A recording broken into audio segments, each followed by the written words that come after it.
Good evening, everyone. Welcome to Planning Committee at 6 p.m. I'll look to the clerk for technical details and confirmation of quorum. Thank you, Mr. Chair, and through you, welcome everyone to tonight's meeting.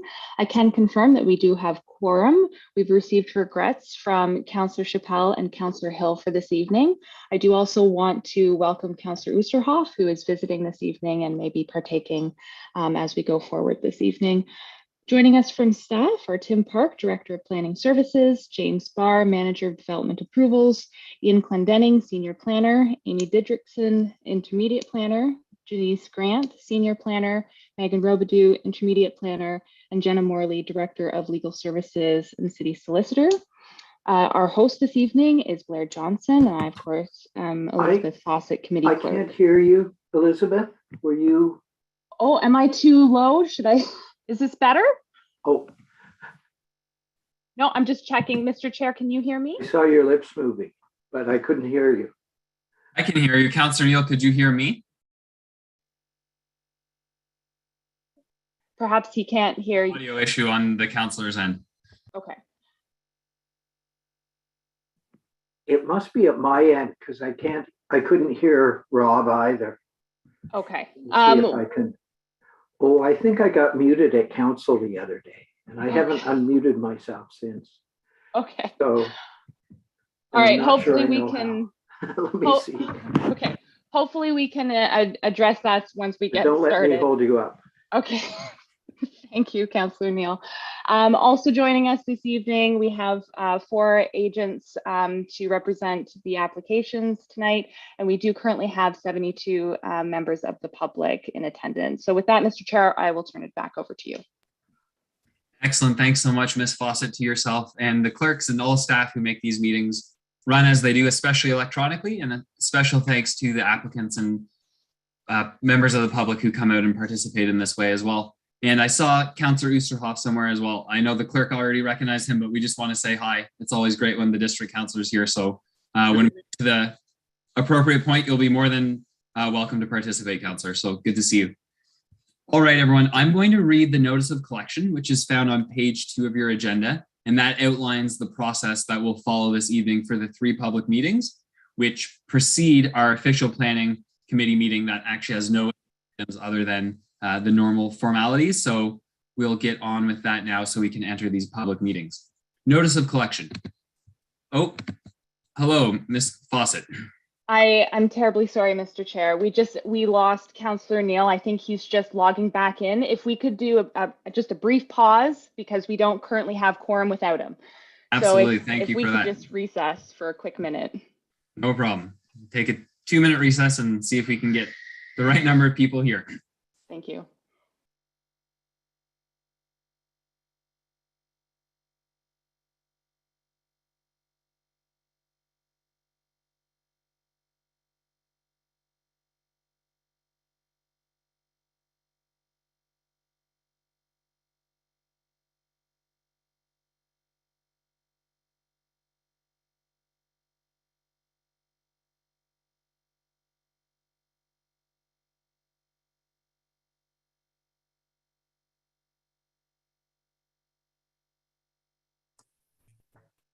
I just tried to text Jim to tell him how to unmute himself.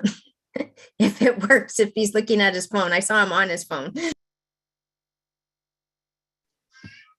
Full team tech support tonight. That's excellent.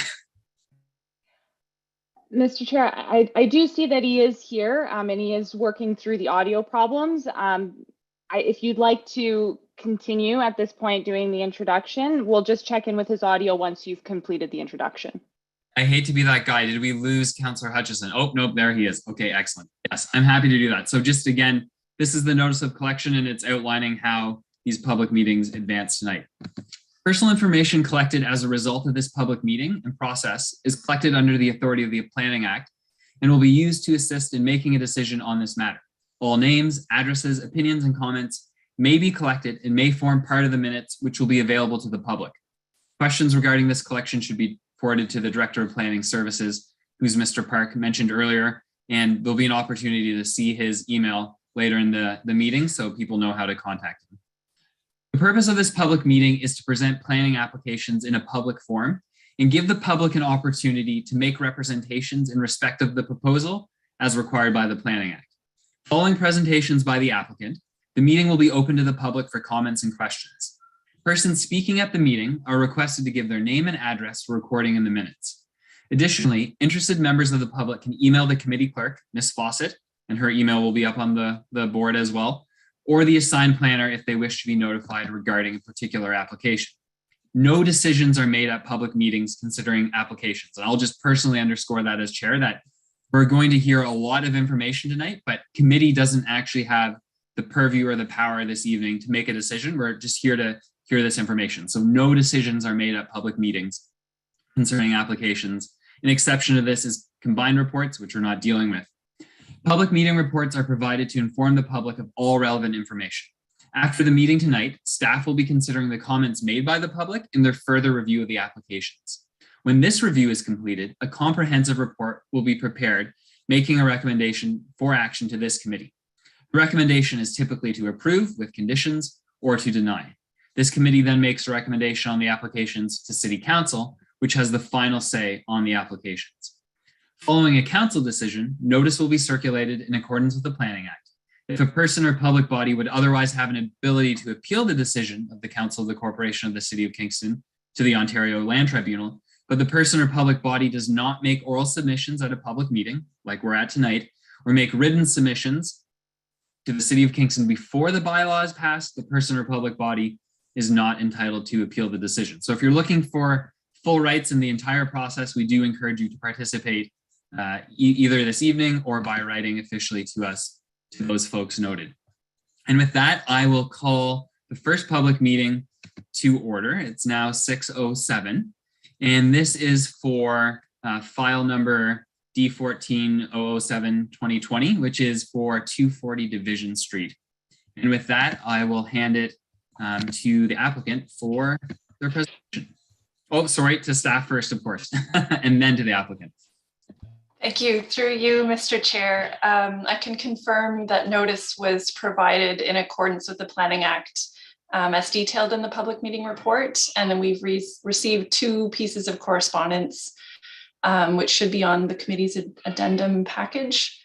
And this is a statutory public meeting held under the Planning Act, the purpose of which is for the applicant to present their proposal to the public and planning committee and answer questions from committee and members of the public.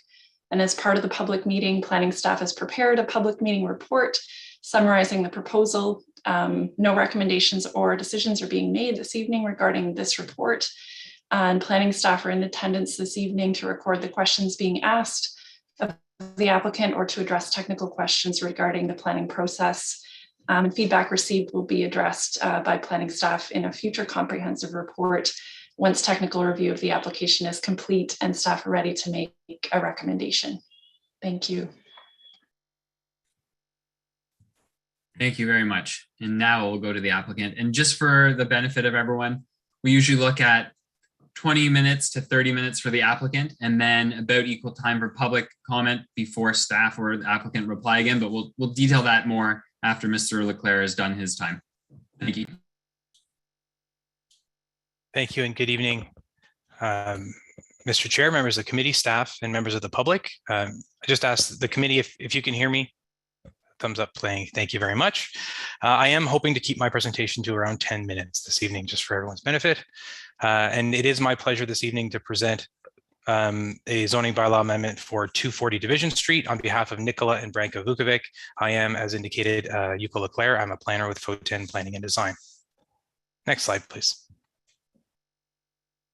Our subject site is located in the southeast corner of Williamsville. So on this slide here, we just have an aerial image showing the site itself, and a whole range of features that are in the area are identified on the aerial image. So the site is in Williamsville, but it's sort of at the boundary and across the road from the Inner Harbor neighborhood, which is to the east of Division Street. It's also about a block away from the Central Business District and the Williamsville Main Street. It's an area that's well served in terms of its proximity to commercial uses, as well as public transit, with both conventional and express bus routes passing directly in front of the property. It's within walking distance to parks, schools, community facilities, and amenities. It's also in an area that, although it's sort of in a transition space between the residential uses to the north and the more commercial uses to the south, it is itself within a residential area. So the residential uses nearby are very, very widely both in type and height, with heights ranging generally from 1.5 to 3.5 stories. Next slide, please. Thank you. On this slide, we're just showing an aerial image a little bit closer to the subject site, which is outlined in red. So the site area is approximately 560 square meters. It has approximately 21 meters of frontage on the west side of Division Street. It is currently developed. There's a 2-story duplex dwelling on the property. To the rear of that 2-story building is a 1-story addition, which includes a sort of kitchen space as well as a basement unit. And there is also a 1-story detached garage to the rear of the building. The site is also developed with a large parking area to the immediate south of the existing house. So there's a few sort of images jumping out on this slide. At the very top center, I guess, is an image showing the property itself. So the white house, the white 2-story house is the existing building. To the left of that is where the parking area is. So that's to the south of that house. And then to the right is an existing single attached home, which is designated under the Heritage Act. That house is, the existing house to the right is set back quite a bit from the road.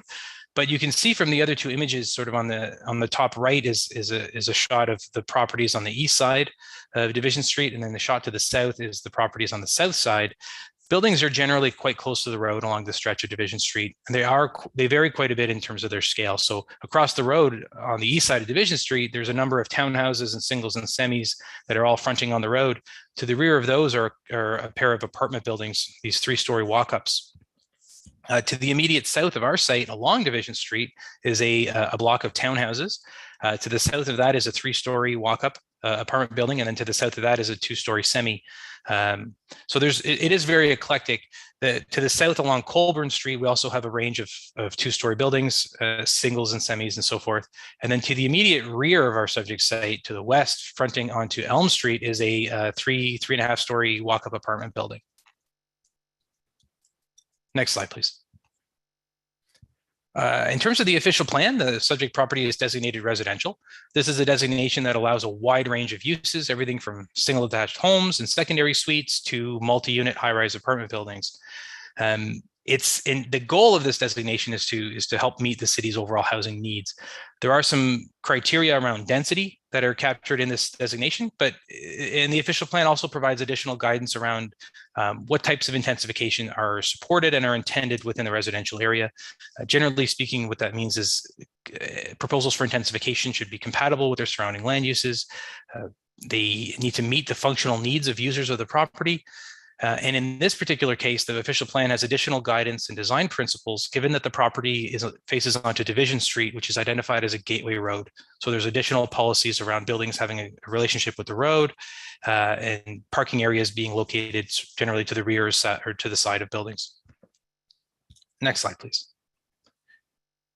The site is also currently zoned in the B3 zone. This is a zone that allows multifamily dwellings.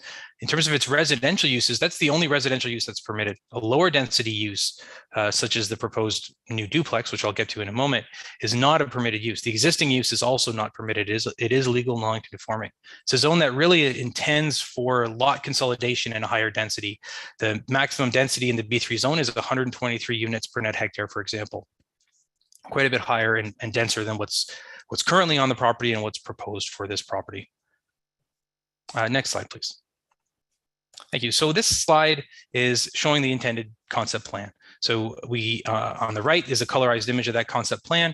The buildings in brown represent the existing and the proposed building. So the brown sort of shape to the north of that driveway, that's the existing 2-unit dwelling.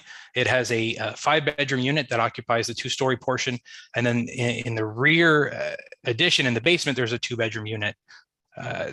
No changes at all are proposed to that building, but the walkway that's immediately to the south of it is proposed to be a little bit better defined. So currently the driveway is it's asphalt, and it doesn't really delineate walkways or driving spaces. So we're proposing to clarify that there is a walkway there and make that better delineated.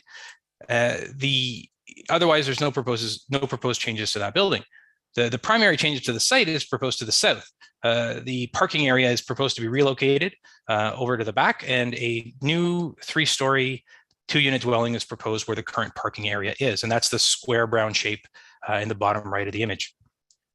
This would be the 2 units in the building would each have 3 bedrooms, and they would each occupy 2 floors. So one unit would occupy the ground floor and the basement. Another unit would occupy the 2nd and 3rd floors. The existing driveway would remain and would lead to the parking area, which is proposed to be at the back.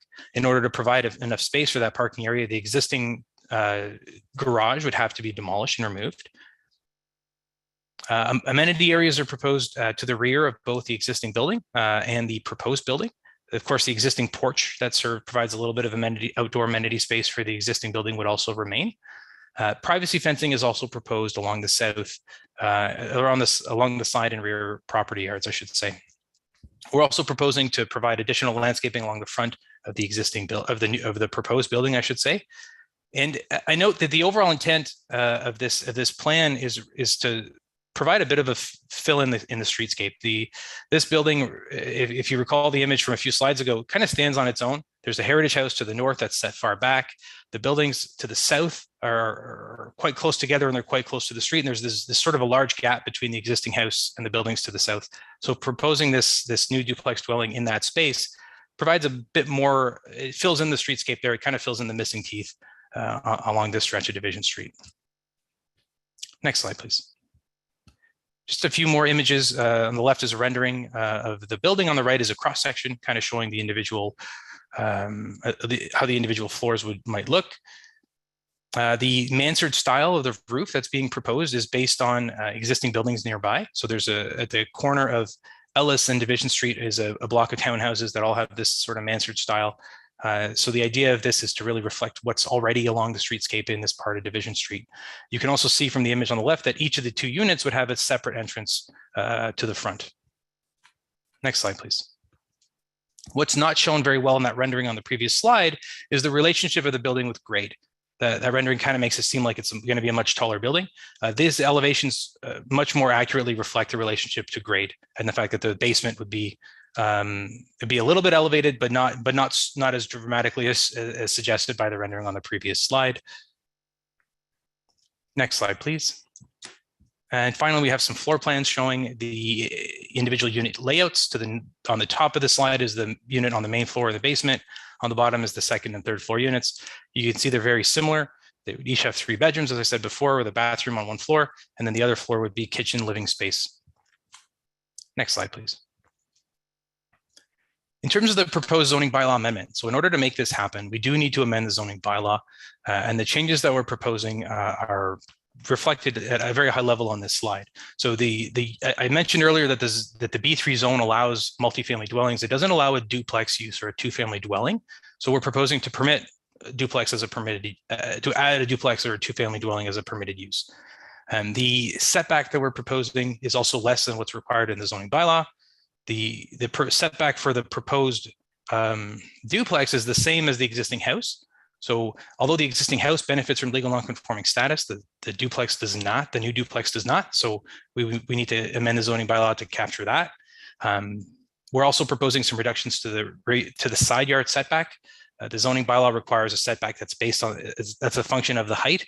And what we're proposing is a 4-foot setback or 1.2 meters, which is fairly typical of what you see for duplex or 2-family dwellings, particularly, for example, across the road in the A zone, that 4 feet is kind of the standard setback, although it actually allows a lesser setback than that. The aggregate side yard also needs to be amended, both because we're amending the side yard setback and because the existing house has itself a very low setback to the north. Because we're amending the front yard setback, we also need to amend the permitted projections into yards. So that's to allow a set of stairs to access the front of the building. And finally, we're looking to amend the parking stall sizes. The zoning bylaw requires 2.7 meters by 6. We're asking to bring it down to 2.6 by 5.2. As shown in the previous images, we are proposing a total of 4 spaces, so 1 for each unit. One of those spaces is proposed to be a type A accessible space, and the other 3 would be standard spaces. So it's the 2.6 by 5.2 would apply to those other spaces. And it's primarily in aid of complying with the landscape open space requirement in the zoning bylaw, which is 30%. The site itself is fairly tight, so in order to meet that 30% requirement, we need to amend the parking stall sizes to a size that we know has been used and is still functional in order to make sure that we ensure that we comply with that 30% requirement and provide enough green space for the property. Next slide, please. So in conclusion, this is a proposal that is, in our opinion, compatible with the surrounding land uses. It's in an area that's very well served in terms of servicing capacity, public services, infrastructure, transit, and so forth. So this is a proposal that is consistent with the provincial policy statement and conforms to the official plan. And with that, I thank you for your time, and I welcome any questions or comments through you, Mr. Chair. Mr. Leclerc, that's about 10 minutes, as you said. I appreciate that. So what we'll look to now are members of the public who wish to comment or ask questions. And primarily what will happen is an individual will come on, they will have 5 minutes, they'll state their name and their address, as we mentioned earlier, for recording in the minutes. And questions or comments will be made. And then 6 more members of the public, up to 6 more members of the public will go for a total of 7. And then we'll give an opportunity for the applicant's planner, who we just heard from, to respond to those questions and comments, and when appropriate, members of our staff may be able to do that.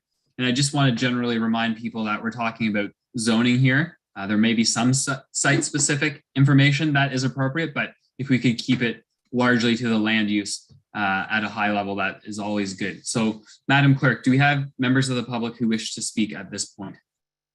Thank you, Mr. Chair, and through you, I will just note that we currently have 106 members of the public with us at this time.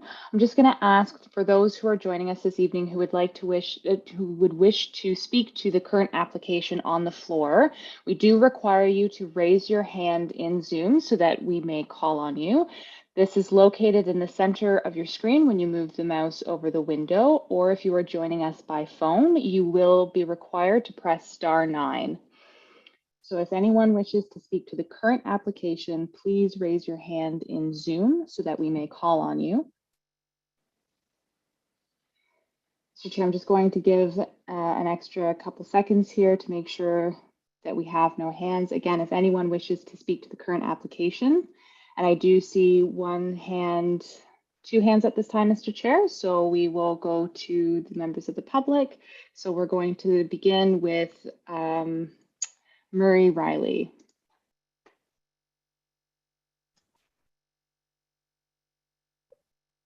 Now, am I live and on air?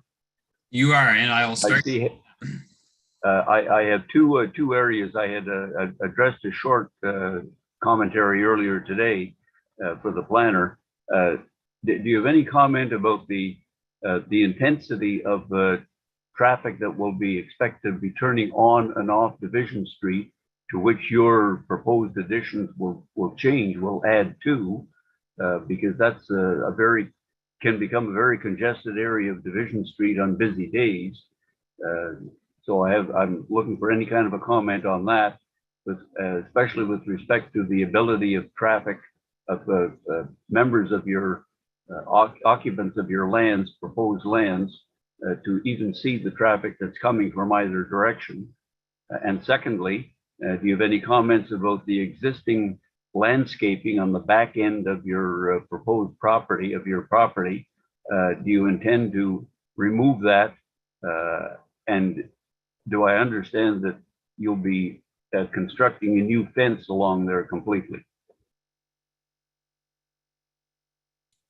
Mr. Riley, maybe I should say this for your benefit and everyone's. There's not crosstalk, so these are great questions, but if you have additional ones, you can ask them now, and then in a few moments, Mr. Leclerc can respond, but he can't respond to them in the moment.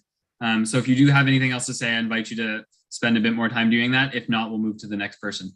No, I have, those are my only 2 questions at the moment. Everything else was summarized in the statement I sent earlier. Very good. Thank you so much for your participation. Madam Clerk. Mr. Chair, at this time, I don't see any further hands, so I'll just do one final call. If anyone wishes to speak to the current application on the floor, please raise your hand in Zoom so that we may call on you. And I'm not, oh, sorry, Mr. Chair, at the last second here, we're going to go to Ms. Flett. Hi, sorry about that. My name's Letitia Flett and I live in the neighborhood. I'm curious, the planner mentioned that one of the parking spots would be accessible. Would any of the dwelling units that you're proposing or that exist on site, are any of them accessible?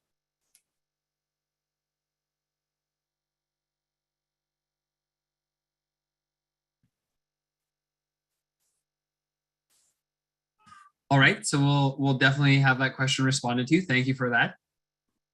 And Madam Clerk, as I understand, there are no other members of the at this point. Yes. Mr. Chair, I do have one further hand. Oh, Mr. Mitchell would like to respond.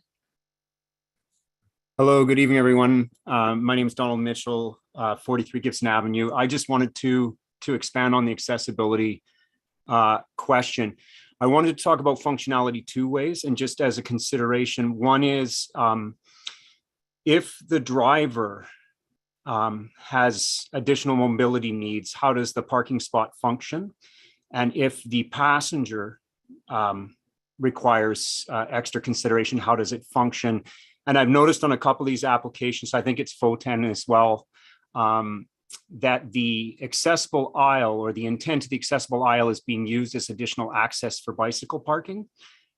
And on this particular site plan, I just wondered about how all the constraints would work with turning around of cars, parking, and use of the accessible aisle. And I don't know whether this is looked at by the accessibility committee or not. It is on larger buildings, whether or not the building itself is accessible, but I just thought I would flag it. Thanks for your time. Thank you, Mr. Mitchell. All right, with that, Mr. Leclerc, the ball is over, and please respond.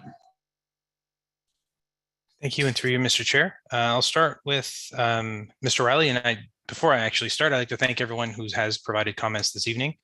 Mr. Riley asked about Division Street traffic and the ability of occupants to see when exiting the driveway. I'm not a traffic engineer. A traffic study was not triggered as a requirement of this study. It is being reviewed as part of the technical review process with city staff currently. So if traffic is identified as a concern through that process, we'll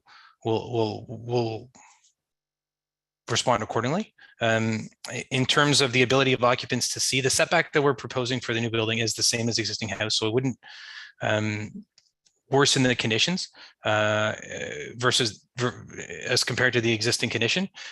What's not really captured by the site plan is that there is a bit of a separation distance between the road and the property line. So there's a bit of space there. So cars, when they're leaving the site, they don't leave the property and sort of open up directly onto the road. They leave the property and there's a bit of space before they actually reach the road. So there's a bit of room there for cars to sort of creep up and look before they have to merge with traffic or turn left or right. In terms of the question around landscaping to be removed, this is it's not shown on the site plan that's included and that I spoke to earlier, but it is shown on the surveys that were included with this file. There's sort of almost like a planter along the southern portion of the property to the west, where properties that face onto Colburn Street back onto this site.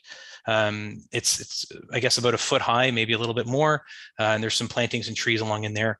That planter is proposed to be removed, and the fencing sort of aligned with the property line. In terms of a question, the Ms. Flett's question around whether there are any units that are accessible, there are not. The existing units in the building are not accessible. The two that are proposed would also similarly not be fully accessible. Certainly the number of steps needed to access the main floor unit there's a few steps there, so it wouldn't be fully accessible.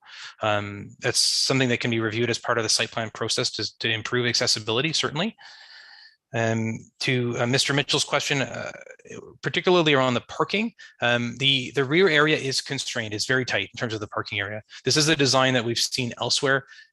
We have run some modeling to show that it's possible to use the space and to maneuver and turn around, but it is certainly not easy. as configured right now, we're showing that the access aisle would generally be on the passenger side, I believe, of the accessible space. So vehicles sort of pulling in nose first would have, their passengers would have access to the access aisle. In terms of whether that needed to be, whether there's room there to maneuver for a vehicle to turn around, there is not in the back area. There's room for it to sort of back out and pivot and turn and leave, but there's not really a whole lot of room to turn around internally unless there's unused parking spaces. So it is certainly a tight little area. Again, that's something that we can review through site plan control and tighten up if there's room, but there is very limited opportunity to increase the parking space area because of the landscape open space requirement that we're trying to comply with here. So it's a bit of a balancing act in terms of that parking area. The bike parking that's shown is shown at this stage largely conceptually. We're showing that there's room for bike parking outside, but there's plenty of opportunity to improve where those spaces are so that they're not blocking stairways or access aisles or anything along that vein. Mr. Chair, that answers all the questions that I had noted. Thank you very much. So committee, looking to you, we will follow our normal procedure, 5 minutes each. I won't time well the proponent responds, so lots of opportunity to ask questions or make comment, but ideally, because it's a public meeting, mainly asking questions. Seeing no movement, I'll do a last call for committee at this point. All right, so, there's Councillor Neal, there, in the nick of time, after you. Thank you very much. Just a quick question. I know there's a great focus on intensification. And can you comment, like, how many additional bedrooms would this plan be creating? I think too often we use intensification to cover up some sins of developers, but this is a case where there might be greater potential. Could you comment on that?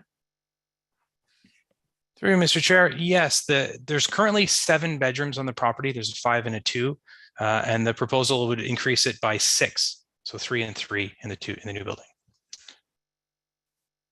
Good, that answers my question. Thank you.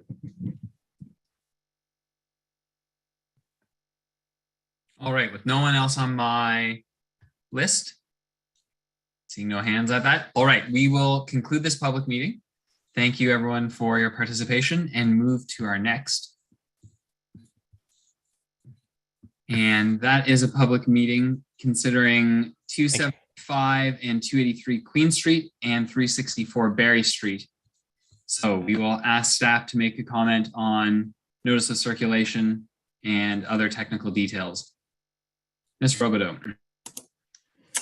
Thank you through you, Mr. Chair. Notice was given in accordance with the Planning Act as detailed in the public meeting report. Approximately 46 pieces of written correspondence have been received regarding the application, which are included in the staff report, the agenda package, and the addendum this evening. This is a statutory public meeting held under the Planning Act. The purpose of the public meeting is for the applicant to present their proposal to the public and Planning Committee. The format of the meeting allows members of the public and Planning Committee to ask questions of the applicant regarding their proposal and gives the applicant an opportunity to respond to those questions. As part of this public meeting, planning staff have prepared a public meeting report summarizing the proposal. It should be noted that no recommendations or decisions are being made this evening regarding the report. Planning staff are in attendance this evening to record questions that are asked of the applicant and to address any technical questions regarding the planning process. The questions asked by the public and Planning Committee, along with any written submissions, will be addressed by planning staff within the future comprehensive report. After technical review, an assessment of the proposal by the city has been completed. Planning staff will bring a comprehensive report with recommendations back to Planning Committee at a future date. Thanks. Thank you. And I believe Ms. Wood just popped on my screen, but then disappeared. So who am I looking for at this point? There's Ms. Wood. Same rules and guidelines and timelines as always. After you. Great, thank you so much. And through you, Mr. Chair. My name is Jennifer Wood. I'm a planner with FO10 Planning and Design. I'm here this evening presenting application for zoning bylaw amendment for 275 and 283 Queen Street. The application also covers 364 Berry Street. I'm mindful of how many folks are here and not trying to take up too much time, but I appreciate this is a significant proposal with a lot of public interest. So I do have a number of slides here. I'll try to be efficient, but please bear with me as there's a lot of material. I'm also joined this evening by a couple members of the development team from Podium, who will also be listening and available at the end to assist with any questions or comments. Next slide, please. Ms. Wood, just to pause you for a second, I'll give you a heads up at 25 minutes, and then maybe that's about a 5-minute warning if that's suitable for you. That's perfect. Thank you. Okay, so the subject lands that we are discussing this evening are roughly 0.2 hectares in size and located in the downtown of Kingston. This is both a corner lot as well as a through lot. So what that means is it's at the northwest corner of Queen Street and Berry Street, but it also extends straight through to Colburn Street, where it has about 20 meters of frontage on that road. The site is centrally located. It's in proximity of many services and amenities, some of which we have labeled here on this slide, and also has good access to local parks and public transit. Next slide, please. The site is currently developed with a 4-story office building that's right at the corner of Queen and Berry. And the rest of the property contains currently a surface parking lot. The site is surrounded by a mix of land uses. So Queen Street, which is an arterial road, contains primarily mixed use development and buildings of various ages and architecture and scale. But then as you move north of the site, there's a very distinct transition in the use of uses seen and the character of the area, transitioning more to a lower density residential neighborhood. Immediately abutting this property is the Renaissance to the west. That's at 285 Queen Street. This is a former church that's now used as an event space and is also a heritage designated structure. The property also abuts 4 townhouse dwellings, 2-story townhouse dwellings that are located on Berry Street. You'll notice that the southmost townhouse, located at 364 Berry, is identified as part of the subject site and forms part of this rezoning application. But I just wanted to highlight that there's no physical changes proposed to this property and that the townhouse would be retained. There's currently a kind of strange lot configuration where a portion of 364 Berry Street extends across the frontage of 275 Queen. And then a portion of 275 Queen Street actually extends behind the townhouse at 365 or 364 Berry. And these are the 2 blocks that are outlined and hatched in that purpley blue color. And we've also submitted a consent application, which would have the effect of swapping those 2 blocks in order to make a more regular parcel fabric for those properties. And that would make them both not like a Z-shaped configuration. Given the property's location in the city center and also its fairly underutilized nature, an opportunity to infill and intensify was identified here. Next slide, please. So one of the very first things that we do when we're considering the redevelopment of any property is to consult the official plan, or the OP. The OP has various schedules or maps that provide layers that correspond to policies related to land use. And this slide provides an excerpt of 3 official plan schedules that are, I think, critical to informing the redevelopment of 275 Queen Street. The top is the land use schedule, which shows that the majority of this site is within the central business district designation. And that's a designation which permits a wide range of commercial uses, as well as high and medium density residential development. And then a portion of the property is also designated residential. So that's sort of the north third of the property is within that yellow residential designation. Looking at the middle schedule, you'll see a large portion of the site is also located within a detailed planning area, and more specifically, the site's within the downtown and harbor special policy area. And within the downtown and harbor area, the official plan envisions a range of uses, including commercial, hospitality, civic, community, and open space, as well as higher density residential development. In the downtown and harbor area policies, they do recognize that higher density residential uses and prominent buildings are important components of the downtown that enhance their vitality and do contribute to its unique sense of place within the community.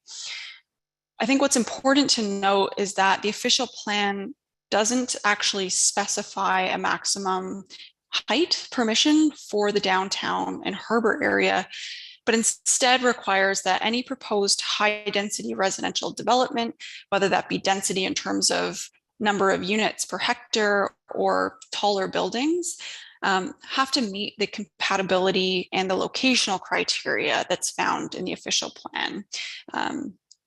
We also made sure to have regard for any heritage areas or protected views, which can be found in Schedule 9 of the official plan, which is that bottom image. And it shows that 275 Queen Street is not located within a heritage conservation district, a heritage character area or corridor, and is not within any of the sight lines of protected views within the downtown. Next slide, please. And so what we've done with this slide is overlay these policy areas to understand and inform how 275 Queen Street fits within this planning direction that the OP gives us. The thicker white outline is the boundary of the downtown and harbor special policy area. The blue and the yellow overlays are the St. Lawrence Ward and the Lower Princess Street heritage character areas. And then the red overlay is, of course, the Market Square Heritage Conservation District. And what we can glean from this is that this site is within the city center, which is intended for mixed use development and residential intensification, but is not within an identified heritage character area. In informing our understanding of the downtown context in terms of taller buildings, we also started mapping out existing and approved taller buildings and taller building sites. So the white circles illustrate existing buildings and how tall they are and number of stories. And then the white squares show approved taller building sites and heights in stories. And what was interesting was that we found that within the heritage character areas, existing and approved building heights generally are limited to 10 stories.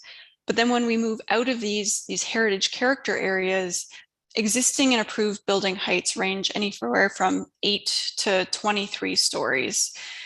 And so based on its location within the downtown and harbor area, and also being completely removed from any of these protected heritage character areas or districts, we determined initially that a taller building could feasibly be accommodated at 275 Queen, subject, of course, to design that provides an appropriate transition and massing and density to neighboring uses.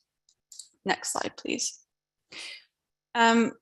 Now, despite being located outside of any heritage protected areas or districts, it is important to note and consider individually designated heritage buildings surrounding the site.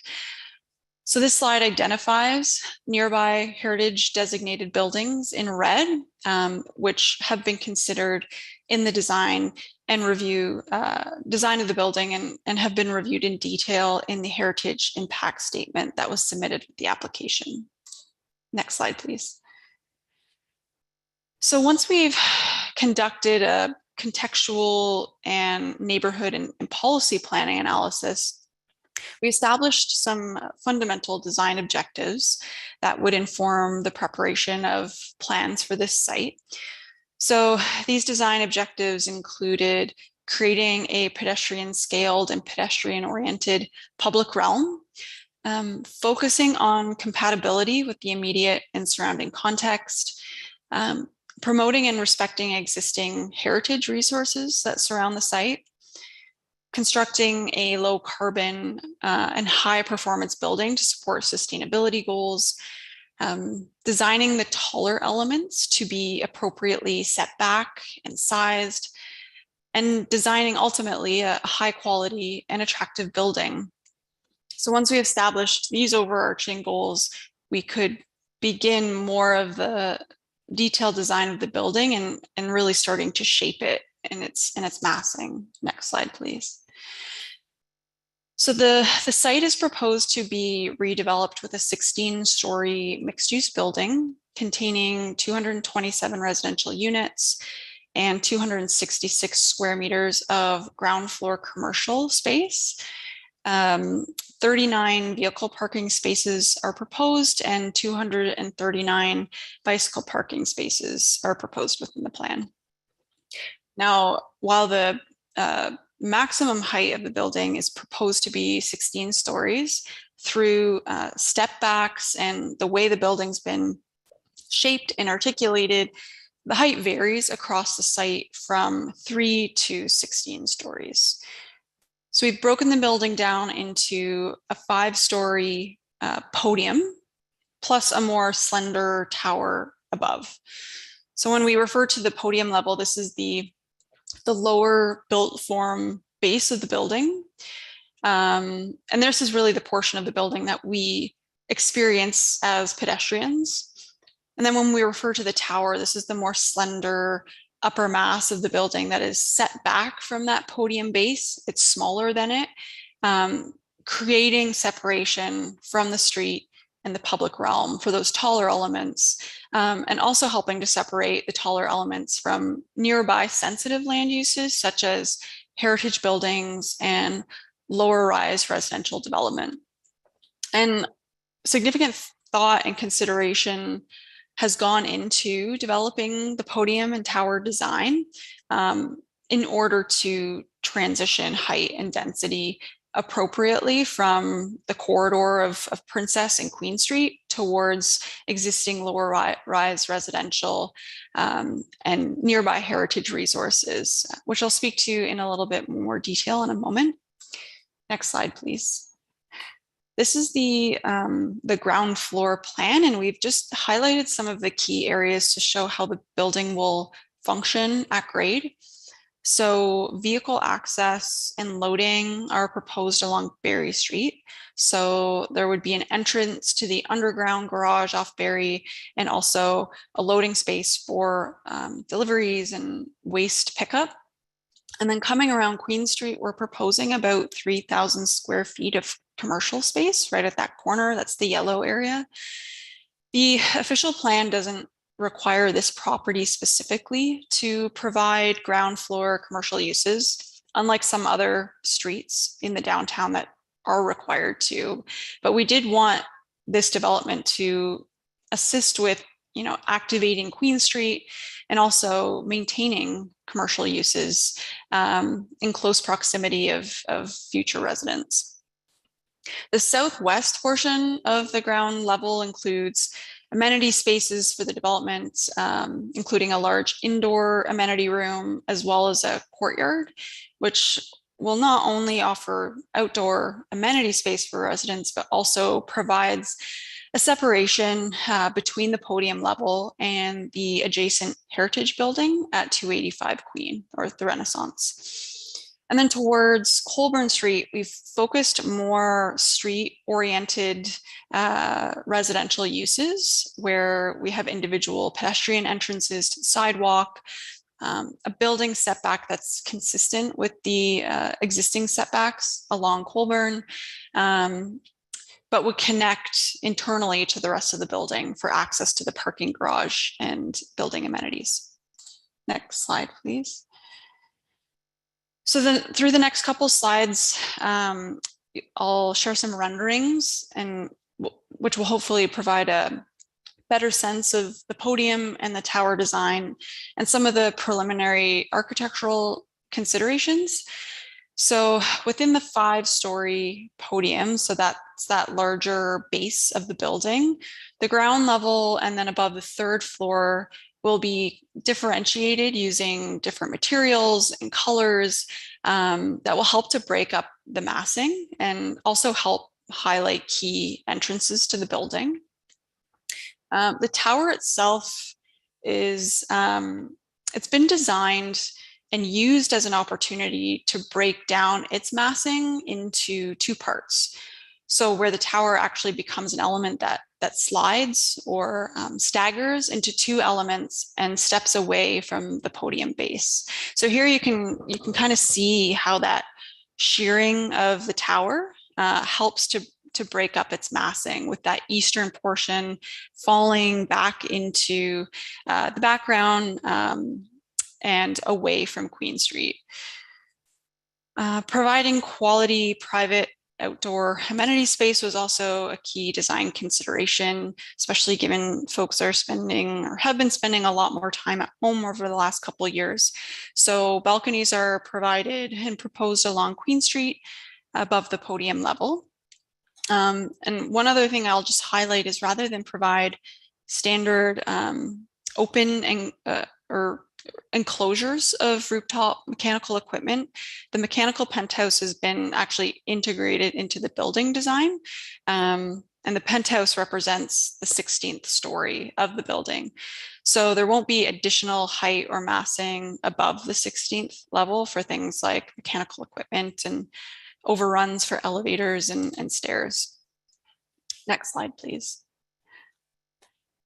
This is a view of the Berry Street and Colburn Street frontages. So here you can get a better sense of the transition I was talking about towards Colburn Street. So along Colburn, we've got a 3-story building face that is set back consistently from Colburn Street as established building setbacks further to the west. And then above that 3rd story, the 4th and the 5th levels are stepped back to bring that massing further away from Colburn and maintain more of that low-rise residential character. We've included, for now at least, warm tone balconies that would wrap the tower, fronting onto both Berry and Colburn. And then those units that are at the podium level are proposed to have Juliet balconies as opposed to individual projected balconies. Also just highlight here that the entrance to the underground parking garage, you can see as sort of a white box on the side of the building, which is where cars would enter to get to the parking garage. And to the left of that is the proposed loading space, which would also be accessed off of Berry Street and will ultimately be designed to integrate architecturally with the building along this facade. Next slide, please. These are aerial views that also just illustrate the overall massing and help to highlight some of the podium and tower design elements I've been describing. So the greatest tower setbacks by far have been focused along Colburn Street, really pulling that tower as far south as possible to be close to Queen Street and Arterial Road while still maintaining a step back from Queen Street and from Berry Street so that we maintain that podium pedestrian scaled environment. The building and the tower specifically is also more set back from the west property line than Queen and Berry Street really trying to pull it, as far away as possible from the adjacent heritage building, which is the Renaissance. I'll also note the footprint of the tower itself, or the floor plate, is 800 square meters, which is sort of considered best practice for desirable footprint plate for buildings of this scale in order to minimize shadow impacts and overall scale and massing. Larger footprints than this end up being more slab-like and will actually cast more impactful shadows for greater periods of time throughout the day than a smaller, taller floor plate. Another benefit of the podium I'll just touch on, and the tower design and the sheared effect of the tower, is that different roof spaces have been created that can be used for outdoor amenity as well as opportunities for green roofs. Next slide, please. So these images provide a preliminary landscape design and palette. These elements typically get determined and refined through the site plan control stage, which is really just a more detailed planning and design exercise.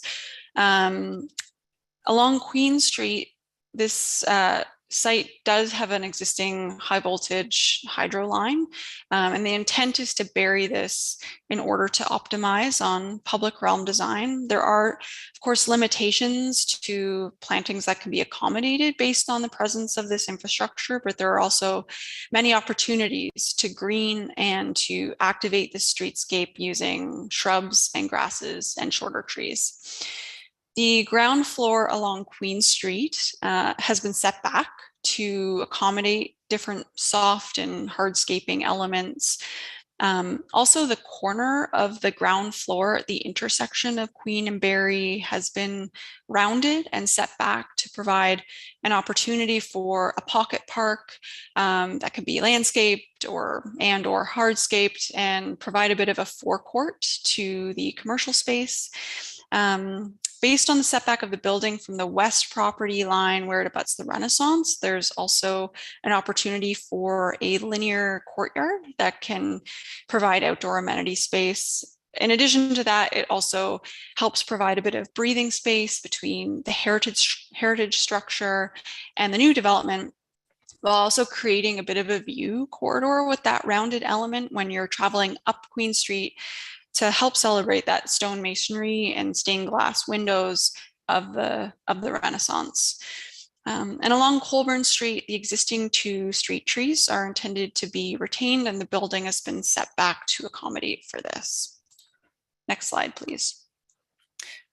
This is a summary of the plans and technical studies that were prepared and submitted in support of the zoning bylaw amendment application. These reports are being reviewed by city staff, and the heritage impact statement in particular is being peer reviewed by a third-party consultant. Next slide, please. So looking to the zoning bylaw now, the majority of the property is within the C1-1 zone in the downtown and harbor zoning bylaw. There is a small portion of the property on Barry Street that's within the A zone of the former City of Kingston zoning bylaw 8499. The C1-1 zone permits a wide range of commercial and retail and office uses, as well as residential uses in a mixed-use building. The maximum permitted building height is 3 stories, not to exceed 12.75 meters, and there is a maximum permitted density of 123 units per net hectare. There's a number of other performance standards found within the C1-1 zone related to setbacks and coverage. There's parking and loading requirements and amenity space requirements, which are provided in detail, that breakdown in the planning justification report. Next slide, please. Ms. Wood, I'll just take this opportunity to say about 5 minutes. You're just shy of 25 minutes at this point. Great, thanks for letting me know. So while the proposed development is permitted use. Permitted mixed use developments are permitted in the C1-1 zone. There are reliefs that are required to certain performance standards of the zone in order to accommodate the built form being proposed. So we are proposing a site-specific C1 zone to address this, and relief is being requested in height and density to permit the 16 stories and the 227 units. We're also seeking relief in several setbacks. So the front yard setback from Queen Street, as well as the interior side yard setback where the 5-story podium abuts the Berry Street townhouses. Relief is also being sought in the parking ratio as well as parking stall dimensions to accommodate the 39 underground vehicle parking spaces for the development. And as part of this rezoning, we would also be bringing the portion of the property that was in the different zone, the A zone, into the proposed site-specific C1 zone so that the property no longer is split zoned. Next slide, please. And finally, the end townhouse at 364 Berry Street is included in this rezoning to address reliefs that are needed to facilitate the lot addition that I referenced before. This wouldn't permit any changes to that site. It's technical in nature and really to address reliefs, zoning deficiencies that will result based on that lot addition. Next slide, please. I also just wanted to take a moment briefly to acknowledge the time that folks took back in January to participate in an open house we hosted for this project, and just highlight some of the feedback we've received through that process and acknowledge that. So comments on the overall design, height, and massing were conveyed, and the importance of mitigating impacts on surrounding low density uses and heritage resources. So impacts such as shadowing, wind, noise, and traffic need to be very carefully considered. We also heard about the public realm design and functionality and need to carefully consider this in order to animate Queen Street and Berry Street. This project's role in addressing the broader housing affordability issue was also raised, as well as some insightful comments and questions around sustainability and bird-friendly design. Next slide, please. So this is my final slide, and I just wanted to kind of wrap up with a graphic that helps illustrate where this public meeting fits into the larger planning process. So we started with a preliminary design exercise, which we then used to pre-consult with city staff. And then our project team spent time preparing plans and technical studies to support the formal application. We had an open house back in January where we shared the submission and received initial feedback, which I summarized just a second ago. And we're currently undergoing a technical review process with city staff, including a third-party peer review of the heritage report. And so between that work and then the feedback we received this evening, we'll be in a position to review all of that commentary and feedback comprehensively, make revisions to our plan to address comments, and respond comprehensively to everything. So I appreciate everyone who's here tonight. I know this is a significant project for a lot of people, and we're here this evening to hopefully respond to as many questions and comments as we can, and also just to listen and take your feedback back. So thank you. Thank you very much. So what we'll do now is go to members of the public. And for anyone who's joining us and didn't hear me say earlier, how we do that is have individuals ask questions, make comments, mainly towards the proponent and the proponent's planner. And after 7 individuals from the public have done that, then the proponent and the proponent's planner will have opportunity to comment. And occasionally city staff may provide relevant context. We're talking tonight about land use planning and hoping for positive and productive comments, as we've just heard that this is part of the process. We're not making a decision tonight. So that's an important detail as well.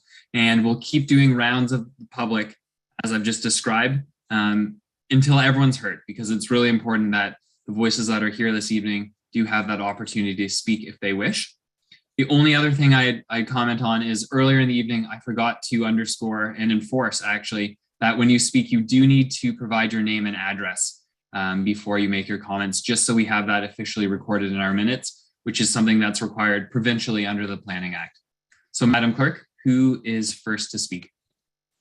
Thank you, Mr. Chair, and through you, just a note that we do still have 110 members of the public with us at this time. For those who are wanting to speak to the current application on the floor, again, we do require you to raise your hand in Zoom so that we may call on you. Again, this is located in the center of the Zoom window when you move your mouse over the screen. And for those who are joining us via phone, you will need to press *9 to raise your hand. And with that, Mr. Chair, we're going to start with Annette Burfoot. Thank you. And through you, Mr. Chair, can you hear me? Thank you. And I have a set of slides that thank you very much. This is the first slide. Thank you. So my name is Annette Burfoot, but I'm speaking on behalf of Building Kingston's Future today, which is a nonprofit organization devoted to compliable and sustainable development in Kingston that also reflects the human scale and the considerable heritage of the area. I'm going to focus on the technical review comments that were received November 23rd, 2021 by the city, by the applicant, sorry, from the city. So this is part of the review process you just heard about from Ms. Wood.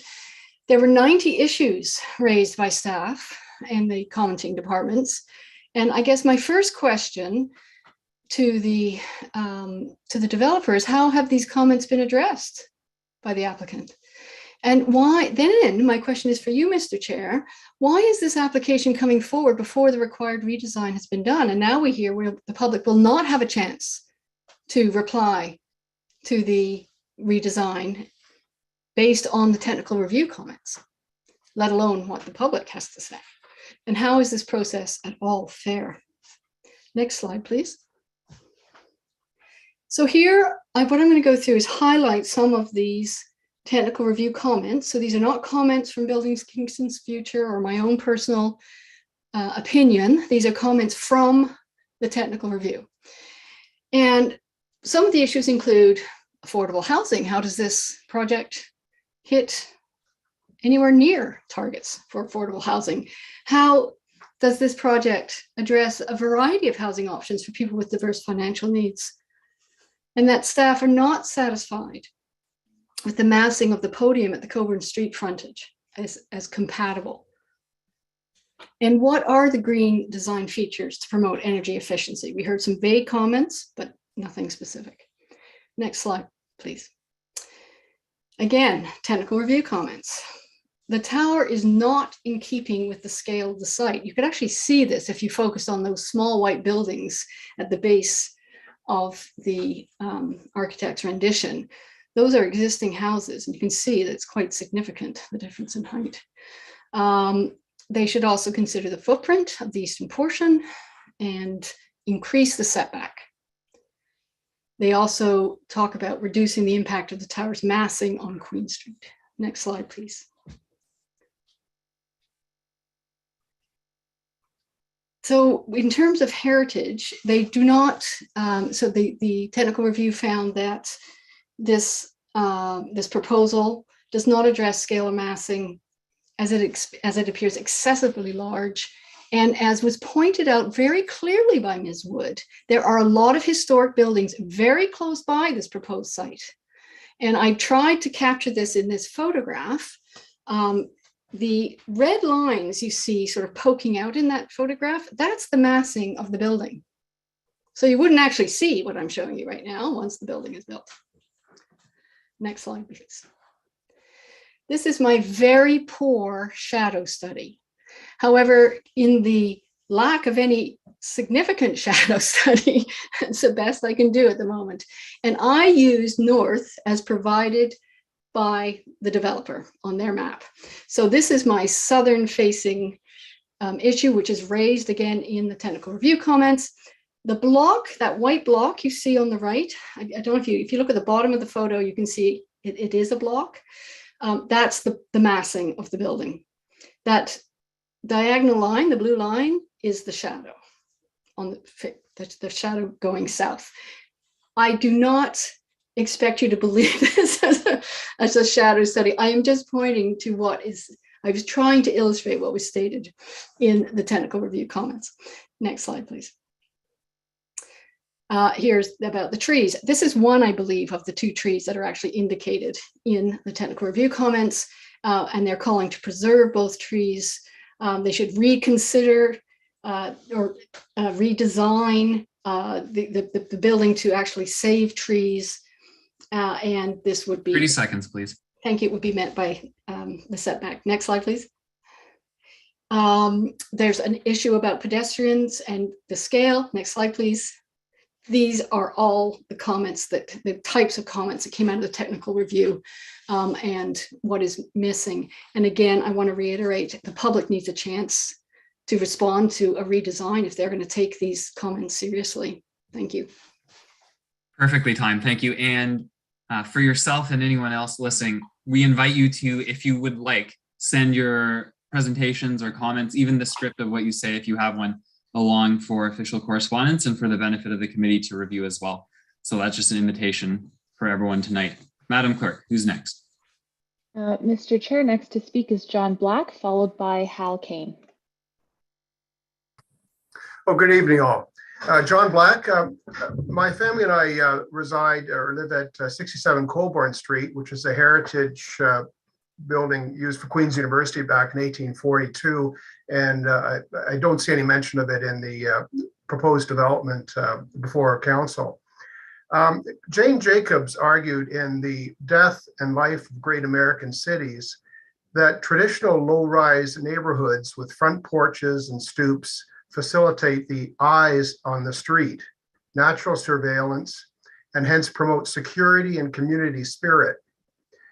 At 60 feet, a 4 to 5 story building is 10 times the height of a human. At 16 stories, it's more than 30 times. Tall buildings not only dwarf human scale, but they deprive streets of natural light and make them unattractive and block the sky. Now, in this case, this behemoth being planned is smack in our west-southwest view from our house on Colborne Street. And the main concern that we have with respect to the development is it's a start. It's out of place with respect to the surrounding neighborhood. It has a propensity to create an urban canyon, and it is completely out of character with the neighborhood. My house and among the other houses on Colborne Street and the surrounding Inner Harbor neighborhood are, for the most part, fairly modest two-story buildings or so, single family townhomes and so forth. But it's a neighborhood, and this large development is very much out of place with that neighborhood. And frankly, it'll detract from the neighborhood, and it'll detract from the families moving to that area. Also, the size of the development is an effective expropriation of Rose DeShaw's house on Berry Street. So the development as proposed by the developer is opposed for the reason that it's way out of scale for that particular site, in our opinion. Those are my comments. Thank you. And thank you. Madam Clerk. Mr. Chair, next to speak is Hal Kane, followed by Sue Lagsy.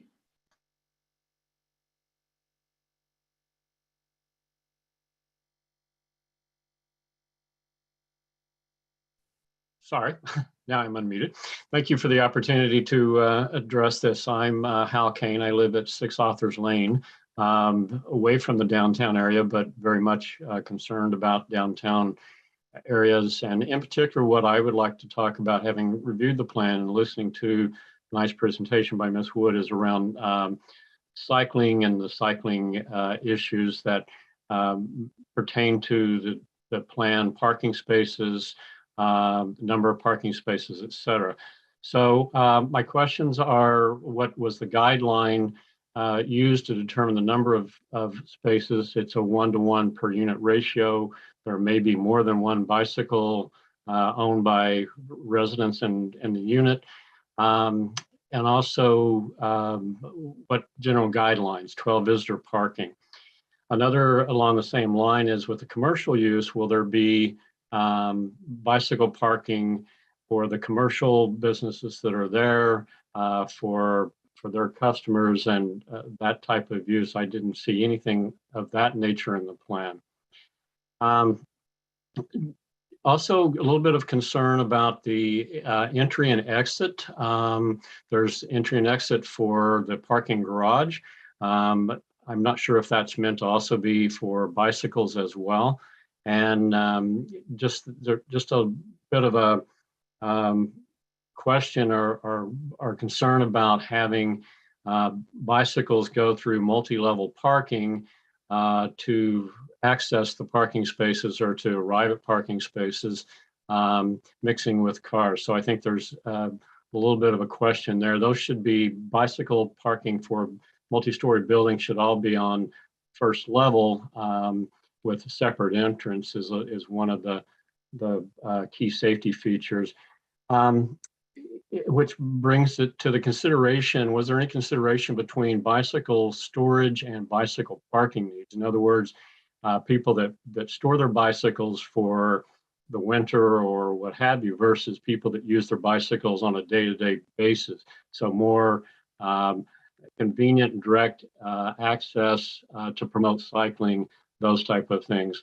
So those are my general comments. I will write these up and submit these in a little more succinct manner.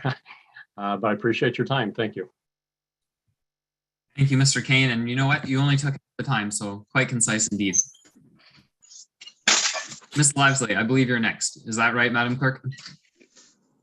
That's correct, Mr. Chair, yes.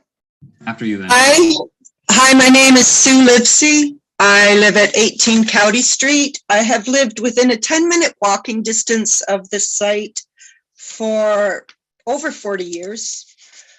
And the thing that gets me most is the experience is of walking by and bicycling by, and it can all look really fine and awesome in these pictures that are presented, but it is actually quite terrifying to walk by that street that I've walked by for decades and see the difference that it's going to make and know the difference it's going to make.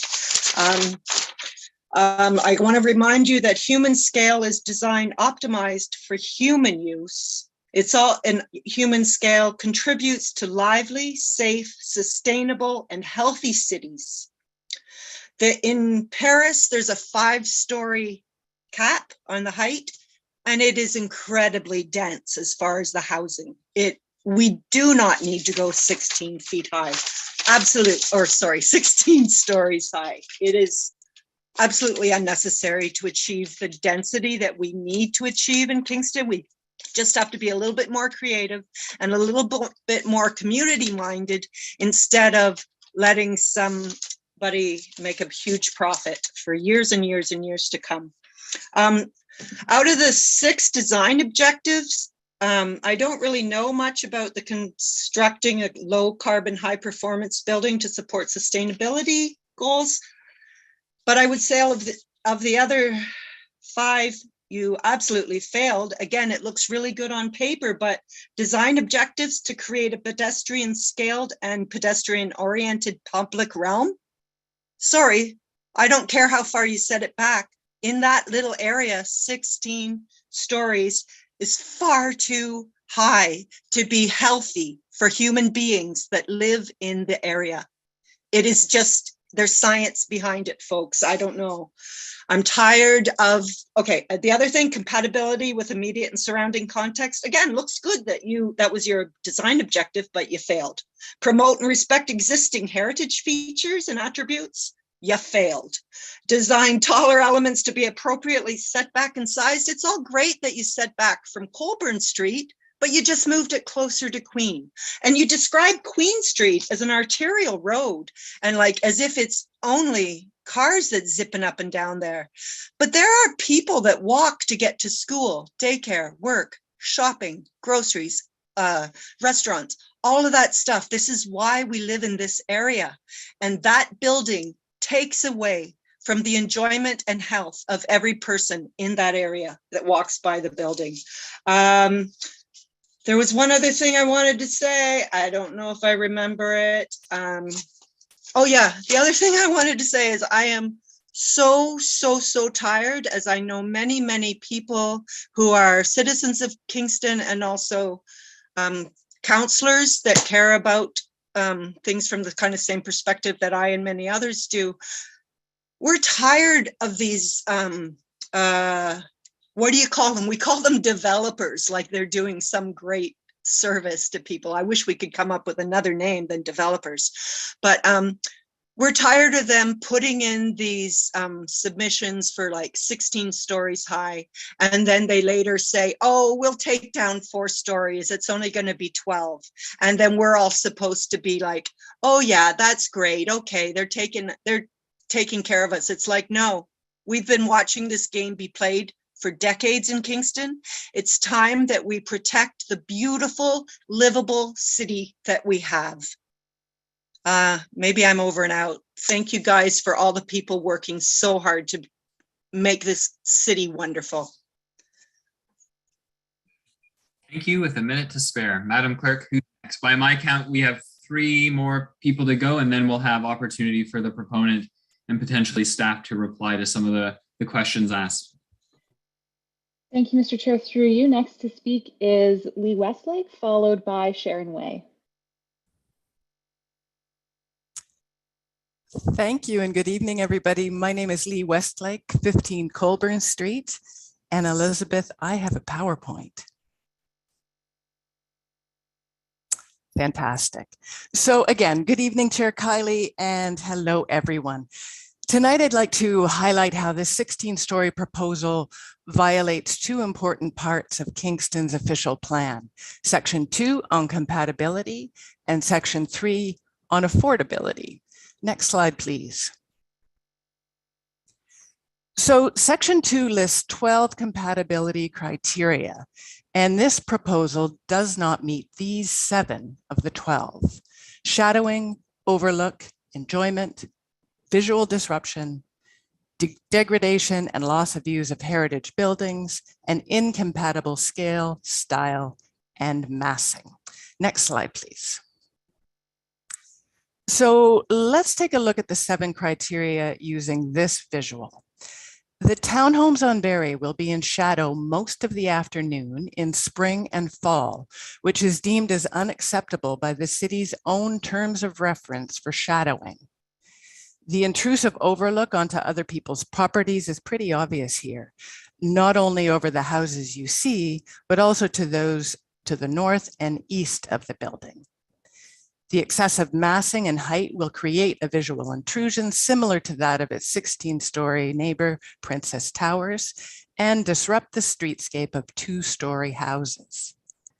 Heritage Planning has requested that the heritage impact statement submitted with this application be peer reviewed. We can only think that they are worried about the degradation and loss of views of both current and future heritage resources. Finally, it's obvious to me that there's no architectural compatibility in terms of scale, style, or massing with the surrounding neighborhood. This proposal is incompatible. Next slide, please. And again. Next, I'd like to address affordability. So the city's official plan lists 11 initiatives that support the development of housing that is affordable to low and moderate income households, a policy that I've learned has never been applied. This applicant states that their proposal aligns with the council's strategic plan theme of increased housing affordability. The problem for me is that there was absolutely no mention of affordability in the original planning justification report. So we are left to wonder, is this housing being marketed to students? A broader conversation about how a lack of accommodation for students affects the city's ability to offer affordable housing is desperately needed in Kingston.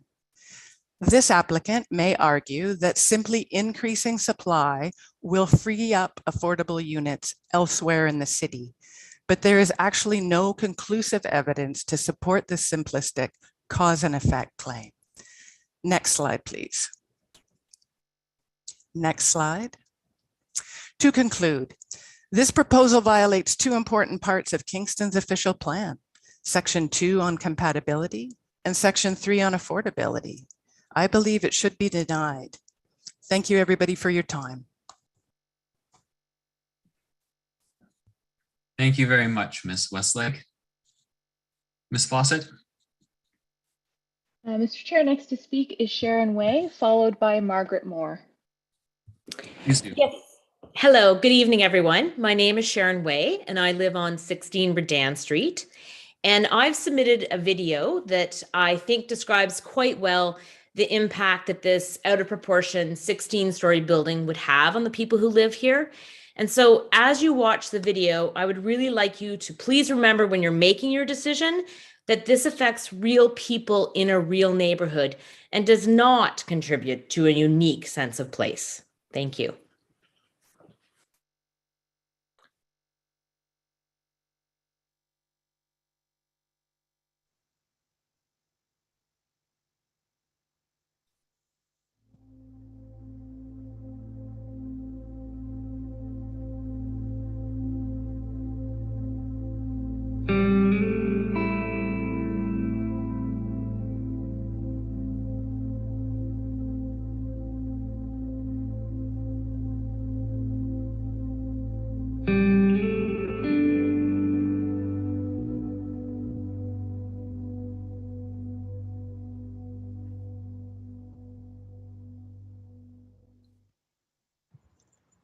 My name is Rose Deshaw, and I've lived here over 40 years at the corner of Barry and Culver.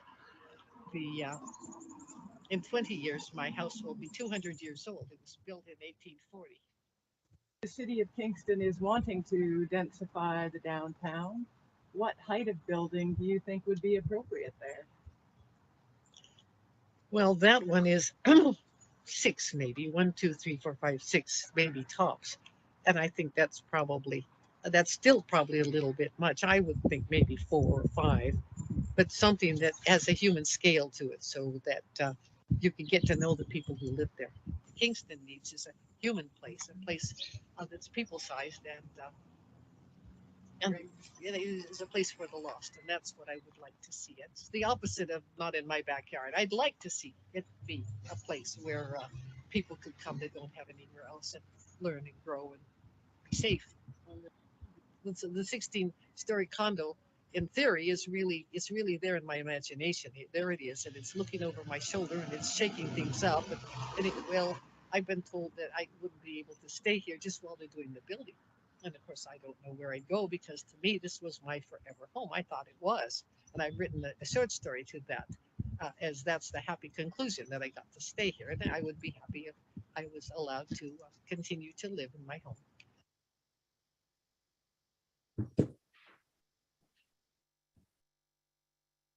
Thank you. Thank you. And so we will have one more person speak and then give an opportunity for a response. And then after that, we'll take a brief 5-minute recess to stretch our legs and then come back for round 2 on this file.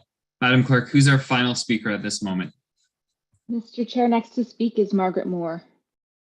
Hello, I'm Margaret Moore. I'm at 106 Raglan. I just wanted to make 3 points, most of which have already been made.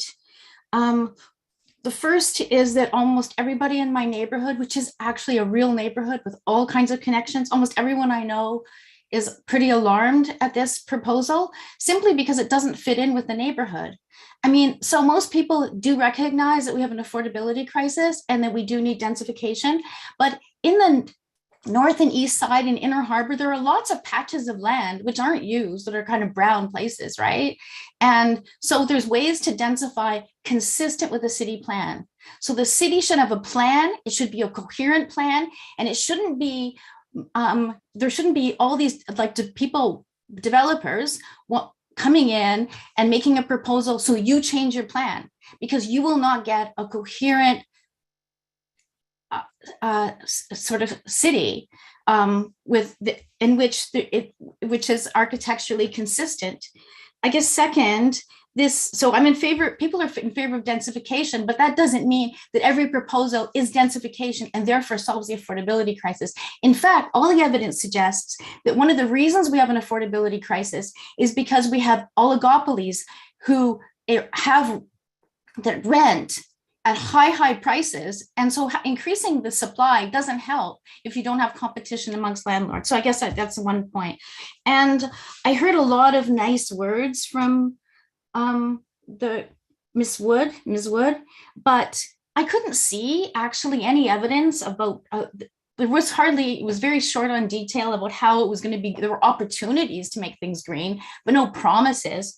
And I guess finally, the 16 stories is just like far too dense. Like it's a big mass, it doesn't fit in, it's way too tall. And actually it's quite ugly. Just right, if you looked at those proposals, it was pretty ugly. So I don't know, it just seems like something like Anna Lane is 8 stories when you come on Queen and 9 stories because of the slope of the street on towards Ordnance Street. That looks like about the highest you'd ever want.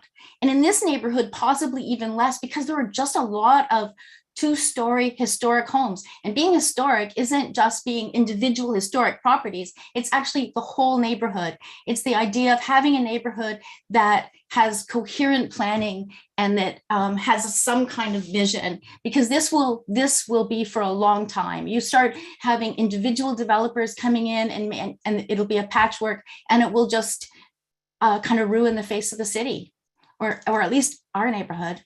That's it. Thank you, Ms. Moore. All right, so in the interest of procedural fairness, what I like to do is give the proponent approximately the same amount of time that the members of the public taken together just had. So that's roughly 25 to 30 minutes. Usually it doesn't take that long, but I want to lay that out so people know what's happening. So I'm looking for Ms. Wood. There she. Would you like to kick it off? And I'll start the time now. Yes, thank you. And through you, Mr. Chair. I will start with responding to some comments and questions. And I'm also joined by Christian Peterson, who I think at some point will also assist and weigh in. I guess I'll start with saying that our team has read through all of the correspondence that has been submitted to date and really acknowledge that this neighborhood and the McBurney Park neighborhood is a very vibrant and close-knit community, and that this is an extremely important site and project for those living in this neighborhood. The intent of this project is not to interrupt this established neighborhood and the feel that it has and it's developed over centuries, but to further stabilize it by intensifying on a transitional site, and to do this in a manner that can achieve compatibility with the neighborhood to the north through transition and building height and massing. When we look at Kingston's official plan, it provides a definition for compatibility, which is that the ability of various land uses, buildings, sites, or urban design treatments to coexist with one another in a manner that will not have undue physical or functional adverse effects on any existing or proposed development in the area. So this means that it is possible for various uses and densities and building types to coexist with one another, but they have to be designed in a way that mitigates potential adverse effects that might result from those inherent differences in design or height or scale or density. And section 2.7 of the official plan is all about compatibility. It outlines mitigation measures that can be used to achieve development and land use compatibility. And from the outset of this project, the developer engaged a team of planners, urban designers, architects, heritage consultants who over several months developed an understanding of the surrounding context in order to begin refining the massing that would minimize impacts in surrounding land uses. And at the same time playing a key role in getting more available dwelling units in Kingston.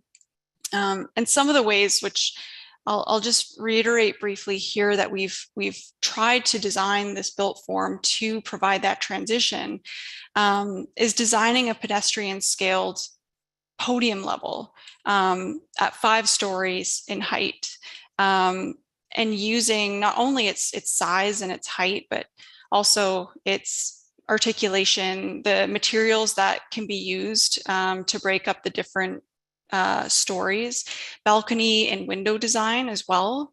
As well for the tower portion, maintaining a maximum floor plate size of 800 square meters, which actually came from direction that came out of the density by design issues and options report within the last year from the city, which recommends a max floor plate size of 800 square meters for taller buildings that are over 12 stories in height.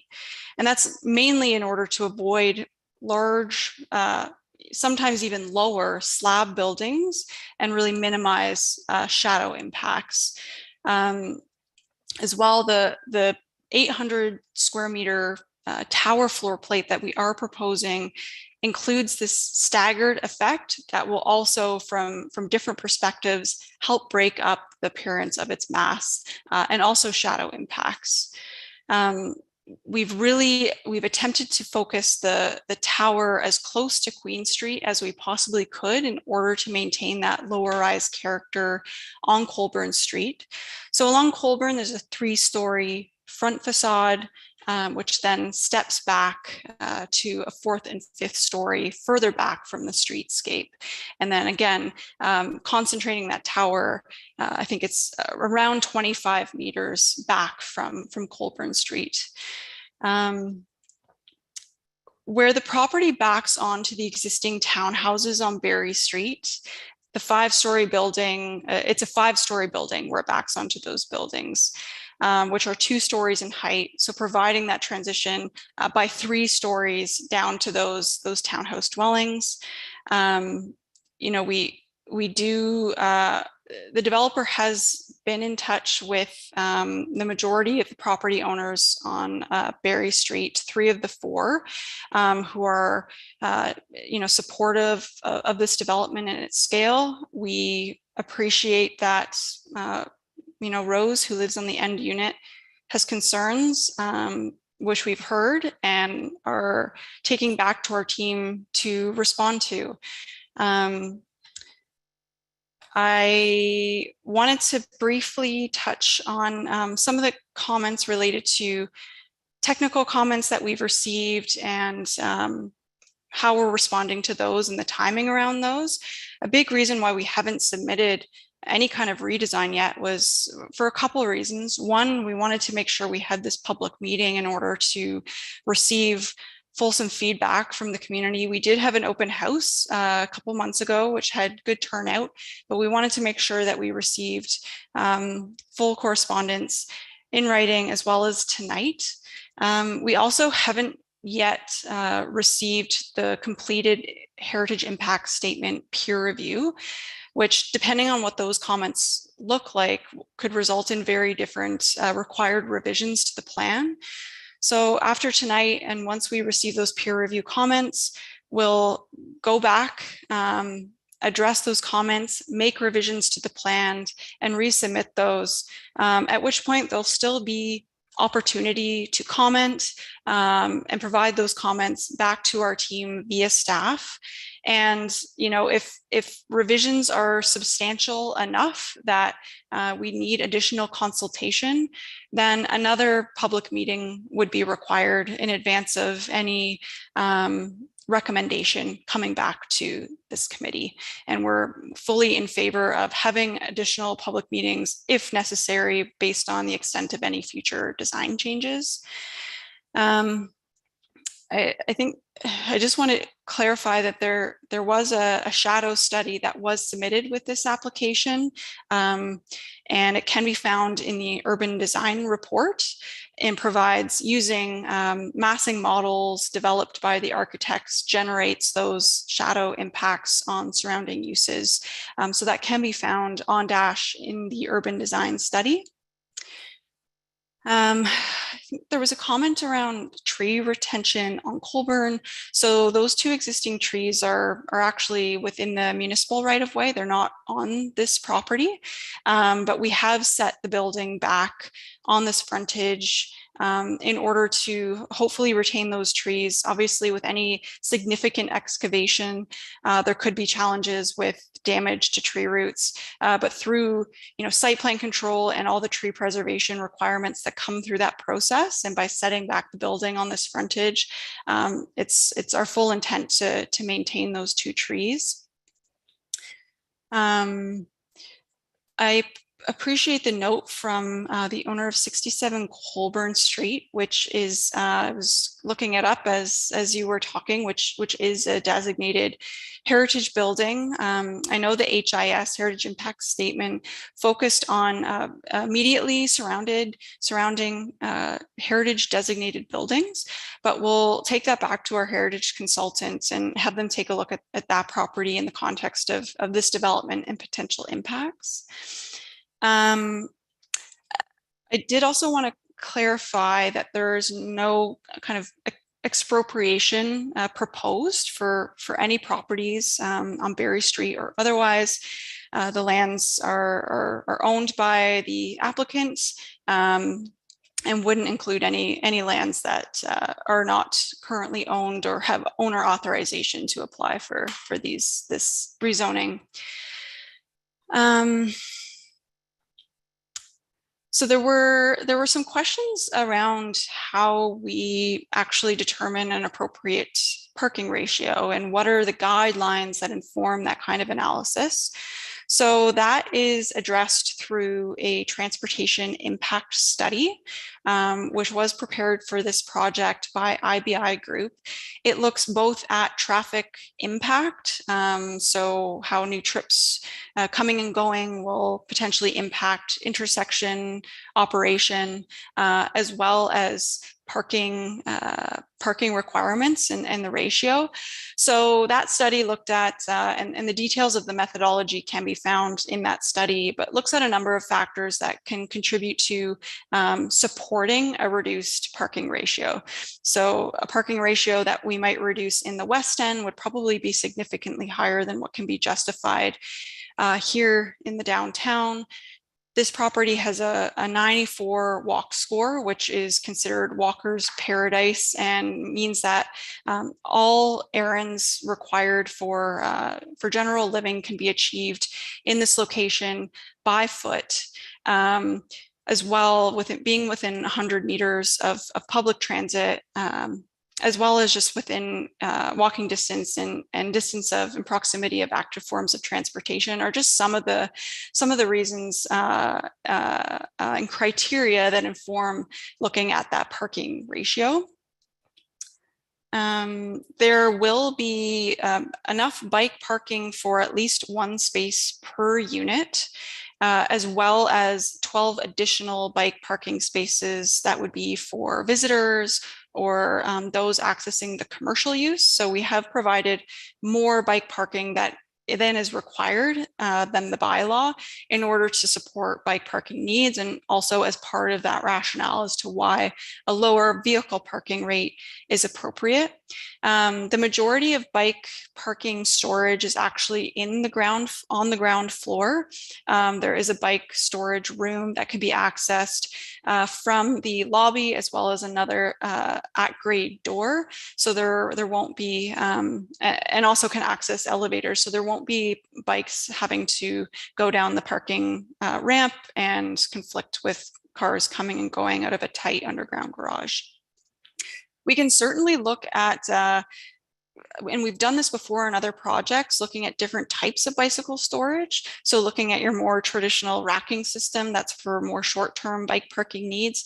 And then also looking at potentially some more storage locker type scenario which can support more long-term bike parking needs and maybe more winter parking needs. There were some concerns around pedestrian safety on Queen Street and on Berry Street. Currently, the building is a 0 meter setback from both Queen and Berry Street.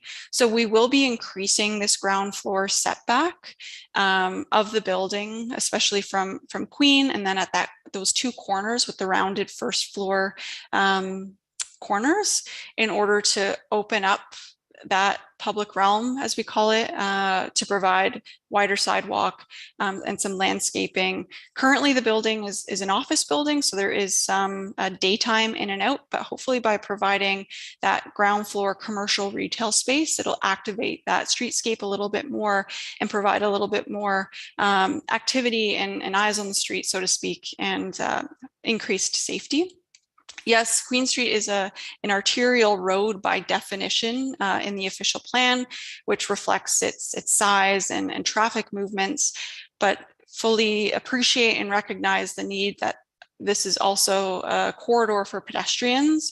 And while it might be a very different look and feel than Princess Street, we really need to prioritize what that streetscape looks like for pedestrians as well as vehicles.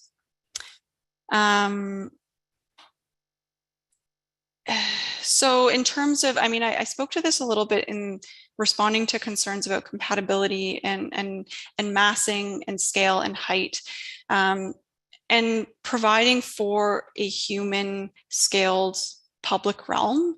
And I think the main way we're going to achieve this is through a really high quality podium design. What is the scale of it, and what does it look like, and what is the level of glazing? A lot of those elements, admittedly, are kind of down the road in terms of the detailed design. And I appreciate people want to understand what this building is going to look like.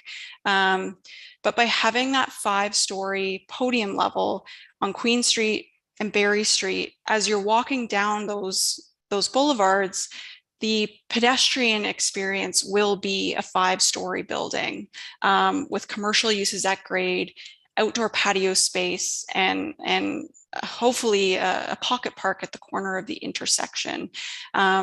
With that tower being the floor plate size that it is and set back from that podium base, will maintain that pedestrian scaled environment for those walking and accessing the building.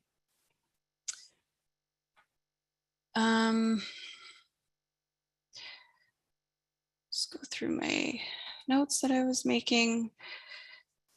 So, of course, affordability is it's a challenge that we're trying to attempt to partly address through this project, and is of course a much more significant and broad issue that Kingston and municipalities across Canada are contending with right now.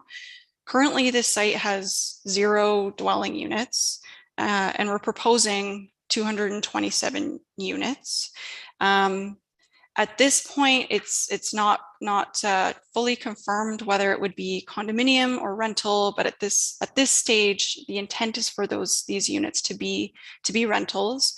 The building is proposed to contain a range of unit sizes, studio units, 1-bed units, 2-bed units, and 3-bed units that are intended to appeal to a broad range of households, both in terms of their demographics as well as their household incomes and affordability levels. I might turn to my friend with podium, Christian, who may have a bit more to speak on in terms of the developers hope to work towards affordable housing on this site. Yeah, thanks, Jen. So I'm Christian Peterson. I'm with Podium Development. So I wanted to take a moment to say thank you to everyone for attending and your passion and involvement in the community. Affordability and housing is a major issue in most municipalities, and it's a much more macro issue than one site or one developer or group can take on. However, we're most definitely willing to work with the city and other levels of government to deliver affordable housing with programs in place, because it does require additional support, whether it's a community improvement program, a CIP, through grants, or deferrals of development charges in other municipalities, or other lending programs that might be in place at the time. So it's something that we are looking at and have done at other sites in Southern Ontario as well. So it is something to keep an eye on. Thanks, Christian. And I You're guess almost at 20 minutes, so 5 more minutes at the most, because we want to hear a bit from staff as well, please. absolutely. I will just wrap up for now by saying we hear you and we hear your concerns, and this isn't we're by no means anywhere close to being at a place where anyone's considering any decisions. So we hear your concerns, and thank you for being here and raising them, and we will be taking them back and considering them thoroughly with our broader team. So thank you. Thank you. And I believe If I may, through you, Mr. Chair, just one final comment, and it was made through one member of the public, is that there's no contemplation of anyone, in particular Mr. Shaw, having to leave their residence during this project. There's no expropriation. There's no one's being forced to leave. Okay, thanks for that comment. Ms. Robideau, in your responses, could you please particularly touch on something that was addressed to me concerning the process and the public's ability to comment on technical review? That was, I believe, from Ms. Burfoot at the beginning. And she asked me, but I trust that staff can handle that question as well. Certainly, yes, through you, Mr. Chair. That's actually the comment I was hoping to address. So as Ms. Wood correctly noted, in instances where staff see a significant change in a proposed development following the public meeting, it may be determined that a second public meeting would be required in order to provide fulsome opportunity for public feedback on those changes. And then down the line, when a staff recommendation is ultimately presented to Planning Committee, there will also be an opportunity for members of the public to make oral submissions at that meeting. And we will continue to accept written submissions on the proposal right up until a recommendation is before council. So we would certainly welcome and encourage the community's continued engagement following tonight's meeting. Perfect, thanks so much. And that will continue tonight at 8 p.m. because we're going to take a 9-minute, oh, Ms. Grant, sorry, I may be getting ahead of myself. Further staff comment, please, after you. Hi, thank you. And through your chair, sorry, I will be quick here. I just wanted to quickly touch on Ms. Wood's comments related to the Heritage Impact Statement peer review, just for a little bit of context for the committee and for members of the public as they continue to provide comments to us. So as you know, this property is not designated, but there are a number of designated properties in the area, including adjacent to this one at the Renaissance there. So because of this, a Heritage Impact Statement was identified as a requirement. Following submission of that, our Heritage Services staff had requested a peer review of that. And just for the benefit of the public, a peer review allows the city to utilize third-party expertise in special cases, just to ensure that we can be satisfied that a fulsome and sound analysis has been completed by the applicant team. So these peer reviews are independent and they're managed by the city, but the city does request funds from the applicant in order to pay for that service. So we are hoping to be well underway with the process in this case for the heritage peer review, but staff are in, I think, the 3rd or 4th month of trying to get a peer reviewer on the case here. We're having some issues with consultants not having capacity to undertake this work at this time. So that's something that Heritage Services is continuing to reach out on and trying to evaluate their options moving forward. So we'll be communicating with the committee as that process kind of is underway, and as that progresses, and we'll report back through any future public meetings or comprehensive reporting on how that goes. I just wanted to provide that update just for some context. That is helpful. Thank you very much. So I was saying we'll continue to hear from members of the public. Now in 7 minutes, we'll take a 7-minute recess, stretch, get a glass of water, do what you need to do. And at 8 p.m. we'll reconvene for round 2 of public comment and question. Thanks, everyone.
All right, folks, it's 8 p.m. I'll look for a committee to turn their cameras back on, please. Make sure that we have everyone still.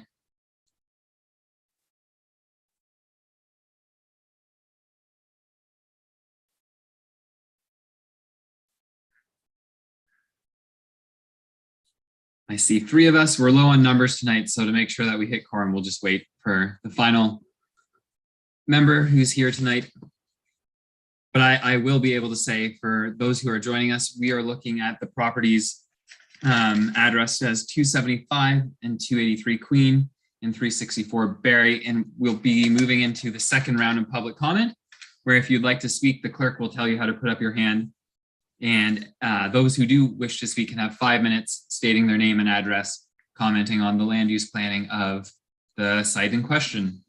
Madam Clerk, could you maybe just do a quick review of how to put up your hand to participate? Absolutely. Thank you, Mr. Chair, and through you.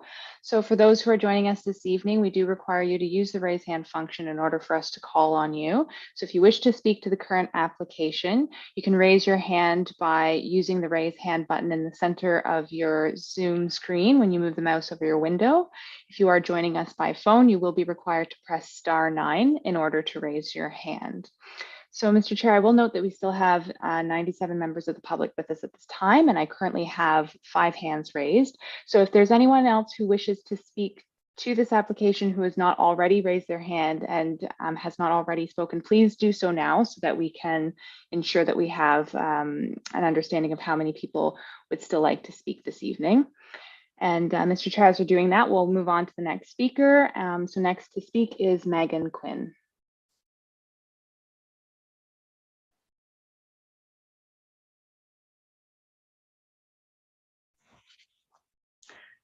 I've unmuted myself, right? Okay, perfect. So for the record, my name is Megan Quinn and I live at 331 Barry Street. I forgot to say it last time, I'm sorry. But anyway, I'm aware that the applicant is quite familiar with this location. I live and work in buildings that used to be owned by Varsity, and you know, I continue to be on that same corner. And I feel like the idea of the massing has not been addressed. I mean, I agree that this is a really good corridor for development in terms of addressing density in the city. But I mean, in terms of the massing, especially if you have a whole site, the site that you could cross through and around the corner, lose those kind of access points is really quite a detrimental effect for the pedestrians and the people who are purported to have a benefit from the pedestrian scale of this building, but it's not pedestrian scaled, especially if you lose the site access. I mean, another aspect that I'm concerned hasn't been addressed is the sound aspect. I know it was in the technical comments, and in terms of loading facilities, that's been addressed somewhat, but again, I don't see how this building is meant to be a green low emissions building if it's built to such a standard that has to have the windows stay shut and the air conditioning on because the road is so loud that having the windows operable would put you above the sound thresholds. We know it's a busy street. I mean, I'd love to talk to traffic services further to find ways to make the street a lot more livable. It's the same with other comments that you made prior. I mean, I've been living here 7 years at Barry and Queen. I've been hit on my bike 4 times. I've lost 3 bikes to it. And frankly, the road is treacherous if you're not protected by metal around you. And I feel like people who have not recently tried to walk down that corridor don't remember what it's like. And the people who have spent time in that office building and have significant time at that corner are perhaps misremembering what it's like on the corner. I work in the corner. I work at the yoga studio on the corner. And so I spend all my waking time at this corner. I'm not trying to be like a NIMBY and say, no, don't develop here. I lived through the big dig too. But again, the big dig was for the community. I fail to see how this will be a development that benefits the community. I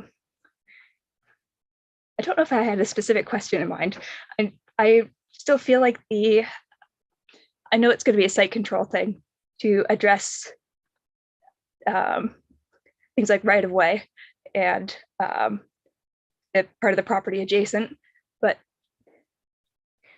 I'm just not satisfied that the traffic report has accounted for the typical flow of residents through the area. It was taken at a random summer day in the pandemic, so that's not going to reflect what it typically looks like. So I just feel like the information needs to be updated with the circumstances and consideration, like a physical walkabout of the site, perhaps. I would invite councillors and developers. I would love to take you on a little walk of my neighborhood. I love it here, but gosh, it's treacherous. Anyway, I think that's about all I have to say. The access is really important. You know, us on foot, us without cars. We already live here. We love it, but like, please don't like disregard us when looking at developments. Thank you. Thank you very much. Madam Clerk. Mr. Chair, next to speak is David McDonald, followed by Elizabeth Hansen. Okay, am I unmuted? You're good to go. Yes, thank you, Mr. Chair. My name is David McDonald. I live at 15 Colburn Street, which is about 2 blocks from the proposed building. I've lived here for 22 years, and I love this neighborhood because it's a remarkably diverse place that has managed to accommodate a broad cross-section of Kingston for over 150 years. I'm opposed to this building proposal for a number of reasons. First and foremost, because it's completely out of character with the neighborhood in terms of its height and mass. I think would set a terrible precedent for other buildings in the area. I also feel strongly that we can achieve further density in the downtown area with 4 to 6 story buildings, as other people have said, that provide a sense of human scale. It's done in Montreal, it's done throughout Europe, and I just don't buy the argument that it's too costly to create accessible and affordable human scale housing in Kingston at that level. But the main issue I want to address tonight is the single purpose nature of this tower. Varsity Realty, the company behind the proposal, specializes in, quote, the management of purpose-built Canadian student housing, unquote. It is abundantly clear from the proponents' presentations this evening that they have no plan for a multi-purpose building that addresses the broader question of affordability. Now, student housing is critically important, of course, but this is not the right place for it. A point which is made abundantly clear in the official plan, which talks at great length about the need to carefully manage the campus expansion area around Queen's University. Students are a unique part of a complex housing market, so it's important that their needs and their impact on other segments of the housing market are taken into consideration during the planning process. This is no different than the way we zone for retail, differently than how we zone for manufacturing. We would not put a factory on Princess Street, and we should not put a 16-story student-focused tower in a diverse and thriving neighborhood. The fact that the subject land falls outside of the official plan's campus expansion area makes this point all the more pertinent for the planning committee. Without a clear sense of where and how we are going to build student housing, Kingston runs the risk of turning its entire downtown core into a giant student residence, as has happened to many university towns in the United States. If this purpose-built student tower is approved, it would also set a bad precedent for future proposals in other locations outside the campus expansion area. We've had students living comfortably in this neighborhood for decades, but it's been a sustainable balance. This proposed 16-story student tower would be a turning point, after which there may be no going back. Good planning supports diversity. This proposal does the opposite. Thank you. Thank you, Mr. McDonald. And I think it's incumbent upon me as chair to mention that normally we don't allow commenting on who may live in a building vis-a-vis the Ontario Human Rights Code and the fact that we're just simply not allowed to people plan or people zone according to the Planning Act. However, I did allow those comments to continue because they were couched in language that's found in our official plan, which is one of the most pertinent documents that we consider in these deliberations. So for those who are making note of what's allowed to be talked about in my ruling, that would be a fair comment by Mr. McDonald, given the reference to the official plan. Madam Clerk, the next person. Mr. Chair, next to speak is Elizabeth Hanson, followed by Steve Garrison. My name is Elizabeth Hanson. I live at 20 Alma Street and have lived in the neighborhood for 30 years. Alma Street, as you're aware, faces McBurney Park. First, I want to second the comments of Annette Burfoot and Lee Westlake in particular. They set out important issues in great detail. I also want to correct the comment about the expropriation of Rose de Shaw. Mr. Black did not say the expropriation of Rose de Shaw. He said the de facto expropriation, an important distinction. So although it might not legally occur, it will be necessary for her not to be in her home as a result of the construction. So please keep the language clear and honest. I want to be clear that I support densification in my neighborhood. I've lived in Edinburgh, Scotland, which is an extremely dense city and a testimony, like the city of Paris, to what 5-story tenements will do in terms of creating a vibrant and cultured city. The character of those 5-story tenements are flats in which families live, couples live. They are designed to be at a level that they do not block the sky and to be genuine homes. We have models of that on Queen Street already in the form of Anna Lane.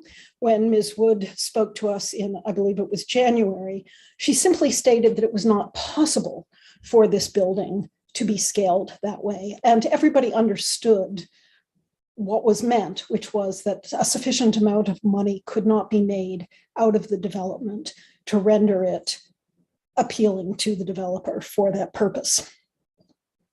So I want the Planning Council to do everything it can to facilitate the good densification of the downtown. However, I also note that the neighborhood is currently zoned for 3 stories. The proposed building is 16 stories. There is no maximum height in the official plan. So I am curious, given that what we're confronted with is an over 500% variance from what the neighborhood is zoned for, what the principles are that the committee is going to bring to bear to determine what an appropriate height would be. Is it 6 stories? Is it 16 stories? Why not 30? There is a lack of specification around how the right answer is going to be arrived at. Meanwhile, the language in the provincial policy states that the design, and I'm quoting here 171E, the building is supposed to produce a sense of place. As many people have noted, the character of the place is a residential neighborhood, lots of historic buildings. I don't mean heritage designated buildings, I just mean old ones that are approximately 3 stories. The design is supposed to provide appropriate transition to the neighboring usage. Again, these are sort of broad concepts. So my question to the city councilors is, how are you going to determine how tall is too tall? For Ms. Wood, what is the real answer to the question of why we cannot have a 5 or 6 story building like the podium, the very attractive podium that you've designed? And my question to the assembled, which is frankly a rhetorical question, is, are you kidding? Thank you. Thank you. Ms. Fawcett, who's next? Mr. Chair, next to speak is Steve Garrison, followed by Sharon DeLine. Thank you, Mr. Chair and members of the Planning Committee. My name is Steve Garrison. I live at 37 Seaforth Road, which is not in the neighborhood, but I do walk extensively from my home to the neighborhood because the downtown belongs to everybody, and all the more reason for us to make sure we get development right when we approve development proposals in the downtown area. I agree with just about everything that's been said this evening. It's interesting to note there isn't one member of the public that's come out in favor of this proposal. And I, like everybody who's spoken tonight, agree that we need more affordable housing in the city. I agree that we need more density. I agree that we need developments that are to scale and that fit the skyscape and the flavor of the neighborhood. But this development proposal does not meet any of those criteria. So I'm puzzled as to why city staff might consider approving it, and definitely would be puzzled if the planning committee and city council decided to approve it. A couple of weeks ago, I was in Toronto, and I know Toronto doesn't have much of a reputation for being a beacon of hope for development, but I was on the Danforth. I don't know if you're familiar with that stretch of road, and I was in the Greek town, which is about 6 or 7 subway stops away from Bloor and Yonge. And I was walking towards Bloor and Yonge, and one of the reasons I love to walk downtown is because I love the stimulation of looking at the beautiful skyscapes and the buildings and the urban landscape. And walking along the Danforth towards Bloor, it was a beautiful view because all of the buildings along the Danforth, they were all the same height.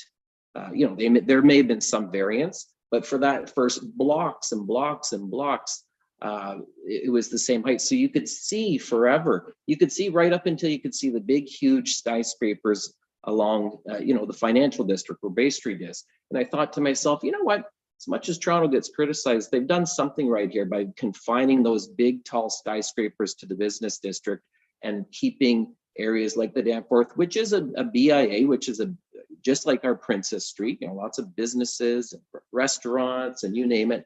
But they were smart enough to make sure that developments conformed to the skyscape.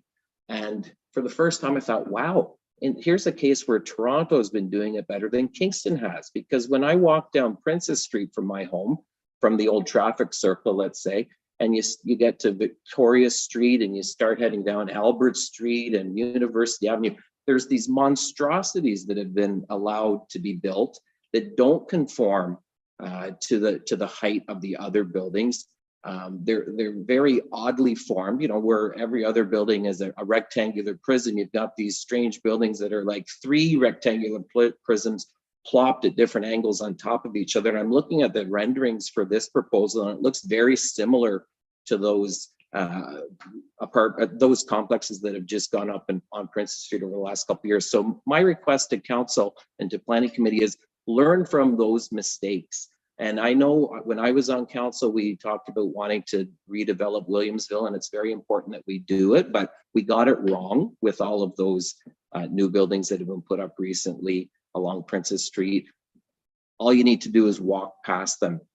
You know, I remember the day I was walking through along Princess Street when those apartments were going up, and all of a sudden one day I realized there's no more sunlight as I'm walking. There's no more sunny side of the street because the building is too tall, it's blocking it. Let's learn from those mistakes and don't repeat them on Queen Street. So I would respectfully request that planning committee, if this does you know, come forward as a recommendation, reject this proposal. Thank you, Mr. Garrison. Or as I am reminded to say, former Councillor Garrison. Who do we have next? Mr. Chair, next to speak is Sharon DeLine, followed by Vicky Schmolka.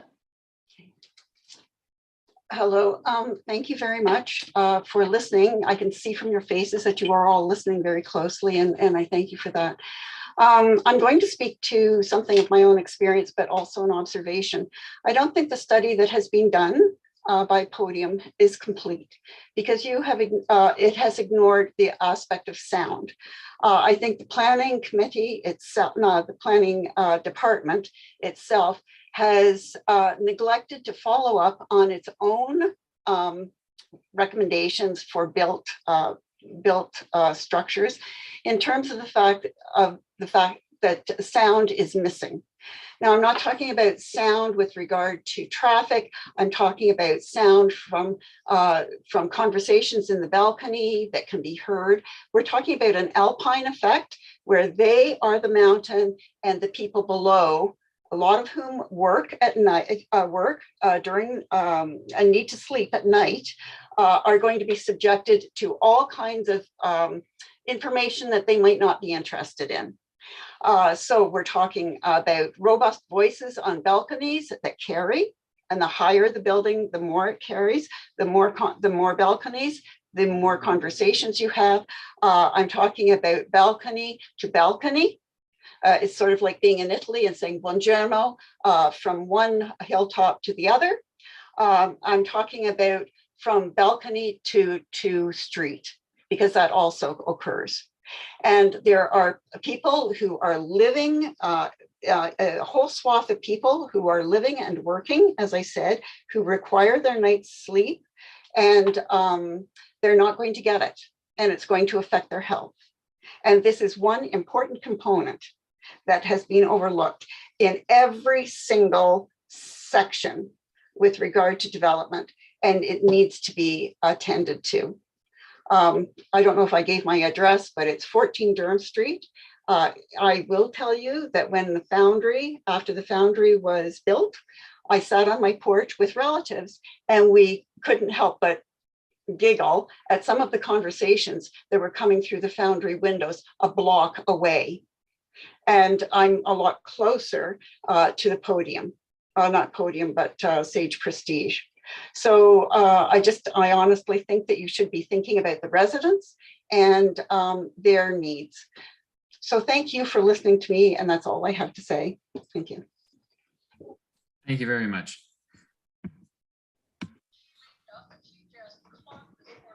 Mr. Chair, next is Vicky Schmolka. Perfect. Another former councillor. Welcome, Ms. Smolka. Thank you. Ms. Fawcett, did you get my PowerPoint? I sent it at the break. So perhaps if there's someone else waiting to speak, they could speak and then I'll speak after that. Mr. Chair, if that's all right with you, I can get that prepared for Ms. Schmolka. So next we can go to Margaret Cotwain.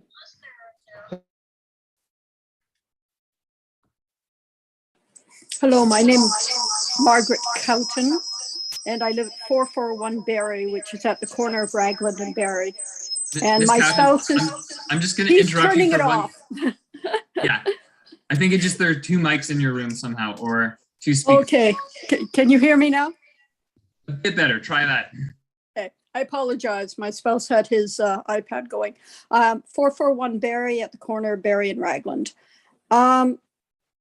We moved here a couple of years ago from Portsmouth Village, which is a lovely historic district, but we moved downtown so we could walk to where we wanted to go. So we had a more vibrant neighborhood. We'd come from Toronto, from Cabbagetown. So small local neighborhoods that are close to development are close to our hearts. I literally walk by this development with my dog at least once a day, depending on the dog, twice or three times a day. I actually don't have much to add to the comments that have been made by the total inappropriateness of this development on this corner, and yet I'm all for intensification. My concern really is the process that got us here to tonight's meeting, which is being touched on by a number of people. The developer, and not to put a fine line on it, clearly this is student housing in the guise of some kind of intensification. The developer brought something forward, and staff clearly identified dozens and dozens and dozens of serious areas where it didn't even come near to meeting our existing bylaws and planning processes. And yet we are here in April at a public meeting, not even addressing vaguely what the developer may have to change just because of staff recommendations. And for all of the lovely lip service about, oh, we will address and we will take back and we will consider. This seems to be another one of these Kingston events that I have some difficulty with, as much as I love living in Kingston, of developers throwing as much as they can up in the air and seeing how much staff will catch before it falls. And then the rest just seems to go ahead. And for the last couple of years, citizens, like what is happening here, have been picking up, if you will, the slack. But we aren't even knowing what we're addressing. And yet we're having a public meeting and we're being told if there are significant changes, then there'll be another public meeting. I have some real problems with this process. Citizens should have some degree of comfort of knowing the existing bylaws and zoning bylaws and official plans are the starting point, not the ending point. Not the starting point, they are the ending point. That is what developers come with. And if you can't build within those structures, then you better give a very convincing case to city staff as to why it should even go any further. But here we are 6 months, 9 months along from when the original application is in. There's hundreds of people spending time here tonight, or at least many dozens of people, addressing what is actually a fiction. It's called, let's go for, as has been pointed out, 500 times what is allowed in terms of height. And then give us a gift and we'll go down to 12, which is still over twice, well, under the new regulations, probably twice as high as it would be allowed. Why are citizens not able to rely upon the process to fight this off before we all have to get engaged like this? I'm all for public engagement, but I would suggest to the city of Kingston that it is time for them to approach and address their staff about why any of this is allowed to proceed this far before the citizens raise what are obvious objections. And the developer knows they're obvious. And Ms. Wood, for all of your lovely addressing of whatever, I haven't actually heard you answer much. Then we'll take it back and talk it to our people. Ms. Kavanaugh, I'm gonna interrupt. I appreciate that we're individuals here and we do address. I appreciate. I'm sorry, and I didn't mean. I'm talking more in generalities here. Okay, so let's just keep it maybe as the applicant's planner. I shall. The applicants. I'm talking in terms of a process that here in Kingston seems to occur again and again and again. And you've heard the frustration on many people's voices, and I'm just echoing it. Clearly, this development, by any common sense, could never have gone ahead by its original process. So why are we starting at this? Why are we starting at 5 times, and let's peel it back down to what 30 seconds, please. Theoretically we should all be about? And that's really my objection here. Yes, I will join my neighbors and I will fight this tooth and nail. But there's something very wrong with the process that we're even having this meeting at this scale, at this level now. Thank you. Thank you. Madam Clerk, were we able to get the PowerPoint for Ms. Smolka next? Yes, Mr. Chair, we are set to go. Excellent. Thank you very much. I'm Vicki Schmalka. I live at 702 Newmarket Lane. I added some slides at the break because I was struck by something in the technical review that Ms. Burfoot drew your attention to. So this is there are 90 comments in the technical review. Some of them have many comments, and this is one about floor plate. So Ms. Wood talked about an 800 square meter floor plate. Well, in fact, apparently the first iteration of this proposal was at 709 square meters. The city seems to have put forward in early discussions a floor plate of 750 square meters.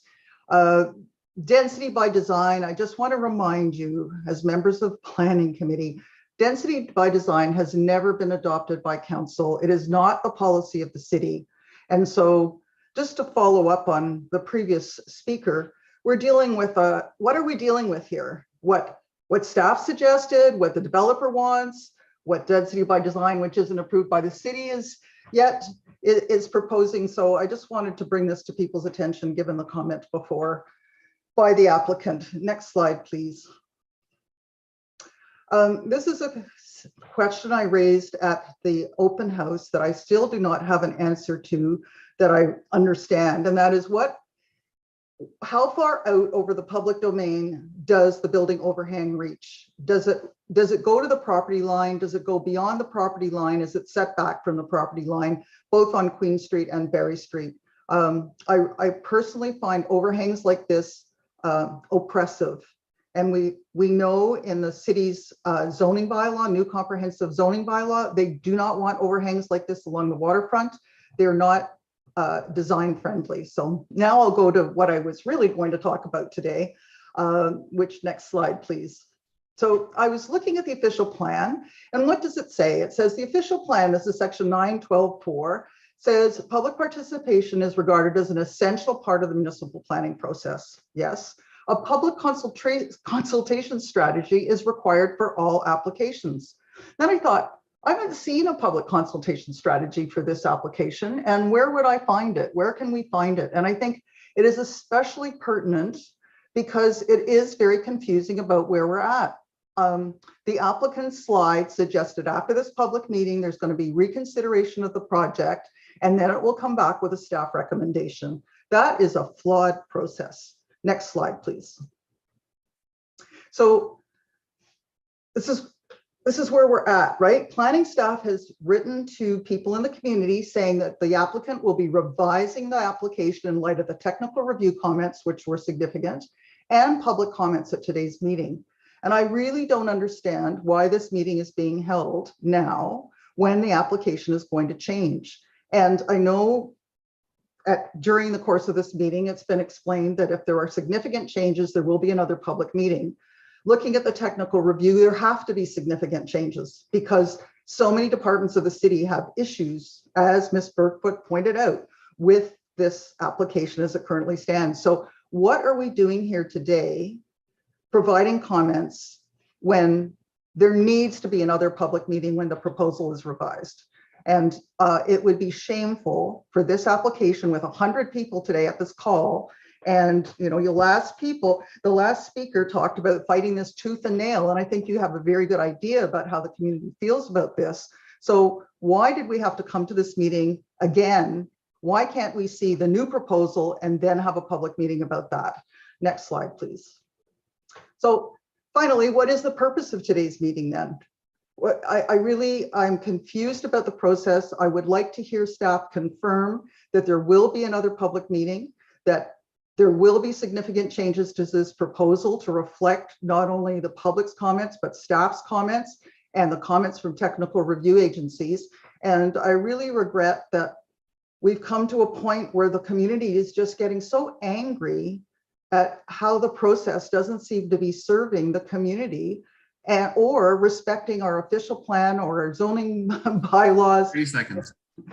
I think Ms. Hanson made a very good point. This is way bigger than it's allowed to be. I think Ms. Westlake made that point too. And I kind of despair of where we're at. And I despair too, because it's not the applicant. I feel badly for the applicants because they're in this process that is not going well. Even try as hard as they might. It's not going well, and we have to fix this. Perfectly timed. That's 5 minutes. Thank you. Madam Clerk, by my count, that was 7 people. Am I crazy? Is that okay? I see a head nod. So what we'll do is put it back to the proponents for some response and then look to staff for that as well. And then we can move to round 3 because I believe there are at least a few other members of the public who wish to participate this evening. So Ms. Wood, why don't you start? Certainly, and thank you through you, Mr. Chair. And I think I'll probably focus on kind of newer comments that we've heard. Although I do appreciate, and we've noted additional comments and concerns that we heard earlier tonight as well.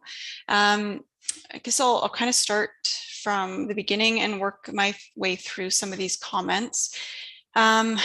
Just responding to concerns regarding potential loss of pedestrian access through the site due to, developing it at almost 100% coverage. I do want to clarify that this is currently all privately owned land that doesn't provide public pedestrian connections through the site, although appreciating that the existing parking lot does provide a convenient cut through, probably for a lot of properties from Colburn to Queen Street.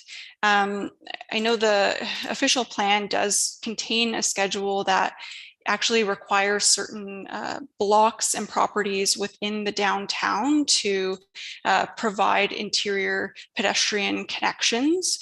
For the most part, they're focused in and around Princess Street and closer to the water.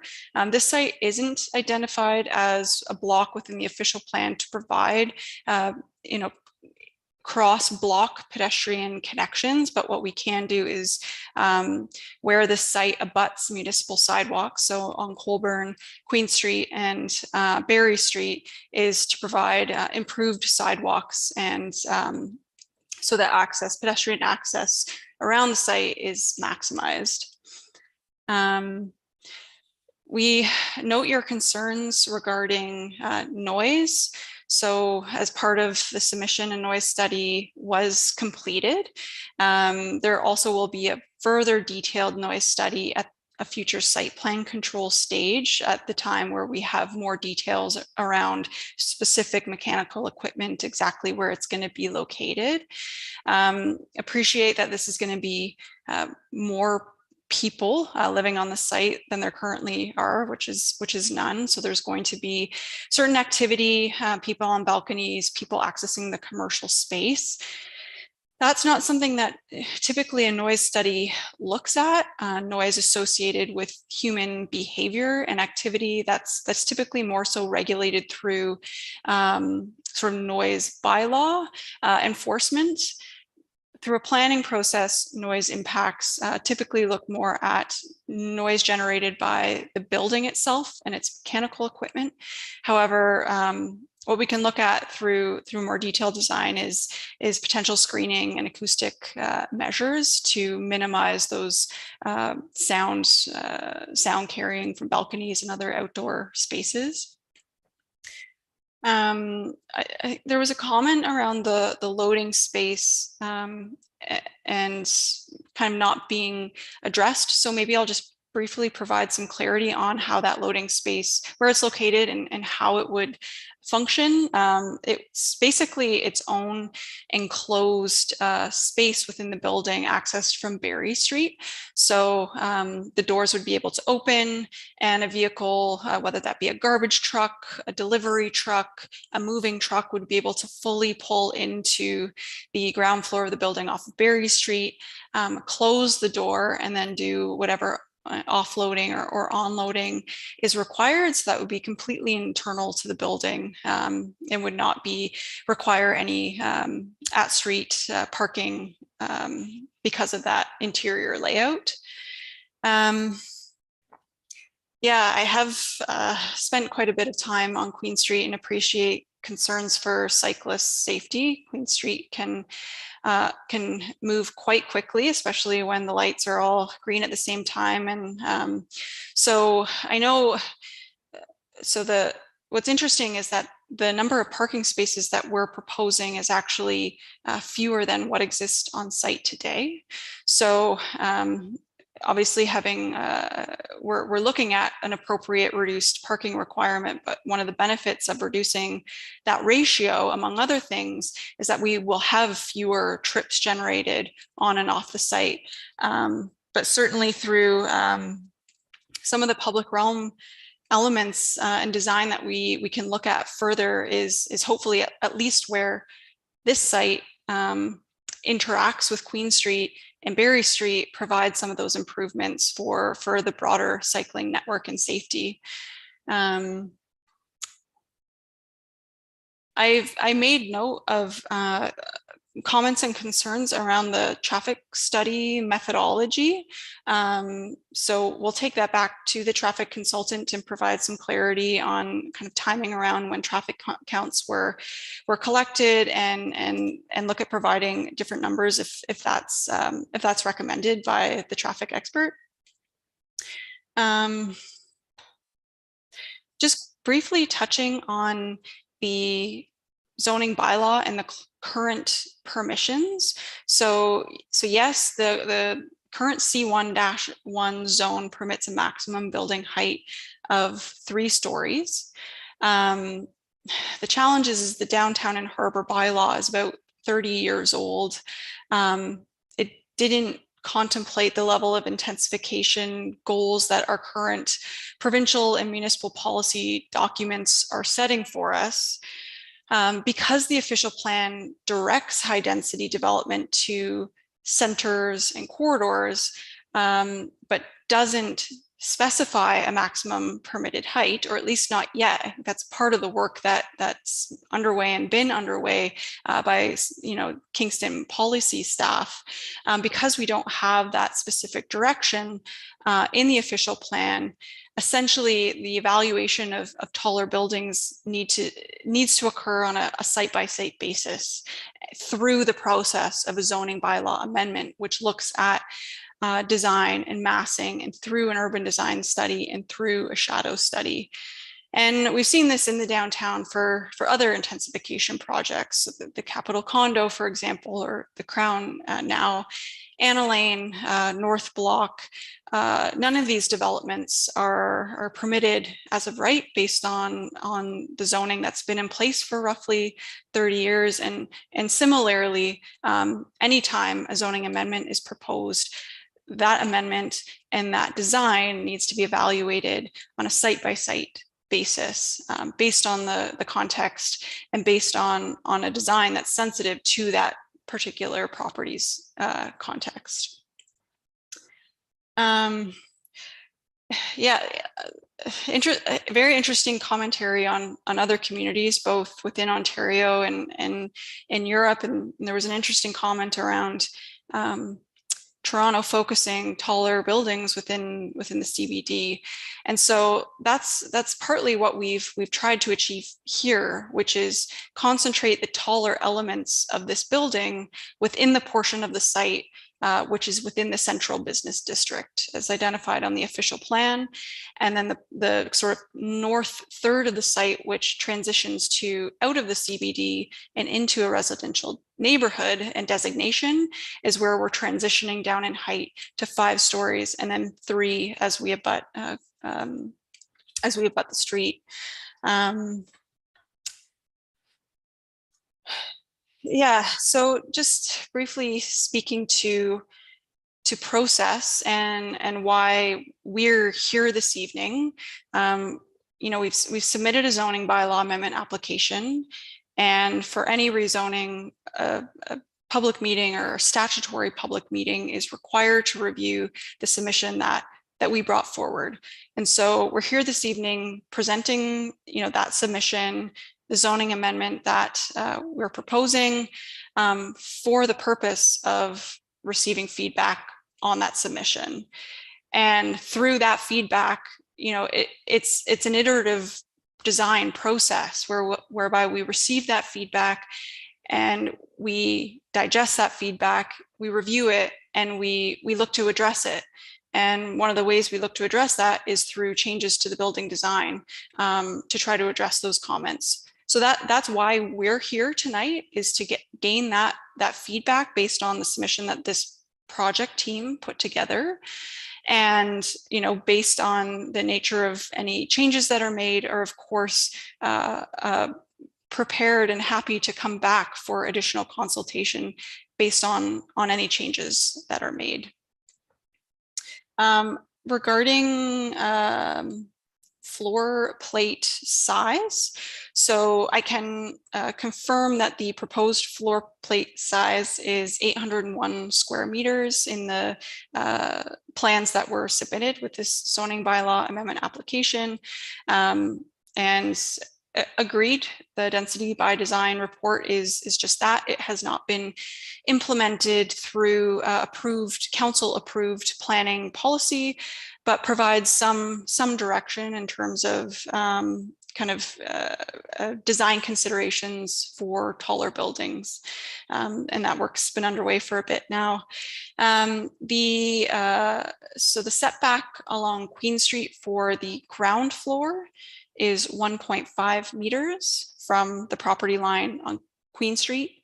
And the overhang, or the setback of levels 2 to 5, is 0 meters. So that overhang does not project into the municipal right-of-way.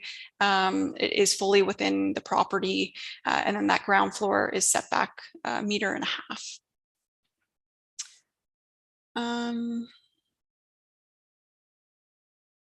I wasn't sure if anyone else from our project team wanted to weigh in at all, but I think that was it for me, Mr. Chair, for now. Thank you, Ms. Wood. I see Mr. Peterson's hand. After you, please. Thank you, Councillor Kylie, and through you, Mr. Chair. Just wanted to highlight some of the comments, I suppose, around the occupant type as it pertains to the official plan comment made earlier. And so Podium Developments is the applicant on behalf of Varsity Realty Inc. And maybe by name association, people see Varsity and therefore a student community. But the way this building is contemplated as designed, it really is as a multifamily building. As Ms. Wood pointed out earlier, the unit types don't reflect like dense student living. There are no 4s, 5s, and 6s. It is your traditional studios through 3 bedrooms. So it's an appropriate unit mix, we believe, for the site. And ultimately, it's going to be a mix of hopefully young couples, professionals, empty nesters, and should students choose to live, we have no control over that. But it is Varsity Communities is not the applicant. They are a property management company, and multifamily is the goal here. Thank you, Mr. Peterson. I see Mr. Barr, our manager of planning. Take it away, please. Thank you, and through you, Chair, I just wanted to follow up on the process comments that have been raised this evening. Ms. Wood was able to speak to a few of them about the reasons why we're here tonight, and that is to meet one of the Planning Act requirements for a public meeting to gain feedback on an application. Planning services staff follow the requirements of the Planning Act. We implement these through the agenda processes and the processing of applications for the city of which is the approvals authority for Planning Act matters. And it should be noted again that planning staff are not the ultimate filter of applications that reach planning committee or recommendation. The city has to consider applications that come into us via a complete application under the Planning Act. And planning staff make recommendations to planning committee, of which come at a later date. So the purpose of an initial public meeting is to gain feedback, and that's what we're here to do this evening on the initial part of the application. It is not uncommon for staff comments to be released prior to a public meeting. A lot of this depends on timing of when staff comments can go out versus when a meeting can be scheduled or where we're at in the process for it. And as Ms. Grant had noted earlier in this evening, we're still working on obtaining a heritage consultant for the peer review. There are multiple balls still moving with this application. So it is under technical review from a multitude of different angles. And there is a resubmission anticipated by the applicants based on the comments that have been released to date, and which will include the comments raised by members of the public here this evening. It is up to them on how they wish to respond to it and what they will submit and see for changes. And it will be staff's turn, in our professional opinion, to evaluate that and bring forward a recommendation at a later date. In 2017, the municipality amended the regular meeting provisions in order to allow public comments through a comprehensive report process, essentially making it a second public meeting whereby they weren't able to speak before but can now. So de facto, we actually have 2 public meetings per application when they come into the city, unless it's been deemed a combined application. That doesn't mean that staff haven't recommended in the past, where there have been significant changes between initial submission and resubmission, a second public meeting prior to staff making a recommendation in order to gain additional feedback. That is a process that could be in play here, depending on what's resubmitted and what has changed with the project and the comments that we're hearing tonight. So Staff will take that under advisement as we continue to evaluate this project for which we have not made a recommendation on this evening. I see Mr. Parker's turned on his camera as well, so I'm going to turn the floor over to him. Thank you, and through you, Mr. Chair. Thank you, Mr. Barr. I just wanted to address a couple of comments that have been, I'll say, implied by some of the previous speakers. I think it's unfair, and it's also misrepresentative to say planning staff have brought forward this report prematurely or without due regard. Based on the comments Mr. Barr just said, it's clear why this report is before committee and the public this evening.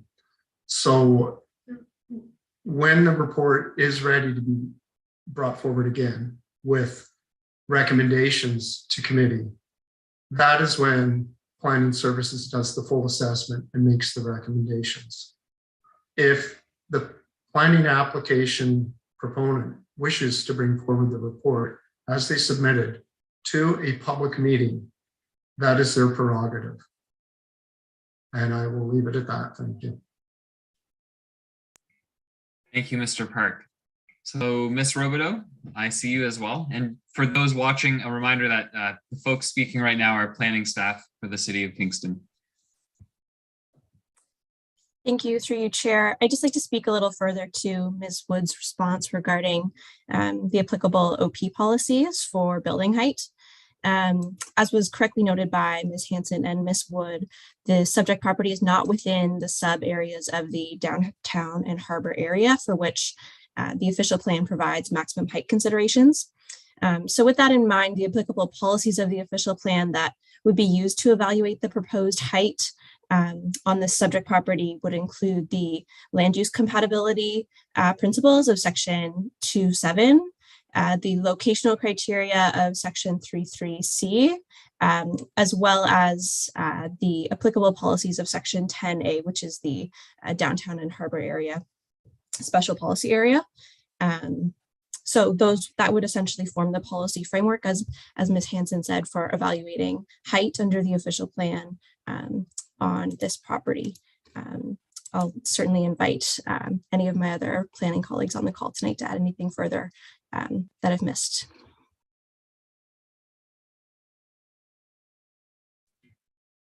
All right, seeing no other planning staff at this point, Madam Clerk, how many individuals have their hands up at this point for round 3 of public comment?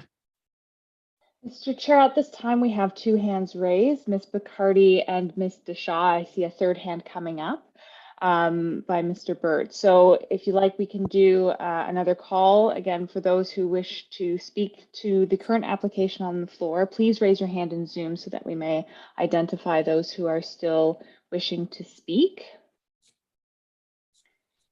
And I currently have 5 hands raised, Mr. Chair, for this next round.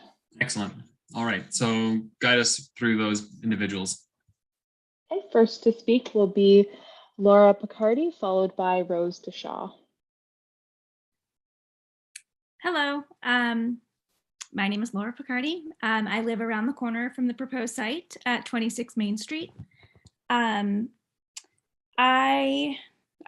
reiterating a lot of what people in the neighborhood have said tonight. I think the scale of the building does not fit the site or the surrounding neighborhood.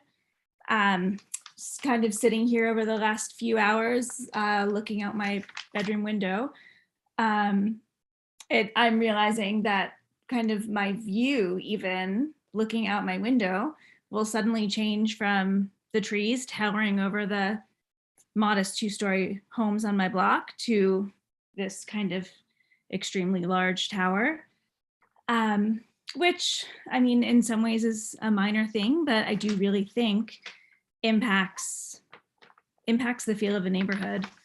I am relatively new to Kingston, and I am very new to the McBurney Park neighborhood. I'm delighted that my husband and I found it, and it breaks my heart a little bit to have it so radically changed. I am painfully aware of the housing shortage and the affordability problems in Kingston. For my husband and me, looking to kind of the large developers in Kingston was not a solution to this problem. Affordability is not something you find from developers because they're looking to make as much money as they can. It's a business. For us, it was a lovely couple who own a multi-unit building that they take care of with pride and renovate, and it's a lovely, comfortable home that they rent out for a modest profit for themselves and at a monthly rent that is affordable for a couple with a moderate income. So I hope that the planning committee will kind of keep in mind that, in my opinion, at least, the big developers aren't really providing a solution to the affordability problems in Kingston. I spent more than a year scouring looking for an apartment that was well maintained and comfortable and a nice place to call home that was also affordable. And this is really the first option that came up for us. And it's not a developer, it's a lovely couple who recognize the beauty of this neighborhood and wanting to maintain it in the way that they can. So while yes, I am all for densification, I am very much opposed to this project, and I hope the council will vote against it. That's all I have to say. Thanks, Ms. McCarty. Thank you very much. Mr. Chair, next is Rose DeShaw. Good evening. My name is Rose DeShaw. I live at 370 Berry Street, and it is my home that this proposed building will loom over. I've lived on the corner of Berry and Colburn for over 40 years. My house is the last in a row of, they aren't townhouses, they're workers' cottages that were built in 1840. I've always known that development was possible beside me, but I always thought it would be reasonable and in keeping with the 3-story bylaw. Finding out about this 16-story proposal was shocking. I'd also like to comment on sustainability, which comes up in the official plan. The applicant states that they will reduce environmental impact using a low-carbon design and sustainable energy systems. We've just come through one of the warmest winters on record. Major studies warn we are due for as much as 450% greater annual death rates due to extreme heat, and that's because of course, climate change. Concrete, which absorbs daytime heat but doesn't cool down at night, is the single biggest cause of extreme heat, which we are about to experience in Canada. There was an article recently. Kingston is one of 15 cities across Canada that are considered most at risk for extreme heat. This is a health issue. Green infrastructure and vegetation, they believe right now, is the solution. I've done my part with a heavily vined home and a yard full of native plants. With what assurance do we have that these proposed environmental measures will be enough? I urge the Planning Committee to say no to this proposal and to come back with something reasonably sustainable, beautiful, and affordable. It can be done. You owe it to future generations of Kingstonians. Thank you. Thank you very much, Ms. DeShaw. Mr. Chair, next to speak is Colin Burt, followed by Robert McInnes. And just before we move to the next speakers, could we get a count of how many folks have their hands up at this point? Mr. Chair, I have 3, including Mr. Burt, at this time. Okay, let's do a final call then. I think that's in order at this point. So if anyone would like to speak on this file and you're still here and willing, Ms. Fawcett, please just remind people how to put up their hand. Certainly, Mr. Chair, and through you, for those who are still with us this evening who have not already spoken to the current application and wish to do so, we do require you to raise your hand in Zoom. There is a button in the center of the Zoom window in which you can press to raise your hand. If you're joining us by phone, then you are required to press *9 in order to do so. I'm just giving a couple more seconds here, Mr. Chair, to see if we have any further hands. Again, as a final call, if we do not get any further hands at this time, Miss Cliff Youngling would be the last speaker. And I'm not seeing any other hands. All right, thanks. Can you remind us of the order then of the remaining 4 individuals? Mr. Chair, next to speak is Mr. Burt, followed by Robert McInnes, and then Suzanne Cliff Youngling. Okay, 3 people. Thank you very much. In that order, please. Hello, I'm Colin Burt. I live at 33 Ontario Street.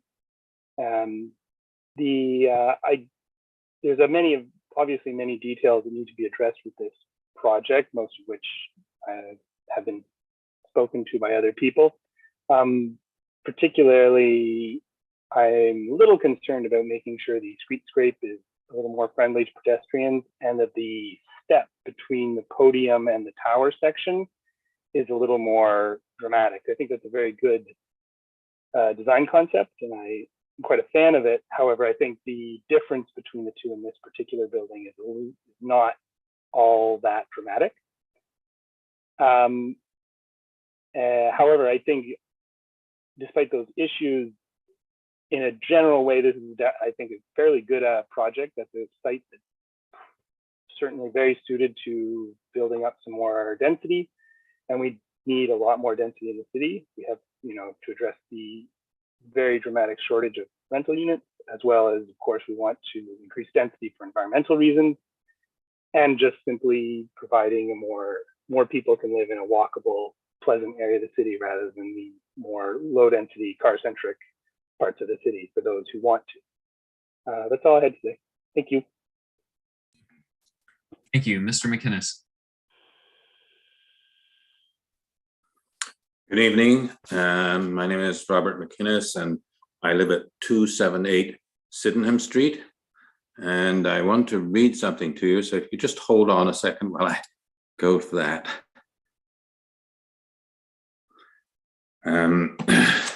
This is a part of the zoning bylaw. It's zoning bylaw 8499. It's clause 3310, and it deals with the city's affordable housing initiatives. And clause B in this says, in accordance with section 9525 of this plan, where an increase in height, density, or both is requested, the city will place a high priority on the provision of affordable housing where community benefits are requested. This affordable housing contribution may take the form of affordable housing construction on the site, the conveyance of land near the proposed development site, or cash in lieu for the purpose of constructing affordable housing, with each site negotiated on an individual basis. So my question here is this merely aspirational or enforceable? And I'd also like to know whether this same clause is in the new zoning bylaw, which is about to be ratified by the city. And I'd also like to know whether the new zoning bylaw deals more with more respect to the citizenry in large building, when there's a large building proposed, and in relationship to massing and height, will citizens get a greater consideration than they seem to be doing in the present bylaw? Thank you.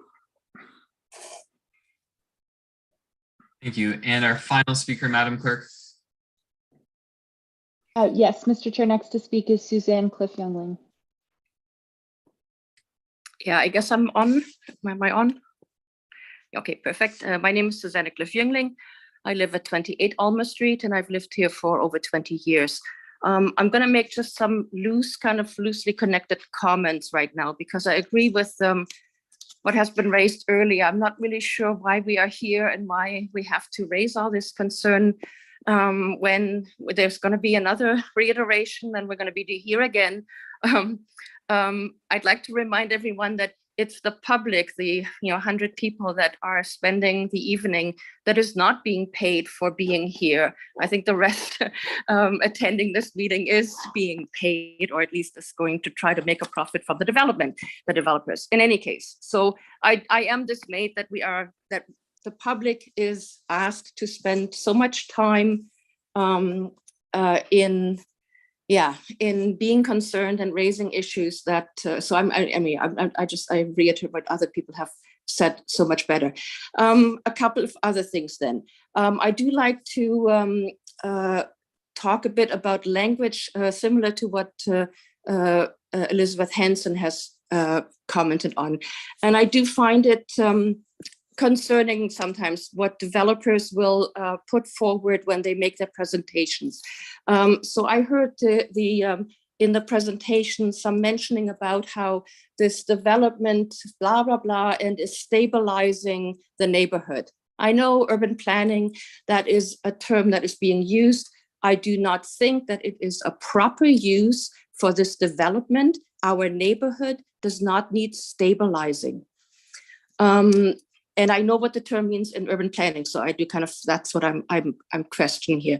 Then there is the mentioning of that the area, the property is currently underutilized, and that this development will make better use of the property. Well, it's underutilized because the developer has decided to make it underutilized, to make it a parking lot, right? There was a building on it before, and now it's a parking lot, at least most of that area. Then there is this mentioning or this constant reference to as if the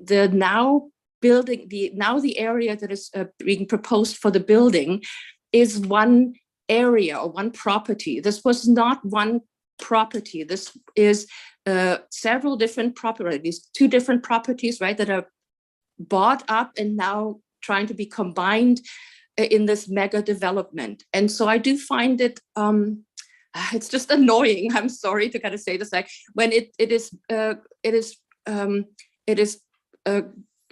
proposed, or it is just the language seems to imply as if it's one area. It's not. There are 2 pieces of property. There could be 2 buildings on it.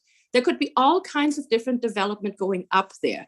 And it's a decision that the developer has made of how they would like to propose it. It doesn't make it the best way, the only way, or whatever, but it is potentially the most profitable for the developer. And so I think I would like planning committee to just keep that in mind, that is what it is. And my last comment would be, or actually that is indeed a question. Actually, I have 2 more. One question would be, there was some talk about the density per hectare, and I just didn't really get a good sense of a comparison here. So I would like to know what is the density per hectare in the proposed development with the 227 units, and what would be the density per hectare if compared to the surrounding area. So if, whatever the neighborhood around it, what is the current, I guess, density in that area? And what would the density per hectare be if only 4-story buildings were put on those two properties that in question? So that is a question to, I guess, the developer or city staff to calculate that for us. And the other question, and that will be my last one, is how this developer, and I'm not sure, I guess I'm thinking about Podium at this point, or the constellation that it is right now. I'd like to know how many units they own or are building right now in Kingston, and how many of those units are affordable. And I only want to know about here in Kingston. I don't want to know what they're doing in other cities and other areas. And I'd like to also know where the studies are that show that there is this trickle-down effect, that if you build 227 units on this corner that are not affordable, that somehow that alleviates the demand for affordable houses. In other words, that suddenly these other units become available to people who actually need affordable housing? Those were my questions. Thank you very much. Thank you very much. Well timed at 5 minutes. Excellent. So we will follow the same process that we've been following and look to the proponents at this time if they have any additional response to the new questions that have been raised, and then staff can comment as well. Thank you. And through you, yes, I'll respond to any new questions or comments that have arisen. And since this is the last round, firstly, thank you all for being here tonight for all these hours on a Thursday. We really appreciate it. So comments in terms of streetscape design and ensuring that the building and the podium level can provide for an appropriate streetscape and public realm. That's certainly been a major priority of this development. Introducing an at-grade setback on Queen Street was a big part of that. So currently there's 0 setback along Queen Street for the existing building. So at grade, we've proposed to bring that building back by 1.5 meters. And that will allow for a combination of potentially extra wide sidewalk, streetscaping elements, landscaping, and greenery. In terms, we can certainly look at the degree of step back of the tower from the podium. Right now, we're proposing a 3-meter step back of the podium of the tower from Queen Street. 3 meters is sort of the kind of standard approach for tower step backs from podiums to gain that pedestrian scaled environment. But we'll take that back and look to see whether we can reconfigure that tower location on the podium to achieve a greater building step back. Mr. McInnes, your question related to community benefits, good question. It hasn't come up. Community benefits are a tool or a mechanism that the official plan allows for to essentially what we call density or height bonus. So it's a mechanism through which municipalities can consider permitting density and height beyond that which is permitted as of right in exchange for community benefits. And as you've noted, that can take the form of tangible benefits that the developer provides, whether that be physical affordable housing units or parkland, extra parkland dedication, public art, things like that. Or they can provide cash in lieu of that tangible benefit that's calculated through a specific process that the city has. And then that through a separate public consultation process would determine what that money goes towards. So, you know, that is a guarantee, community benefits. It's within the official plan. It would be captured through staff's comprehensive report, the need to provide for that, and would include a calculation of an amount, and then a determination of, you know, based on public consultation, what that money would go towards. So whether that's affordable housing or otherwise, that is an official plan policy and is something that we and the developer would be obligated to fulfill. The new zoning bylaw was, for the most part, and I'll provide a response, and staff feel free to also jump in here. The updated zoning bylaw was largely, not completely, but for the most part, a consolidation exercise. So there's currently 5 zoning bylaws for the city, which reflects the municipality's pre-amalgamation. And the city's been undergoing an extensive process to consolidate all of those bylaws into one. The new zoning that applies to the downtown and this location is comparable to the zoning that exists today. So we don't really see a departure in the new zoning applicable to downtown to facilitate taller buildings such as this one.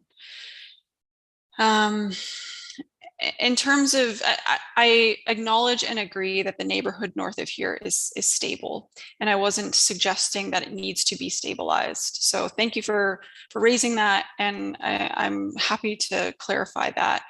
I think what we're trying to do here is maintain that stable neighborhood character by proposing greater density on the fringe of that existing low density residential neighborhood within the central business district, in proximity of that existing stable neighborhood, so we can consolidate intensification along this major corridor in proximity of the downtown within the central business district, so we can maintain that stable neighborhood to the north.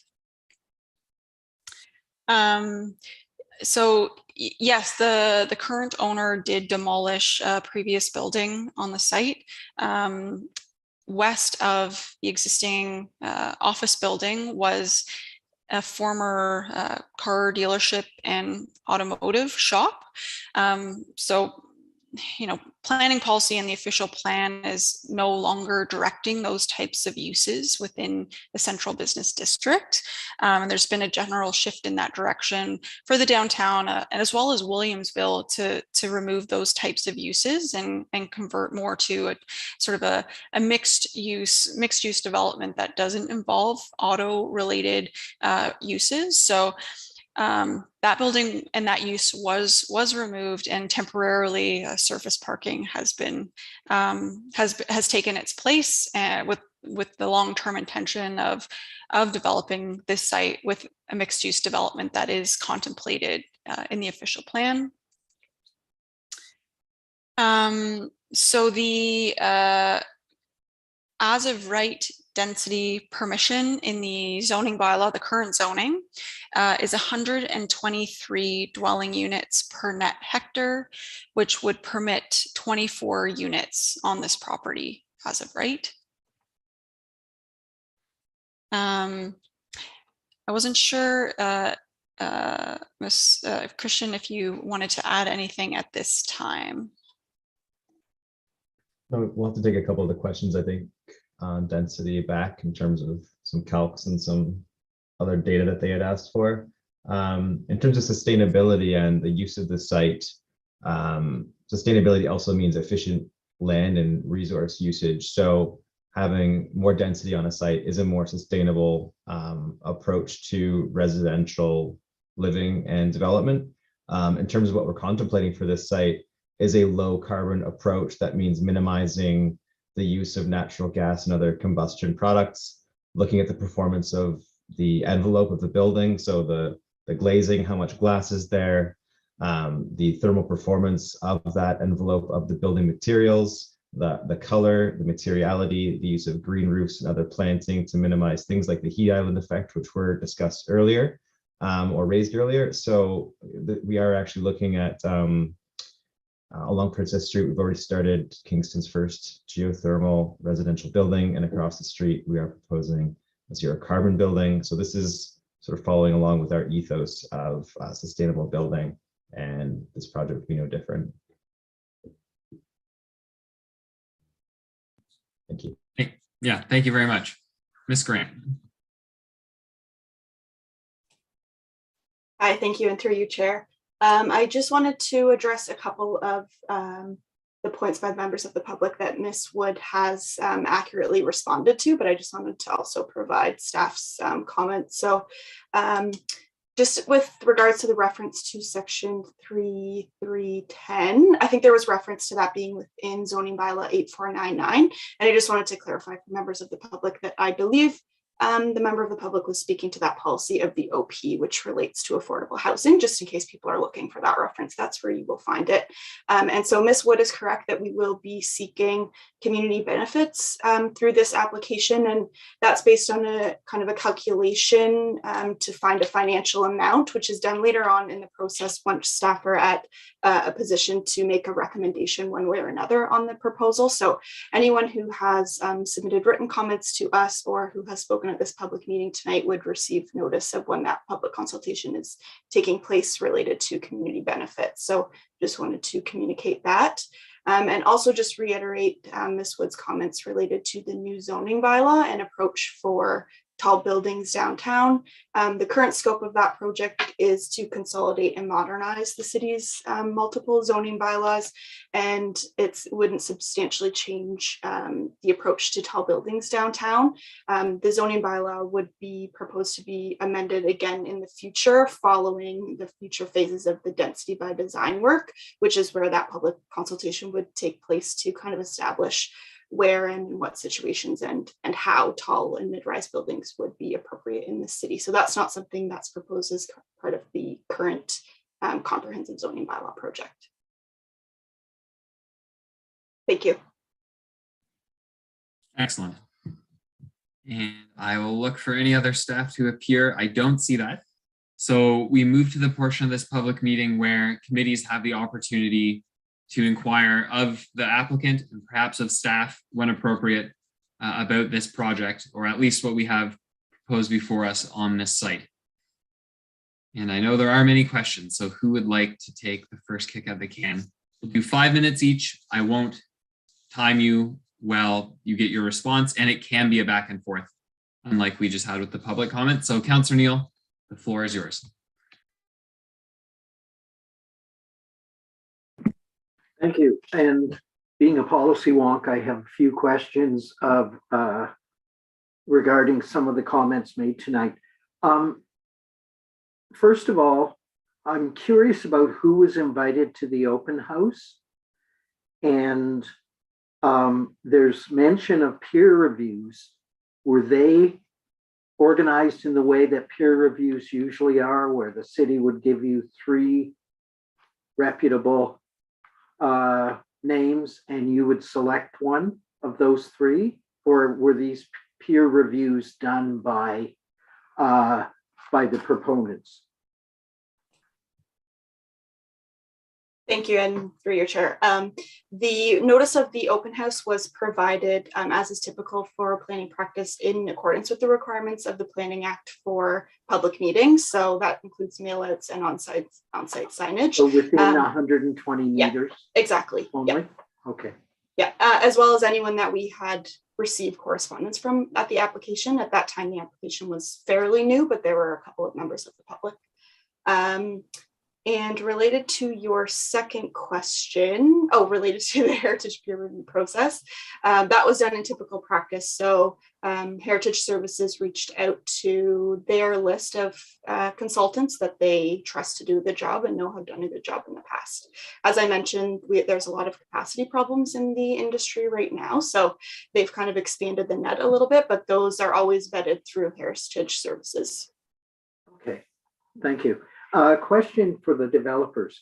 You talked about mitigating density and mitigating heritage, but you weren't very specific about how specifically you were going to do that.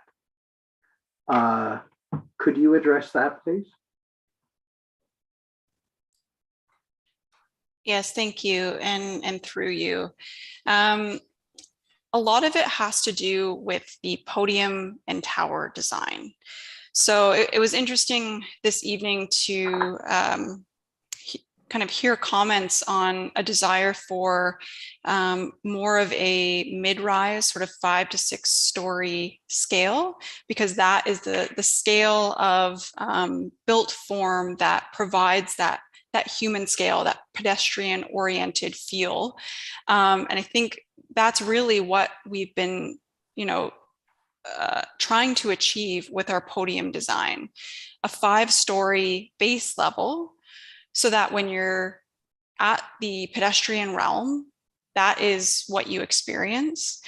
And a tower design above that's set back, minimum of 3 meters from Queen Street, significantly more setback from the west property line where it abuts the Renaissance, and even more significantly set back from the Colburn Street frontage. So the tower itself, I think, is around 25 meters set back from Colburn Street, which is really where we see that the beginning of transition from, Queen Street as more of a mixed use corridor towards the McBurney Park neighborhood, which is an existing lower density residential neighborhood.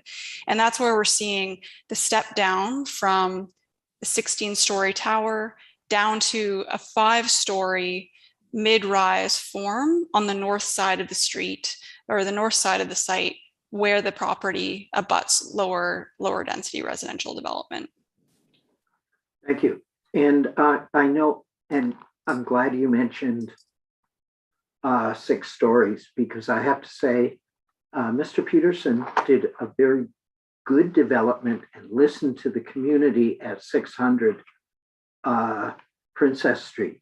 And it's, in my mind, it's a little unfortunate that we're looking at 17 stories or 16 stories with this development.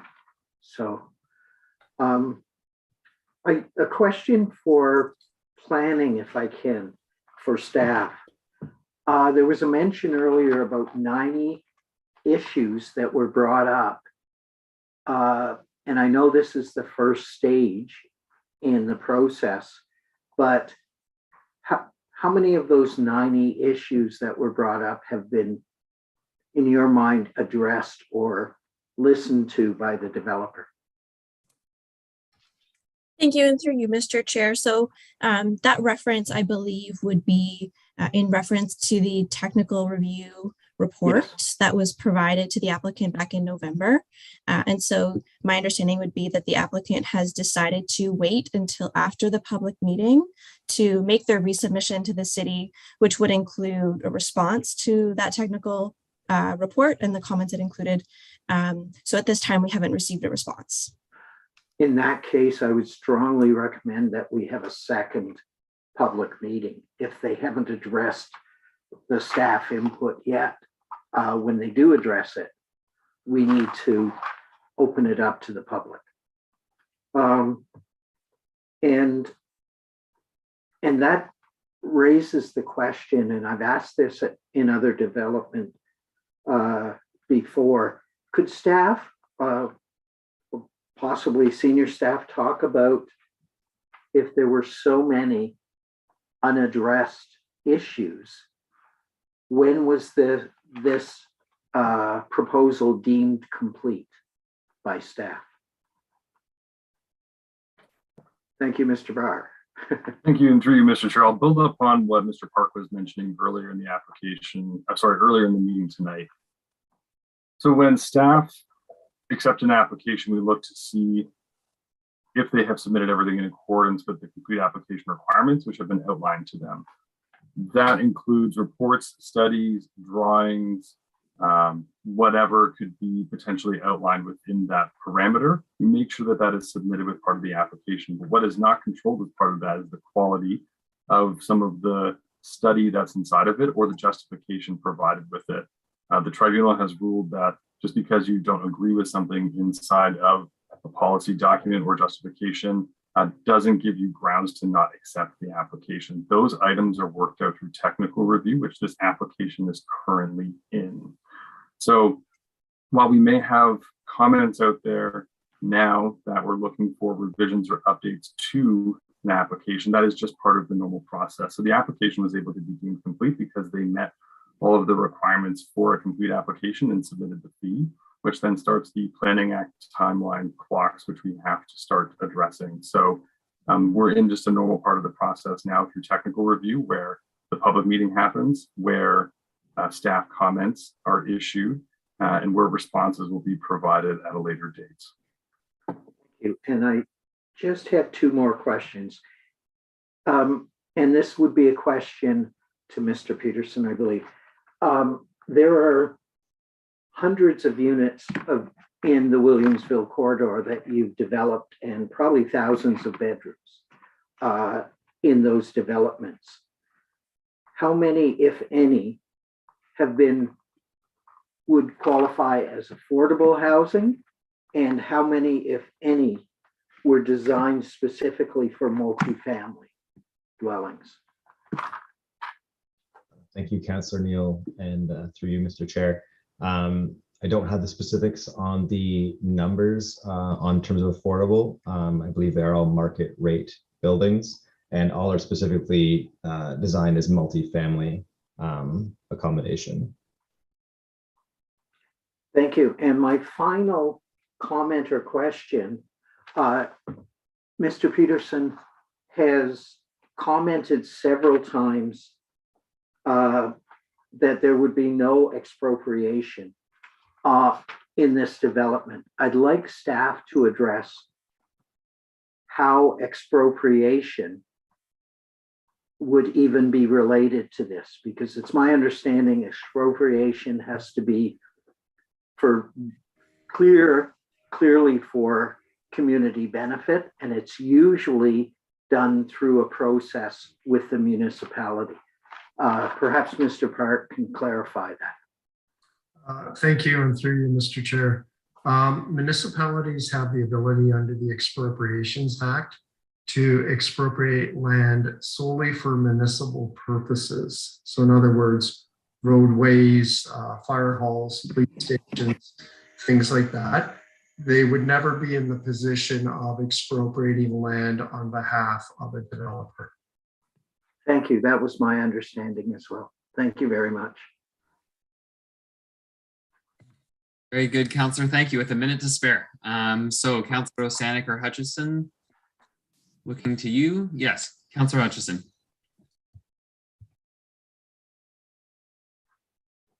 Oh, we're having a hard time hearing you. We won't start. You can't hear me when I'm muted. That's true. There you go. Sometimes a little thing pops up. Elizabeth does that, but she didn't do it that time. So I've got a number of questions, some of them rather specific. First of all, I want to second Councillor Neal's comment that we need a second public meeting. I have to say, Mr. Peterson, it doesn't look good when you don't respond to the technical review. We have a public meeting and the public is used to the comprehensive review coming with a recommendation thereafter. Just doesn't look very good at all. So you talk about here about 227 residential units, and just so I can understand this a bit better, you give the breakdown and with the sizes, and I'm wondering what the rationale is behind that breakdown. You got 10 studio, 161 bedrooms, 52 bedrooms, 73 bedrooms. What kind of thinking went into that? Thank you, Councillor, and through you, Mr. Chair. I think, what's the rationale for the suite mix? Is that the question? Exactly. I mean, it's a count of market demand as well as what makes sense for the building overall and the usage type. Also the affordability of unit types. The larger the unit, they typically be more expensive as well. So it has to satisfy market demand and also affordability of those units. So what is your market focus? When you say market demand, you must have a market in mind. The target market is a multifamily building looking at young professionals, empty nesters potentially, and people that live in the local area. These are pretty small families, eh? 161 bedrooms out of 227. Small families don't always necessarily include many people. Yeah, I'll just make clear again that we're straying a bit if we're talking about people zoning here. So let's focus it on the land use. There's nothing to do with people zoning. Not on my part. Okay. The second of all, we've only got 39 on-site vehicle parking spaces. And that's a bit disturbing to me. And I brought this up at the first public meeting, which was unofficial. I'm wondering, I'm interested in your rationale, but because usually 1.4 has been what we've got, and that gives you 318 spaces. But we've been demanding less in order to try and frankly bring down the prices of buildings and rents and so on. And we've had situations where the city has had studies from Ottawa where they're saying 0.33. That's still 75 spaces, almost twice as many as you're allowing for. So my concern is not just with what the parking has to do with who might live there, and you're saying it's multi-member families. My concern is with the visitors and with the businesses and immediately around there, because people park on the street now to go to those businesses, and the nearest parking lot is usually full. So this is of vital interest to the neighborhood for that matter. So what is your response to that?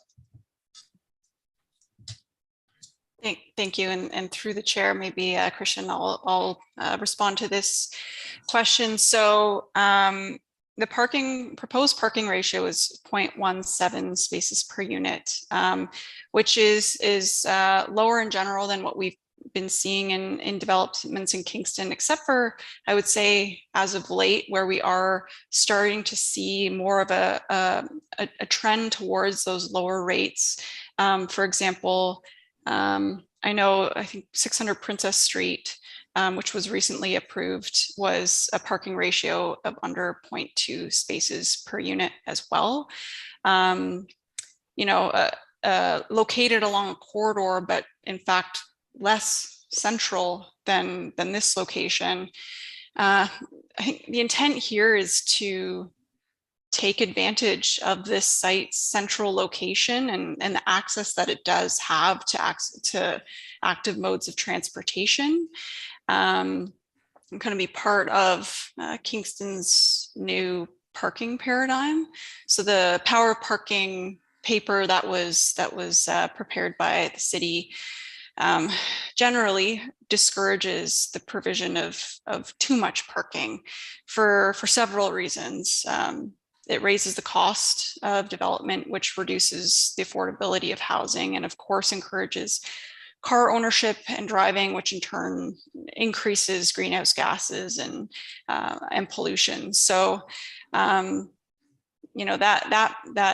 parking report from the city and that shift in paradigm, I think is something that we're trying to acknowledge through this development and be part of that shift in paradigm by reducing parking ratios, avoid an oversupply of parking on this site, and kind of encouraging tenants or future buyers, depending, to move away from private car ownership and towards using active transportation.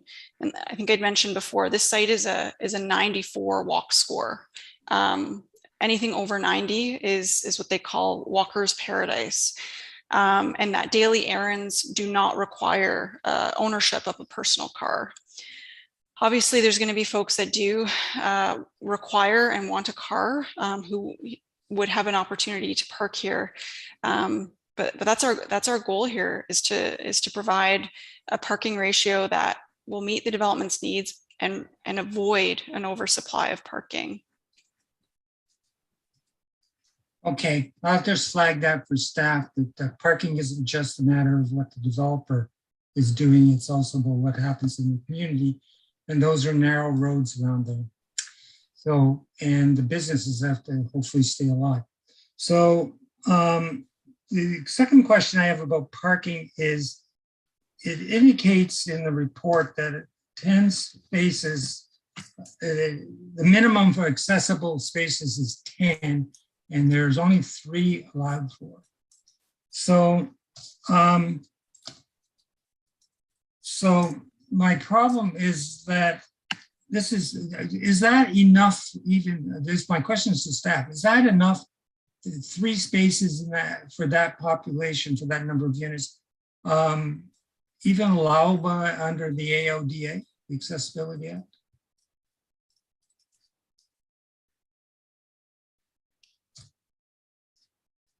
Who would like to take that from staff? I don't see anyone appearing. Oh, there's Ms. Grant, or yes, Ms. Grant, after you. Thank you. Through your chair, I'll go first and then I'll let my colleague jump in if she has anything to add. So typical practice for the city, as you know, our previous zoning bylaws required quite a greater number of required parking spaces than is being proposed through the new zoning bylaw. So just for reference, this property is within parking area 1, which is kind of like the central least parking that we're recommending through that work, which would mean that the as of right requirements proposed would be 0.5 per unit, and that includes resident and visitor spaces. So in terms of accessible parking, our typical practice has been to continue to require the ratio based on the required number of parking spaces, even if those are being reduced through the proposed zoning bylaw amendment. So that's something that we're going to be looking at in light of the proposal of what the required spaces would be under the new zoning bylaw. So that's something that we're going to have to kind of think about as staff through the technical review of the application, and of course ensure that we're complying with the AODA with anything that we're putting forward. So any thoughts that you have, Councillor, on that now, we're happy to take them and include those as part of our technical review. Thank you very much for that reply. Did I hear you say that the base minimum, well, we're trying to get away from minimum in some sense, and I've been roughly supportive of that, but I thought you said 0.5 of all space per unit. Yes, so it's in parking area. Willing to go. Right, so the new zoning bylaw proposal would be 0.4 spaces per dwelling unit in terms of the resident parking, with an additional 0.1 spaces per unit for visitor parking. So that would be the as of right requirement in the zoning bylaw. As you know, the new zoning bylaw also includes a concurrent recommendation to amend the cash and lieu of parking bylaw. So that's also something that we'll be looking at through the technical review of the application. So visitor and resident together 0.5, but it breaks out to 0.4 and 0.1. Yeah, that's good. That's good to know.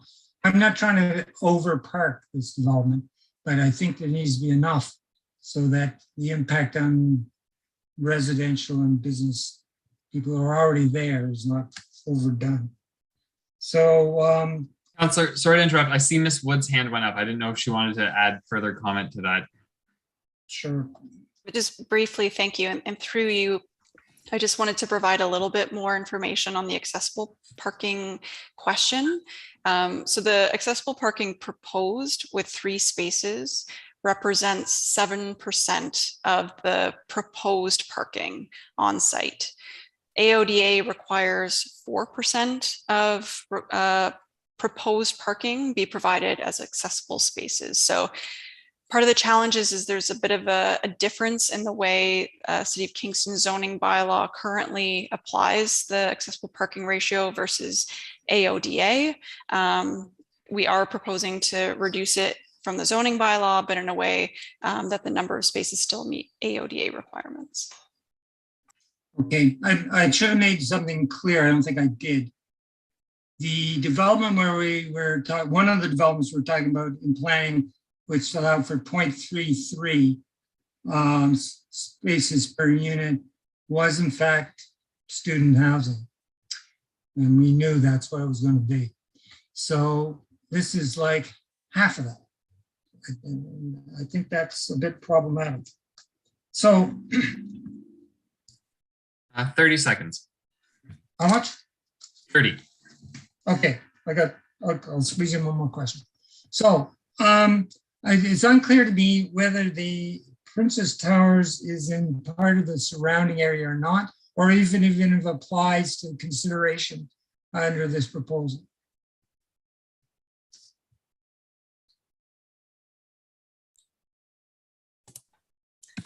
That's for staff. Yeah. Ms. Robidoux.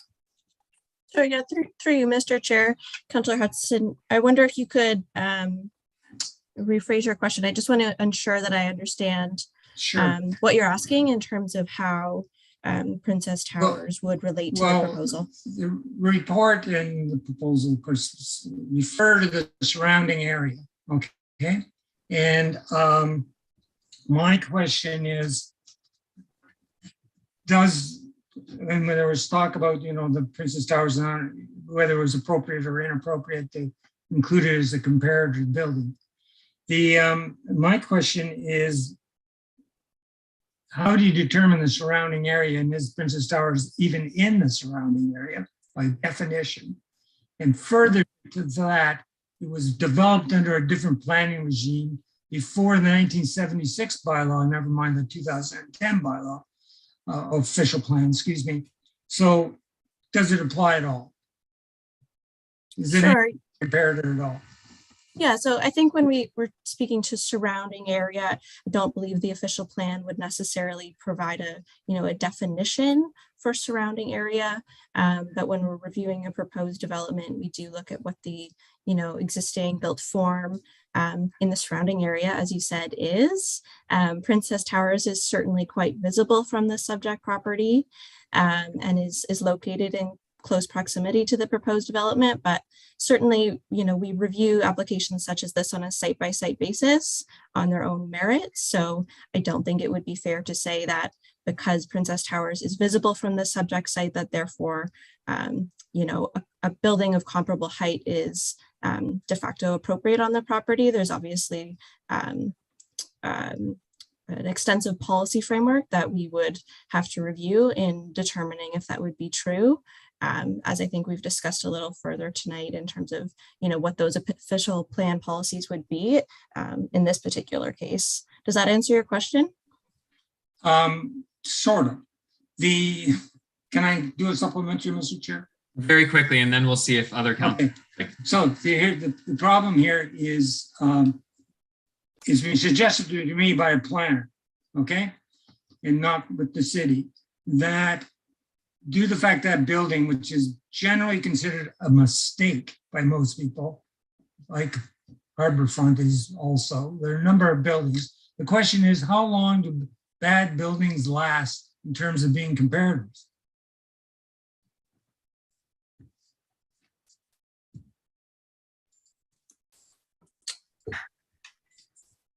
Thank you. And through you, Mr. Chair, I'll maybe try and address that. I think as long as the building is standing, it can't be ignored. I don't think there's a point where you say it's 40 years old, it's under an outdated bylaw, you have to remove it from the equation.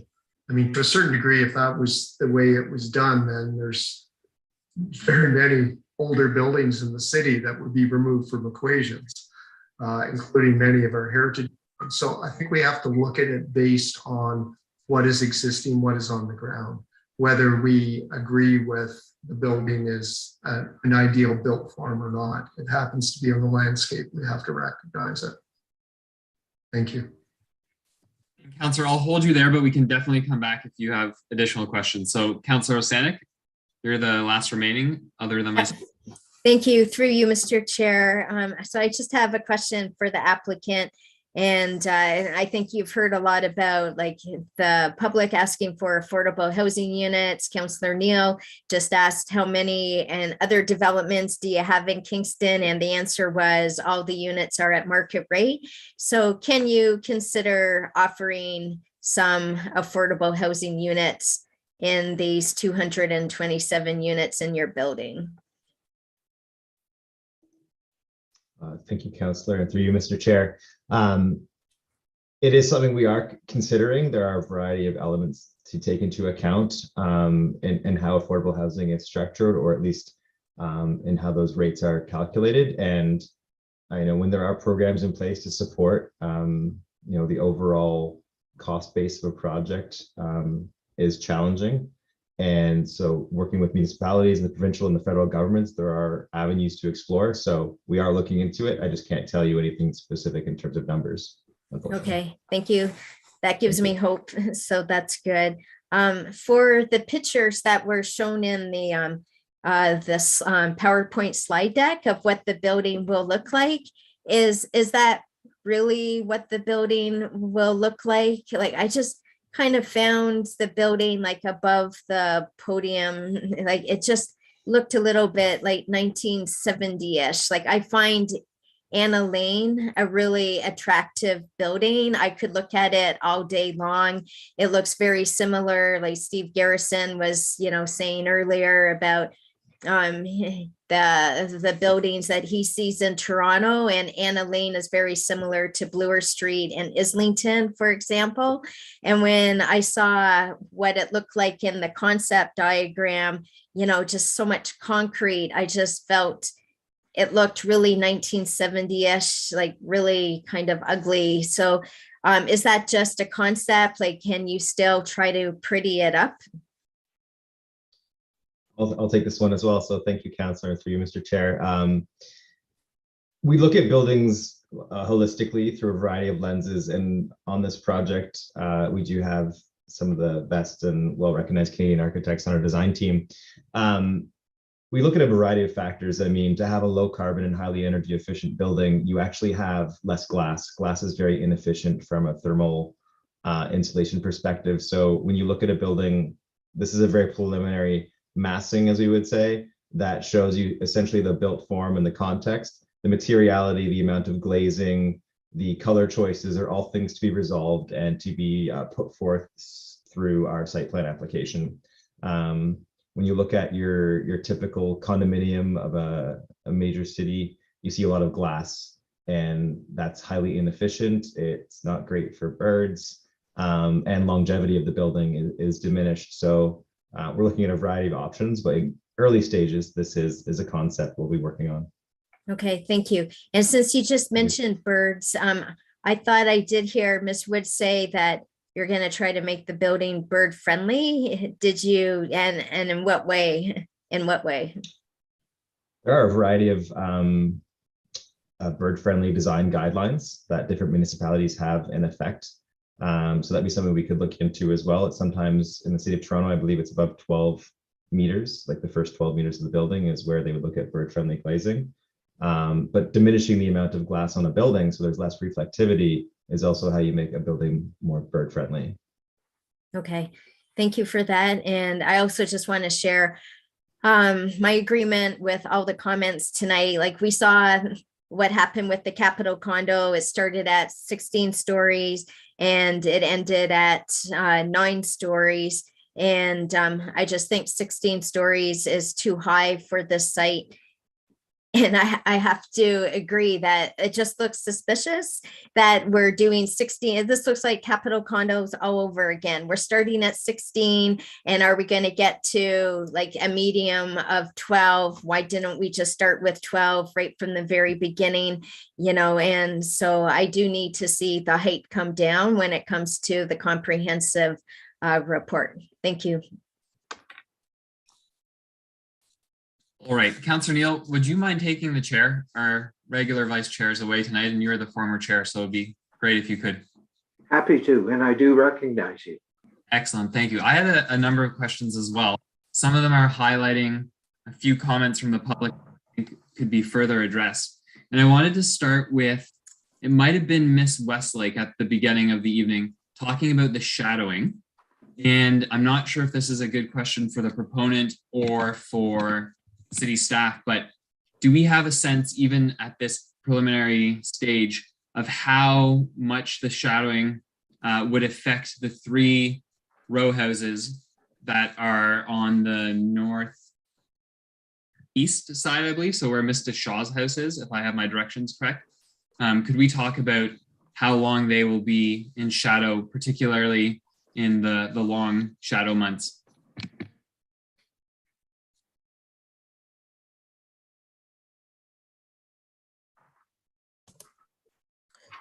Through you, Mr. Chair, perhaps I would invite the proponent to speak to the shadow study that was included, I believe, in their submitted urban design brief. Yes, through you, Mr. Chair, I'm just going to bring up the shadow study as we speak and just reconsult it to be able to give you a more accurate response. So if you do want to continue with questions in the meantime, I can bring that up for us. Yeah, that's fine. If we could come back to that, would be good. Okay, so I want to also ask about the materiality, recognizing what Mr. Peterson just said, that we're, again, early days. But when it comes to something rather foundational, which is the structure of the building, the proposal before us is in concrete, which we know objectively is much more carbon intensive than wood. So I would like to hear a bit of the thinking why we didn't stay within a wood frame construction if we want to be climate friendly with this building. And that would be a limit at 6 stories. So there are, this would be a concrete cast in place structure. In terms of the carbon content of concrete, there are efforts being made to decrease the amount of embedded carbon or embodied carbon within concrete structures, and that's using less Portland cement, more supplementary cementitious materials. So there are more eco-friendly versions of concrete. When you look at a wood-framed residential building or a mass timber building, even which they are exploring building in higher built form, there's a lot more coordination and risk around how that structure is designed. There's less flexibility. So in that sense of between now and in 5 years when this building is occupied, potentially that, if you had to move a unit or expand a unit, there's much less flexibility with a wood structure than concrete. So there are efficiencies and sort of design considerations to take into account now, as well as availability of materials and skilled trades to complete the work. So we are exploring this as a sustainable building built out of concrete. And things like the heat island effect, can be mitigated through materiality, color of materials, green roofs, etc. I recognize the complexity that it's not a single issue. I just wanted to point out that at core, it does seem there could be a greener solution if that's one of the stated goals. And on that note, I'm wondering about the energy source. Earlier, natural gas was mentioned, and I recognize we're in a period of transition, but in the proposal, at least from my viewing of it, I didn't see any mention of a heavy reliance on renewable or sustainable sources like we've seen in other developments in the past. So, for example, have you considered solar as an offsetting of the use of natural gas? Thank you, Councillor, and through you, Mr. Chair. This project is contemplating a geo-exchange heating and cooling system, which utilizes deep boreholes into the earth to use as a heat sink and recovery. And that's what we're doing at the Geo project at 575 Princess and across the road at 600 Princess, and what we are proposing here as well. And that's the idea, is to minimize or eliminate any use of natural gas or combustion sources for heating. And it would be an electrified building, essentially. The only source of or use of natural gas would be for an emergency generator, which is required.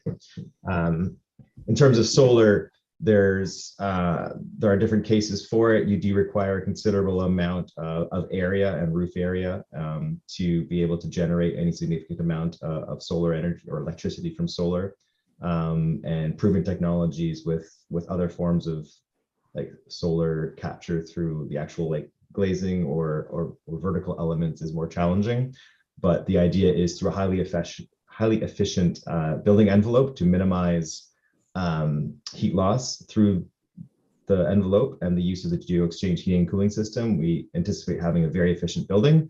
The other thing is to be able to deal with the energy use intensity within the building, which is how much people actually use on a daily basis. So it's behavior combined with good design. Okay. 2 more quick questions before we hear about shadowing from Ms. Wood, and I think they'll be to city staff.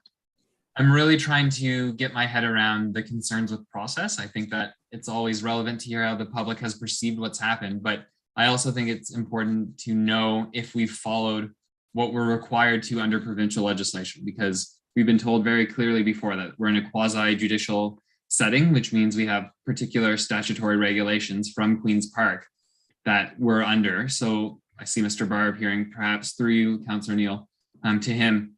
Have we met all regulations that we need to be tight with the legislation that's at play here?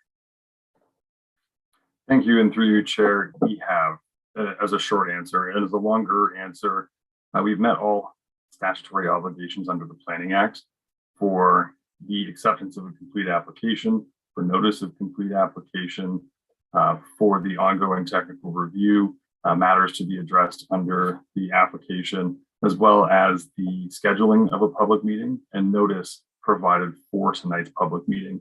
And that's only partway through the process. We will have an additional public meeting and or an additional public meeting and a comprehensive report, both of which will follow Planning Act guidelines for statutory notice for those public meetings prior to proceeding to any recommendation.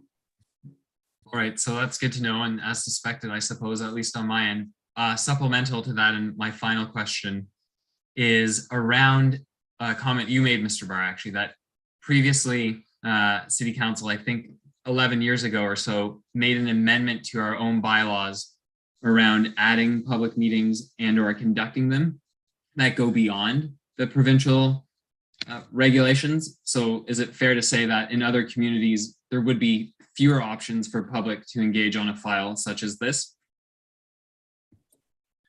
Thank you, and through you, Mr. Chair. The Planning Act stipulates that you have to have a public meeting under the Planning Act. That means in some instances only one is required.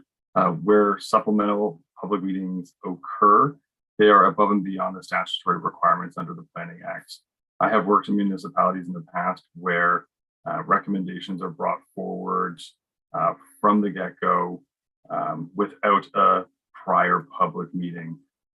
So it's just a different way of operating. The City of Kingston, and it wasn't actually that long ago, it was 2017, updated the requirements for a regular meeting, whereby previously, once an application came to a regular meeting, Planning Committee would ask questions of staff and then make a decision. That process was updated to reflect the city's public meeting processes, whereby a presentation was given by planning staff, and then members of the public were able to speak, as well as the applicant.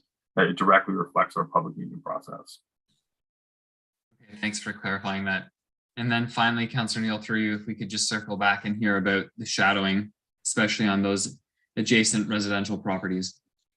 Yes, thank you. And through the chair. And first, I would just, I guess, clarify that the full shadow study can be accessed as part of the urban design study, which should be on Dash. It starts on page 21 of the urban design study, where it provides essentially a commentary on the shadow impacts during the different times of year on different surrounding uses, as well as public sidewalks, and then proceeds to go through the actual modeling where you can see the shadow impacts rotate across adjacent properties. So I would encourage folks to take a look at that report. During the summer solstice, the townhouses enjoy full morning light and partial light from noon to 2 p.m. Shadow impacts that occur during the summer solstice for the townhouses are occurring later in the afternoon. So after about 2 o'clock, there's more substantial shadows occurring in the rear yards of those townhouses. During the winter solstice, which is December 21st, this is when we see the most substantial shadow impacts for any development, generally of kind of any size and scale, where we see very substantial shadow impacts from this development and existing development. So it's pretty dark throughout the winter solstice. And then the equinox, which is March and September 21st, we see almost full light through the morning hours, so 8:30 to 11:30. There's then partial shadows into the early afternoon, and then similarly mid to early evening is when we see the most shadows on the townhouses, and that's mainly because the shadow impacts are generally to the north and rotate from west to east. So those developments that are located kind of northwest of the site, they're going to have more shadows during the morning hours, and then those developments located to the kind of north and east will experience more shadow towards the end of the day. But I think what's important to note is that even if this was more of a lower mid-rise, around like 9-10 stories, and more of a slab style building, those shadow impacts would still be there, but they would be for longer periods of time. One of the main benefits of having a taller, more slender tower sort of in that 800 square meter floor plate size is that the shadow rotates that much faster across sites. So adjacent properties don't experience shadow impacts for as long as a tower that's more slab-like or a larger floor plate. All right, thank you very much. And I'm done for now. And are you returning the chair? Perfect, thank you. So councillors, we do have the opportunity for additional questions in round 2, if you would like. Seeing no movement, I'll do a final call. All right, and that concludes the public meeting for this proposal. Thanks to everyone who participated in all regards. Oh, I see one wave. Who is this? No? Okay, we're good. So yes, we're done this public meeting and we'll move to the next, but I'm gonna look to committee. Would anyone like a 5-minute water break? Because we'll have a while to go and it's likely we'll pass our time into 11 p.m. Everyone is good? Okay, that's fine. So the next public meeting is for the subject at 2489 to 2505 Unity Road and 2357 Unity Road. And our staff member, Mr. Clendenning, is here, and I will turn the chair to him. And thank you. Good evening, Chair and members of the committee. This is a public meeting for a proposed zoning bylaw amendment and official plan amendment for City File D09025-2014 and D14104-2014 for the properties located at 2357 Unity Road and 2489 and 2505 Unity Road. By way of introduction, I can confirm that notice was given in accordance with the provisions for a zoning bylaw and official plan amendment set out in the Planning Act, as well as to all individuals who previously provided correspondence in respect to the applications as set out in the public meeting report. We have received 24 pieces of correspondence since the notice of this meeting was posted, together with an extensive amount of correspondence related to the application received since the application was submitted. All of this correspondence is attached to the agenda or the addendum.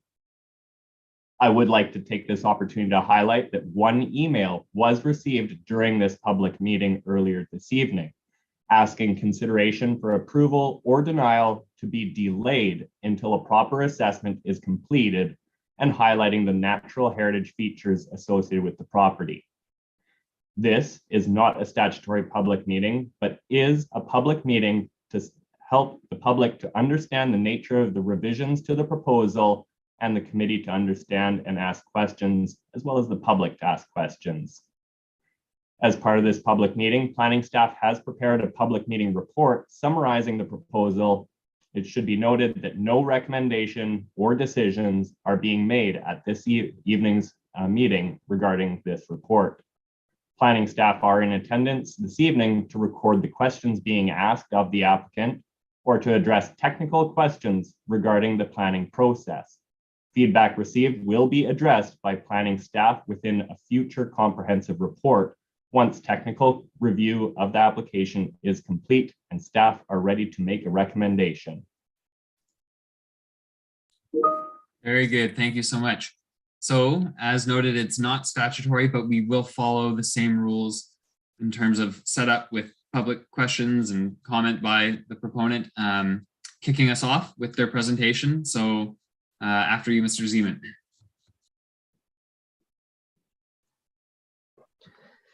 Good evening, Mr. Chair, members of councils and members of the public. I just want to verify that everyone can hear me. Excellent. My name is Brian Zeman. I am president of MHBC, and I'm a land use planner with extensive experience in land use approvals for mineral aggregate operations and the provisions and policies of the Aggregate Resources Act. I am also certified by the province to prepare Aggregate Resource Act site plans for mineral aggregate operations. I was retained in 2019 following COCO's acquisition of the Elginburg Quarry and have been involved in the application since that time. Next slide, please. The proposed Elginburg Quarry extension application has been ongoing for 8 years. Prior to tonight's meeting, the city has hosted 3 public meetings, and there have been other public meetings under the Aggregate Resources Act. Prior to Coco's involvement, Cruikshank was the previous applicant, and they appealed the city's non-decision on the official plan and zoning bylaw amendment back in March of 2018. When Coco acquired the application, they completed a review of the file and noted there were numerous outstanding agency and public concerns. Coco realized that a lot of the concerns were related to mistrust with the community related to the existing operation, and they took a renewed effort to work with the community and government agencies to attempt to resolve and scope outstanding issues. Next slide, please. Since 2019, Coco has made significant effort to address agency and public concerns. As a result of the consultation that has occurred since 2019, all government agencies, including utility companies and peer review comments on the application have been resolved. In addition, there was originally 44 objectors to the Aggregate Resources Act application, and 34 of those objectors have withdrawn their objection to the application. Next slide. Tonight's meeting is to provide council and members of the public an update on the application, since a lot has occurred since the last public meeting in 2018. The Ontario Land Tribunal hearing is proceeding, and the next case management conference is June 8th, 2022, to finalize the parties and participants for this upcoming hearing. And ultimately, the final decision on this application will be convened by the Ontario Land Tribunal. Next slide, please. One of the questions that has been asked since I got involved is why in this location? The reason that this site has been located is the site is adjacent to an existing aggregate operation, and more importantly, it is mapped as an aggregate bedrock reserve area in the city's official plan, and this is protected for its future aggregate potential. In addition, the site has been carefully designed to address all of the city official plan requirements. The provincial policy does require the city of Kingston to make as much mineral aggregate available as is realistically possible, as close to market as possible. Interesting to note that every resident in Ontario, whether you directly or indirectly order aggregate, is responsible for consuming 1 dump truck of aggregate per year to help build and maintain our communities. Next slide, please. Since 2019, there have been further changes to the application, including increased setbacks to properties directly adjacent to the site, the removal of the hydro corridor from the extraction limit. In total, the extraction area has been reduced by 10 hectares, which represents approximately about a 15% reduction. This site does contain a very significant quantity and quality of mineral aggregate resource, and the aggregate at this site is predominantly used to supply Eastern Ontario, with the primary market area being the urban area of the city of Kingston. Next slide, please. The Elginberg extension would operate as an extension to the existing quarry. Operations would commence south of the pipeline, so on the southern half of the site. And the application has also been revised to permit, proposing to permit a maximum of 1 million tons per year from the 2 sites combined, whereas the original application would have permitted up to 1.5 million tons combined from the 2 sites. The hours for the proposed extension have also been clarified to only permit operation on the extension site to operate a maximum from 7 a.m. to 7 p.m., which are less than the hours currently permitted for the existing operation. In addition, there will be no new entrance exits required, and if the extension is approved, the acceleration and deceleration lane into the site on Unity Road would be increased in length. Next slide, please. As the City of Kingston Planning Department is aware, since 2019, there's also been several additional reports that were commissioned in an effort to respond to and address agency and public concerns. All of these reports have been reviewed, and there are no outstanding technical issues from the relevant government agencies and technical reviews that have been undertaken to date. Next slide, please. As mentioned earlier, in 2018, when Coco acquired the application, there were significant public comments and concerns related to the application. Their goal was to make changes and improve communication with the community regarding the existing operation as well as the proposed extension. The first step was September 2019. They completed a detailed response to all 44 objectors under the Agri Resources Act, and this letter outlined commitments the company would make and changes to the application that were being contemplated. The result of this effort was, as mentioned earlier, 34 objectors withdrew. And despite that, there are continued objectors, and COCO is continuing dialogue with the community in an effort to continue to try to resolve and scope these public concerns in advance of an Ontario Land Tribunal hearing for the application. Next slide, please. The first item was public concerns with the existing operation. There were areas of non-compliance with the existing operation, and COCO worked with the Ministry of Natural Resources and Forestry to bring the site back into compliance so the license could be transferred to COCO. The company also committed to the community to not restart the asphalt plant until it was brought up to current standards and updated approvals were granted. The company has maintained this commitment, and the asphalt plant has not operated since they took acquisition of the site. Next slide, please. Probably the most important item was related to existing operations and improved communication and trust within the community. One of the initiatives that COCO established was a community liaison committee, and COCO also thanks the local councillor who's with us tonight for also participating in these meetings. Unfortunately, the start of this process was delayed due to COVID, but ultimately 2 meetings have occurred to date, and meetings are scheduled to be held now twice a year. And everyone that's involved in the committee, as well as the applicant, is hopeful that the next meetings can be in person. These meetings have helped to table issues and, where possible, make changes to help address concerns within the community. In addition, the company has made all of its reports and site plans available on its website, so this information is available to the public, and the public clearly understands what commitments and obligations the company does have under the Agri Resources Act. Next slide, please. One of the primary concerns that was identified from the community was truck traffic. Back in, as a result of reviewing and discussion with the community, the primary concerns were truck traffic on Court Oaks Road and Bird Oak Road. Council may recall, but COCO did make a request to council to pass a bylaw to restrict truck traffic on these roads, except for local deliveries. And on behalf of COCO, again, they would like to thank once again council for passing this bylaw and posting the roads accordingly. Feedback from the Community Liaison Committee has noted a vast improvement with truck traffic in these areas. In addition, signage has been added on site advising drivers to only use regional and provincial highways, which have a planned function to move larger volumes of traffic, including truck traffic. Next slide, please. As noted earlier, an updated traffic impact assessment was also completed. Subject to approval of the extension, there are additional improvements that will be completed to Unity Road, and the proposed these improvements will be completed at the expense of the applicant. And these improvements include increasing the approach and departure lanes into the subject site.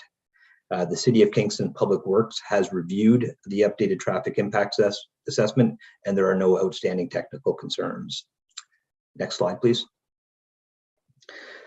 Next major concern that was identified from the community was blasting.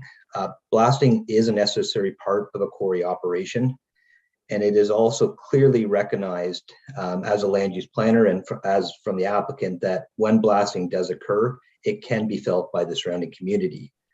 The ministry has limits set for quarries that must be adhered to and ensure that all blasts are monitored to confirm compliance.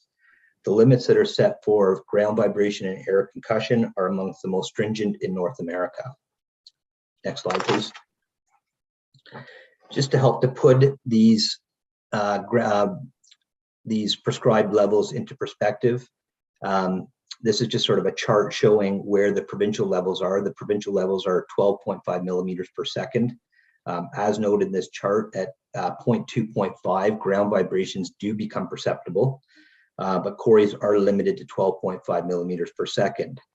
For example, if there was a construction project occurring in Ontario and it was adjacent to a residential building or any other type of structure, blasting is permitted up to 50 millimeters per second, which is much higher than the limit that's been established for pits and for quarries in Ontario. As noted in this chart, for property damage to occur to a property, you need to be in excess of 137 millimeters per second, which is a much higher level than those levels that are permitted within a quarry operation. Next slide, please. The next component that's monitored related to blasting is air vibrations. And air vibrations, I would generally describe as that sort of feeling that if you were in sort of a stadium and there was a fighter jet or something that flew over and you sort of feel that ground vibrate or that air concussion after. There's also a component of that related with blasting. The Ontario limit for air vibration is 128 dBl. And at this level, if you do hear residents that say their dishes or windows rattle, this is an accurate statement. As noted in this chart, you can see that levels established at around 117 dBl. The province has set the maximum limit for air concussion at 128 dBl, and this is below levels that would cause any structural damage or property damage to properties.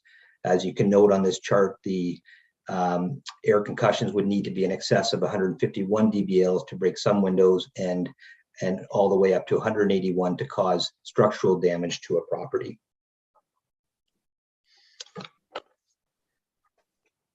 Next slide, please. As part of the blasting procedures at the Elginborough Quarry, just for the benefit of the community, all blasts are monitored for ground vibration and air vibrations to ensure compliance with the ministry's levels.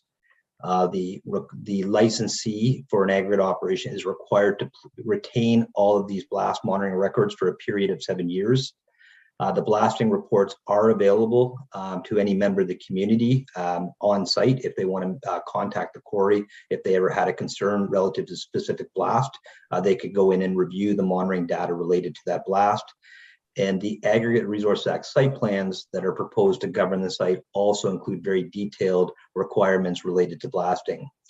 To put in sort of context for how many times there's a blast at this quarry, to produce the levels that are being proposed, it would be approximately 5 to 10 production blasts per year. And for example, in 2021, there was 7 blasts at the quarries. A blasting event would take generally up to be felt about from a 3 to 5 second experience per blast that occurs at the quarry. Next slide, please. Based on the ongoing consultation with the community, the company has also implemented a blast notification procedure. So any member of the local community that wants advance notice, so they are aware of when upcoming blasts will occur, they do receive notification from the company. There was also warning signs that were posted at both ends of the KMP trail.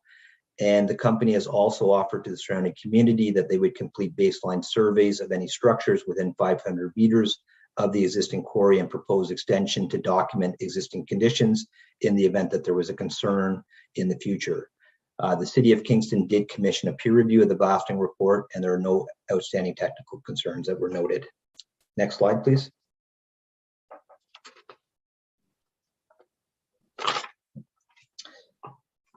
Residents in the rural area do rely upon private wells to supply their properties. And just to be clear for members of the council and members of the public, legislation in Ontario does not permit quarries to adversely impact water supplies for wells. Detailed studies have been completed, and these reports have been reviewed by multiple government agencies, and there is agreement that the quarry as designed will not impact adjacent water supplies. Next slide, please. Why I do say adversely impacted, it is understood and anticipated that as a result of a quarry operation below the water table, there will be a lowering of groundwater in the area. This schematic shown on the screen shows that the drawdown from a quarry is most pronounced right at the edge of the quarry, and it decreases significantly with this distance from the quarry.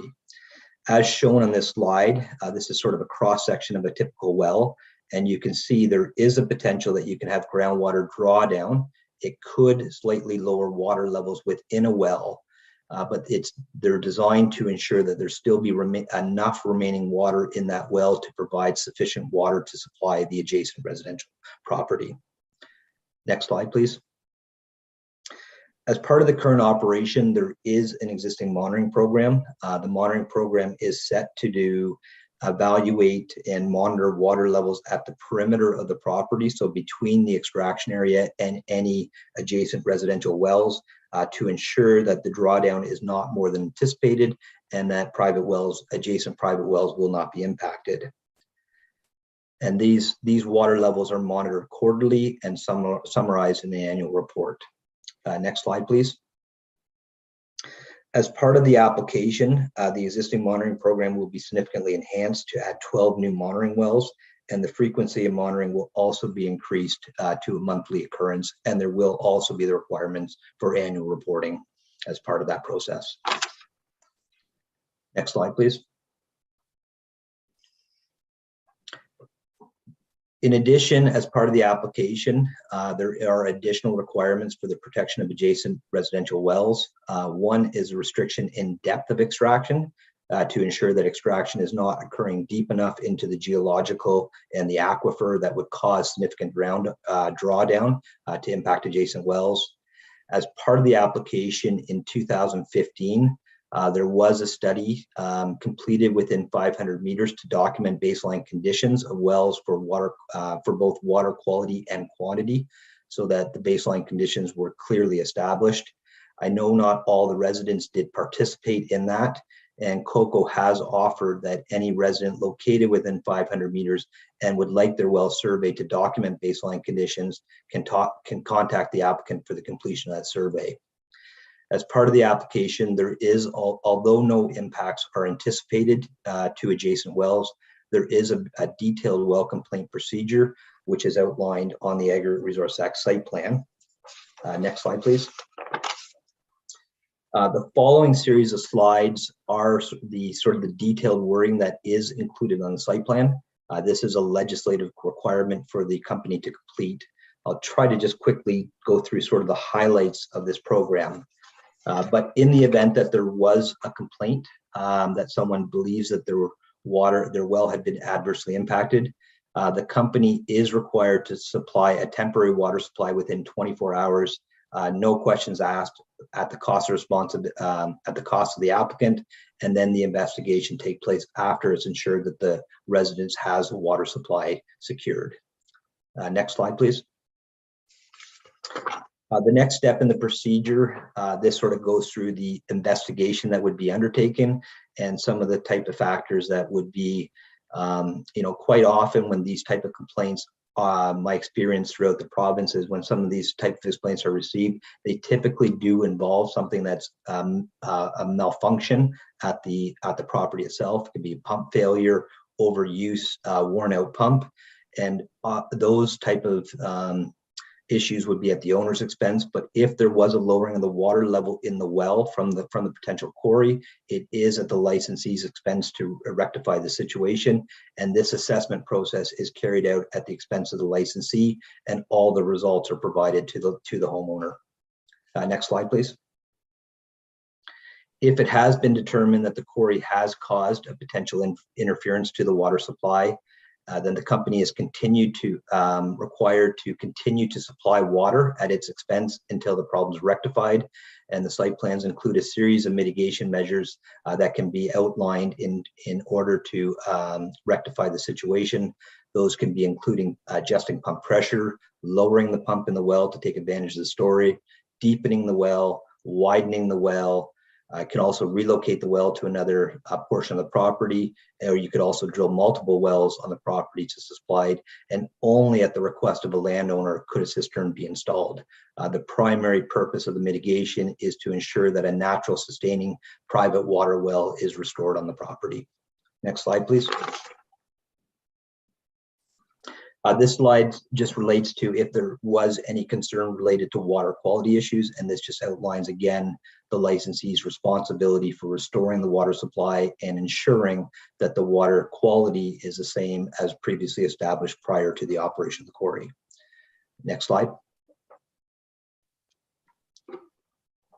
This is a process, so based on the science and the potential for the groundwater drawdown for the potential quarry expansion, it is not anticipated to extend beyond 500 meters that could have an impact to wells. So there is a secondary process that if they do receive a complaint beyond 500 meters, it's a different protocol that is processed, but regardless if a well complaint is received, there are required actions that need to be undertaken in terms to investigate and determine the cause of the potential impact to a well. Next slide, please. And ultimately, if a well complaint is not resolved to the satisfaction of the landowner, the issue has to be resolved to the satisfaction of the Ministry of Environment, Conservation and Park. That is a legislative requirement of the province, and one that the applicant is legally required to do to restore and protect someone's wells. Now, these are all secondary measures that are just clearly outlined. So in the event of a complaint, but as per my original comments, the original design of the quarry and all the peer reviews and review do demonstrate that this proposed quarry as designed will not adversely impact adjacent wells. Next slide, please.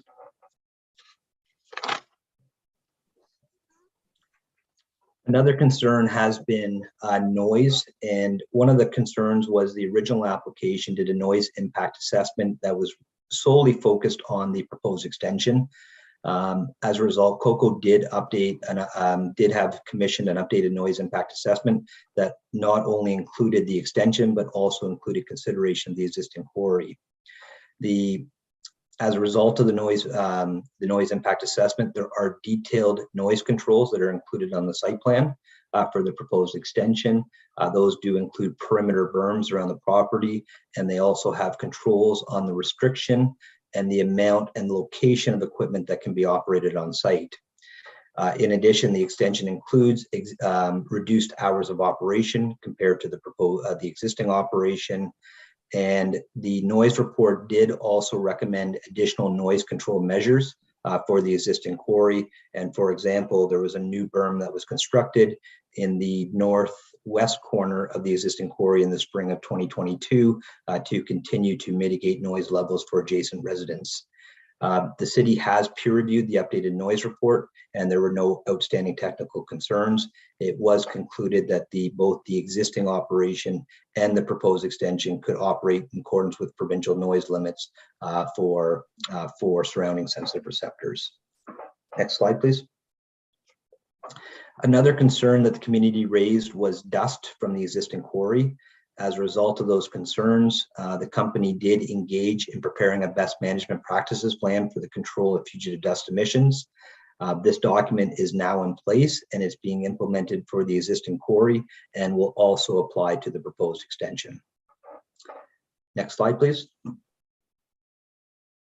Another concern that was raised by the community, it was from an adjacent resident, but on the existing quarry, there was an approved discharge location that discharged water to the south of the existing quarry and did traverse through a water course that was located on the adjacent residence property.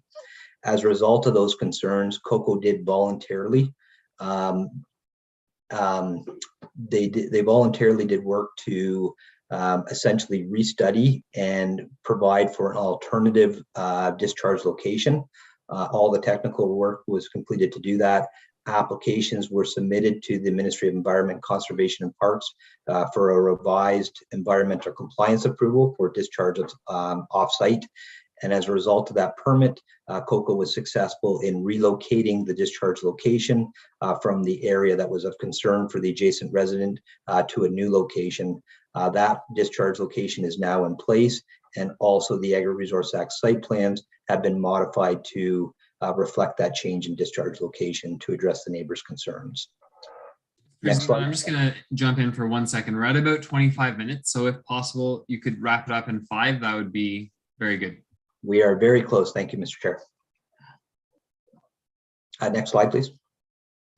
Next concern that was raised by the community was the Rudo Trail is located on the applicant's land, and they did work with the Rudo Trail Association. It's not a there isn't an easement for that trail. It is voluntarily provided access on the land. So the applicant did work with the Rudo Trail Association to relocate the trail on the applicant's land, but outside of the proposed extraction area to ensure the continued and long-term use of this trail. So these provisions are included. This is an excerpt from the agri-resource site plans that would show how the site has been designed to relocate the trail and some of the safety provisions that would be put in place to allow for the continued use. Next slide, please.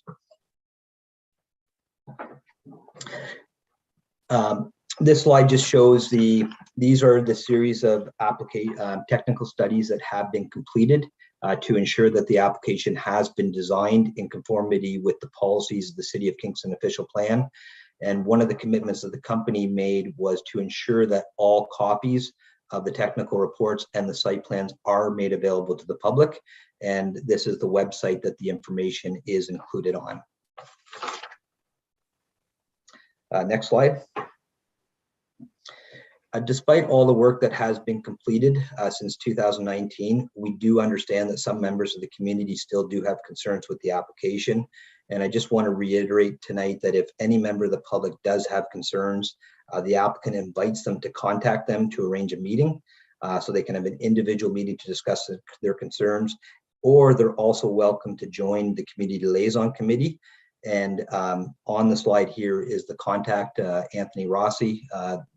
Members of the community liaison committee will be familiar with Mr. Rossi. He's been the representative for the company that's been assisting with the application, and that's his contact information if anyone does want to arrange an individual meeting or also to join the community liaison committee. So I would just like to quickly thank you, Mr. Chair, for the opportunity to present a little bit of an update. I apologize for trying to race through it, but I just wanted, there's been a lot of updates since 2019, and we're here to answer any questions the community may have or members of the committee tonight. So thank you. Oh, no need to apologize. And we want to thank you for a very technical recap of 4 years in under 30 minutes. So that was excellent. And I'm actually going to take liberty as chair here for a moment and ask staff, excuse me, perhaps Mr. Barr or one of our senior staff could comment on what is actually in the purview of planning committee tonight, because as Mr. Zeman rightly outlined, there are so many provincial ministries and regulations beyond what the municipality can control here. Maybe set the stage for what would actually be under ultimately council's jurisdiction in the decision. That would be, I think, fruitful going into the discussion with the public. Thank you, and through you, Chair, I will also invite Jenna Morley, Director of Legal Services, to fill in any gaps after I take a first stab at this. I am going to step out and be a bit more broad with this. So we did have an original case management conference, as Brian pointed out, and he did a great job recapping the history of this project to date. At the first case management conference, there was initial direction established where parties and participants were confirmed, and a process moving forward. At that time, the city sought to have a second case management conference scheduled in order for us to gain direction on this application, given the fact that it has sat idle, I guess, in the public's eye for a number of years, as it hasn't been before planning committee or a public meeting for, I think, at least since 2018.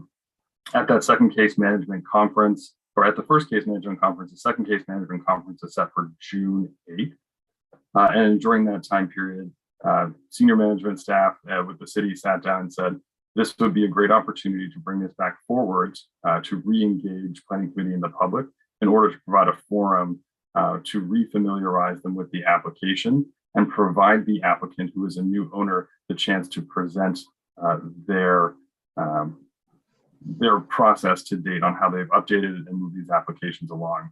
So tonight at this public meeting, it's a non-statutory public meeting. This is above and beyond most requirements, as this application is under appeal. And appeal matters are not decided by members of planning committee. That is under council's purview.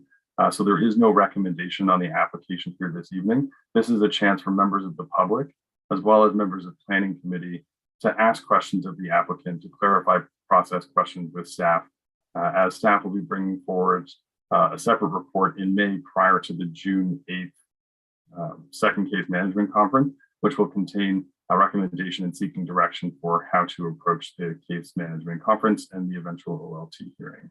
I will turn it over to Ms. Morley now to provide any additional context, which I may have missed, which I think was actually the original part of this, which is what is under the purview of Planning Committee this evening. So I'll turn it over to Jenna, and then I'll see if I needed any more context. Mr. Chair, there's 2 points that I want to touch on. The first is, what is the role of the city with respect to this specific appeal? And what is the role of the city with respect to quarries in general? Because I think there's 2 very important points to be made here. So the purpose of the meeting tonight is to obtain public feedback. However, this application is now with the tribunal, not with City Council, for a decision. There will be a council meeting on May 17th, and staff will be making a recommendation on how to proceed with the appeal. At that meeting, City Council will either be able to support the application through execution of minutes of settlement. They could take no position in the appeal at all, or they could direct staff to participate in the appeal in opposition of the applications. So that is the role of council as it stands currently with respect to this appeal. It's also important to understand the role of the municipality with respect to quarries. The Aggregate Resources Act contains an exhaustive list of requirements for quarries, and it actually contains a provision which states that municipalities cannot regulate subject matters that are covered by the Aggregate Resources Act.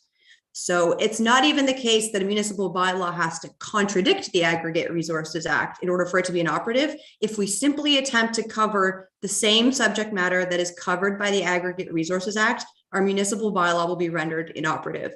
So it's really important to bear that in mind. You heard a lot about different provincial and federal legislation that's in play tonight. Really what the municipality's role is to control the location and the permitted use in the zoning bylaw. All right, thank you. Yeah, that is very contextually appropriate, I think. So thank you for staff offering that at this point. One more small procedural thing before we proceed, folks, and I thank you, especially for the public who are here waiting for your patience. And that is, we need a motion to extend to completion from committee because we're already at 10:40. Councillor Neal moves, looking for a seconder. Councillor Hutchison, or yeah, Councillor Sanik, take your pick, Madam Clerk. All those in favor? Alrighty, so we're buckling up and in it for the long haul. We will move to the clerk to remind us how to raise our hands for the next portion of public comment, with a reminder from me that those wishing to speak would state their full name and address, please, and have 5 minutes total for questions or comment. And then after 7 individuals have done just that, we'll look to Mr. Zeman for response and staff when the time's right there too. So Madam Clerk, how do we participate, technically speaking? Thank you, Mr. Chair. And through you, I just want to note that we still have 21 members of the public with us at this time. So for those who are still with us and would like to speak to the current application on the floor, again, we do require you to raise your hand in Zoom so that we may identify and call on you. So if you could please do that now, that is located in the center of the Zoom window when you move your mouse over the screen. Mr. Chair, I do see that a number of hands are populating, so we are going to begin with Ken Dancer. Hi, can you hear me okay? We can, after you. So my name's Ken Dancer, 2309 Unity Road. A few brief comments and then a couple of requests.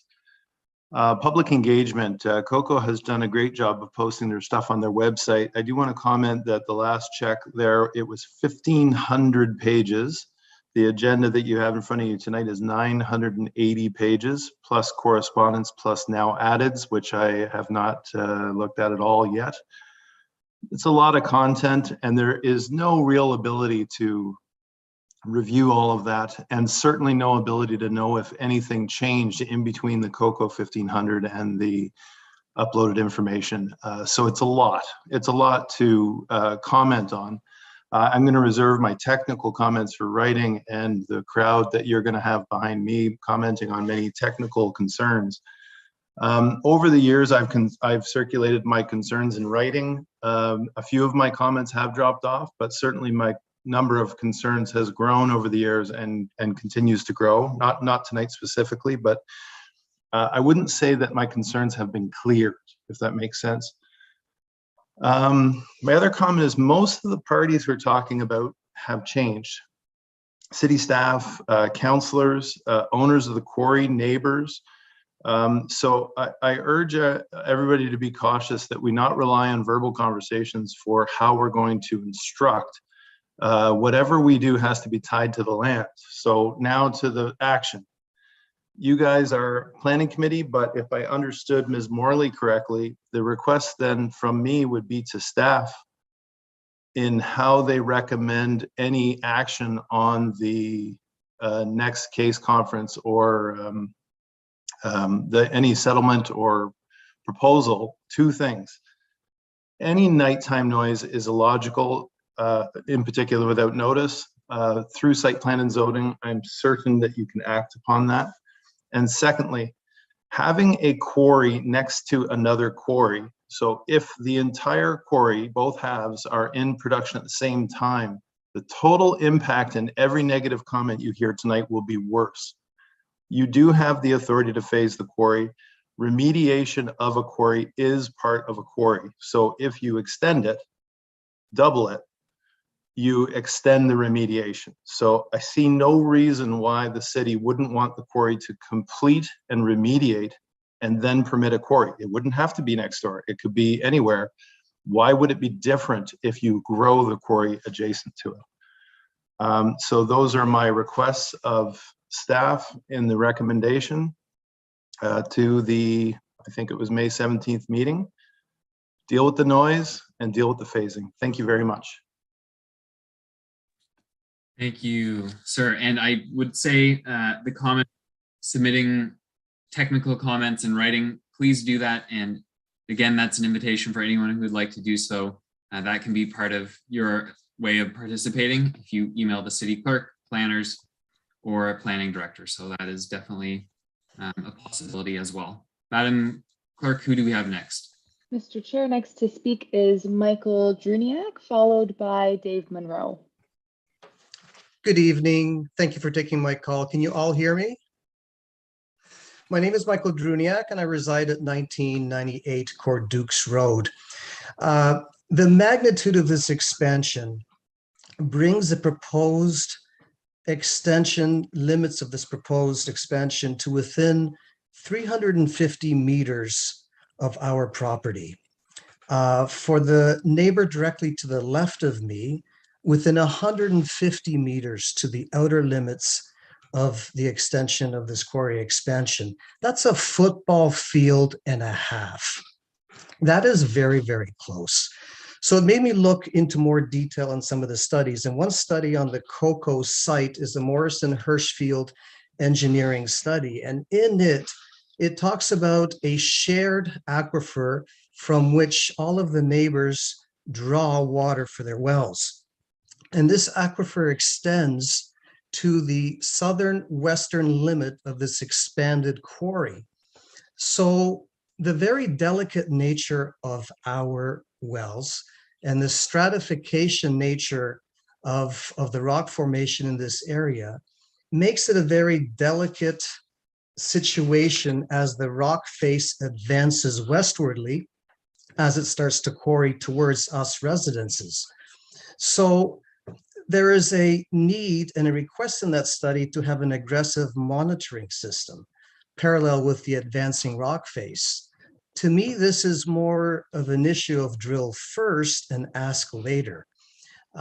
If we are impacted, and the probability is there, but there are remediation actions that are in this study. Nevertheless, that's a great concern because of the proximity of this expanded quarry. Another issue in that study is the drawdown cone calculation, as Mr. Zeman talked about briefly. However, it doesn't factor in exact calculations when you have fractures in the rock. And the geology, there's other studies in this study talking about the geology, and it is a Gull River formation which identifies water flowing in a planar fracture whereby the wells draw water from. If the advancing rock face from quarrying hits any of these fractures, being it as close as it is to us, the water of the water table would come to the lowest point of that fracture. So it is a very real and probable situation that could happen.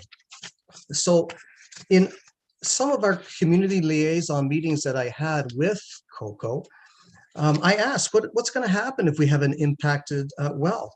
Well, some of the solutions was to redwell, but if to redrill. But if we have an aquifer that's compromised, there's no more water to be had. So then the next thing would be bringing in water. As a family of 5, to have that water in a cistern, that's really not a likable solution. And then lastly, what happens to the value of the property if you have no water on it? And some of the mitigational efforts discussed was perhaps going into discussions on buying the property. None of those solutions are acceptable to a residential area. So my comment on this is that the city should maintain its designation on the official plan and remain as a rural environmental protected area, because that land is required as a buffer. That's the buffer between the extractive nature of a quarry and the residential nature of us residences on Quarry Road. Another thing is that there are limitations on these studies. And this study was done in 2015 to produce 2016 results. So now that it's 7 years old, has there been any change in the landscape, change in the hydrogeological nature of the site in question? And because of the sensitivity of our wells, 30 seconds, please. Of our wells, it does call into question whether we need another peer review or a second opinion given our concerns. So that's all I have to say. Thanks for taking my my comments, and I hope the right decision is made. Thank you. And thanks for being here. Just again, recognize the public staying up late for important conversations. We do recognize your presence, and thanks for your participation. So Mr. Monroe, you're next. Hi, can you hear me? Is that a yes? We can, sorry, yes. Okay, thank you very much. Okay, great, thanks. I'd like to thank you, planners and the members of the Planning Committee, for the opportunity to speak. It's appreciated. My name is Dave Monroe, and I live on Howe Island. I've been helping a group of residents, Elginburg residents, as a volunteer advisor since 2015. I became involved after attending a public meeting for the original Quarry application in 2015. I drove past the main entrance to the quarry on Unity Road and quickly recognized there was no noise protection for a private residence near the entrance. One thing led to another, and I arranged to meet with the Elginburg Quarry inspector a few days later. We knew each other due to my involvement with a quarry application on Howe Island a few years earlier. I reminded the quarry inspector that any private residence in proximity to a quarry is entitled to noise and dust protection, and this was a clear example of non-compliance. The quarry inspector claimed he had never noticed the absence of a noise protection for over several decades and promised the situation would be corrected as soon as possible. I then paid a visit to the Kingston Municipal Office, and I asked the senior planner if he was aware of obvious non-compliance at the main entrance of the quarry. He denied any knowledge of the situation. I reminded him that a non-compliant site was supplying aggregate, asphalt, and concrete for the greater municipality. He insisted the quarry was outside of his jurisdiction, and the municipality bore no responsibility for what went on there. These early interactions in 2015 set the stage for a deep dive into adverse emissions, inaccurate or non-existent approvals, incomplete compliance reports, inaccurate site plans, unauthorized night operations, conflicting operating hours, and a general lack of regulation that was truly shocking. In December of 2015, I met again with the quarry inspector, this time for 2 hours, at the ministry office on Heeks Lane. The inspector admitted that the Elginburg site had not been regulated properly for years, that ministry staff regularly ignored non-compliance due to staffing capacity problems, and the current system of self-reporting by licensee totally doesn't work. Those were his exact words. And so here we are after 7 long years of false starts, procedural errors, technical studies, and revised technical studies, revised site plans, new owners, still discussing whether or not to allow an expansion of a deeply problematic industrial site. I urge you to listen very carefully to what residents who have lived near the existing facility for 5, 20, even 40 years are saying. What's being requested here is not simply a rezoning of property to allow a new quarry. This, in fact, is the expansion of an old, deeply problematic industrial site. In essence, the applicant proposes to expand all industrial operations at the existing, which includes an aging asphalt and concrete plant, operating under 2 different and outdated regulatory approvals. The ready-mix concrete plant operates on a leased area under different ownership. The applicant also proposes to operate the existing and proposed quarries concurrently, but under separate quarry licenses and separate site plans.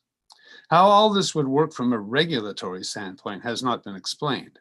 Common sense indicates it would be virtually impossible to do that, especially by 2 regulating agencies, MNRF and the Ministry of the Environment, who are already suffering from staffing capacity problems. Planners might be tempted to dismiss operational concerns as beyond the scope of the municipal applications, but I urge you to recognize the interconnections between the requested amendments and the expansion of a deeply problematic site. Please allow me to draw attention to the main entrance of the existing quarry, which the applicant proposes to use for the proposed expansion. This entrance remains non-conforming on a number of levels. First, hydro poles were installed 30 within seconds, please. the 15-meter excavation setback, and there's a mandatory noise berm that's still not complete. This makes the quarry non-compliant still. The same thing applies to emissions. In spite of all the fancy noise studies and everything else, the site remains in non-compliance with site-wide emissions. It's been that way since 2007, and it remains that way to this day. None of the studies submitted have been reviewed in any way by the Ministry of the Environment. And I'll stop you there, Mr. Monroe. Sorry, not trying to be rude, just to keep everyone at 5 minutes. And quickly before you go, we didn't get your address at the beginning. I know you mentioned Howe Island, but we need the address for the files, please. The street number? Yes, please. Oh, sure. 191 Spithead Road. Yeah, much appreciated. Thank you. Yeah, no problem. Who's next? Mr. Chair, next to speak is Mark Taylor, followed by Ronald Murphy. Well, thanks for, can you guys hear me okay? Hello? We can. Yes, go for it. Oh, perfect. Thank you. Thanks for allowing me to speak. I'm Mark Taylor, the property owner at 2467 Unity Road, a neighbor to the existing quarry, and 2257 Sydney Road, located in Elginburg. This is not a report I'm presenting. It's a real life experience and concerns having lived 24 years in the vicinity of an existing quarry. If you have a look at the site map, you'll see that I own a property that would be totally engulfed on 3 sides by the quarry expansion. Berms were never put in to protect my property from noise. M&R directed COCO to comply, but to this day, the berms have not been completed. This is breaking the law. The ECA, or Environment Compliance Approval, as well as their quarry license, dictates they must mitigate their noise. It is hard to imagine the noise from the entrance with the banging of the multi-axle trucks going over the scales, blowing of air horns, slamming of tailgates, backup beepers, but all that pales in comparison to when they blast. Blasting was nearly daily under full operation. I have had interior, exterior walls crack, pictures fall, actual debris from the blast land in my yard. There was a working well on the property. 22 years ago, the quarry operation went deeper in the North Quarry. The well dried up, causing the property to run solely off a cistern. After only 1 year, I could not stand living there any longer and moved into Elginburg Village, 1.6 kilometers east of the quarry.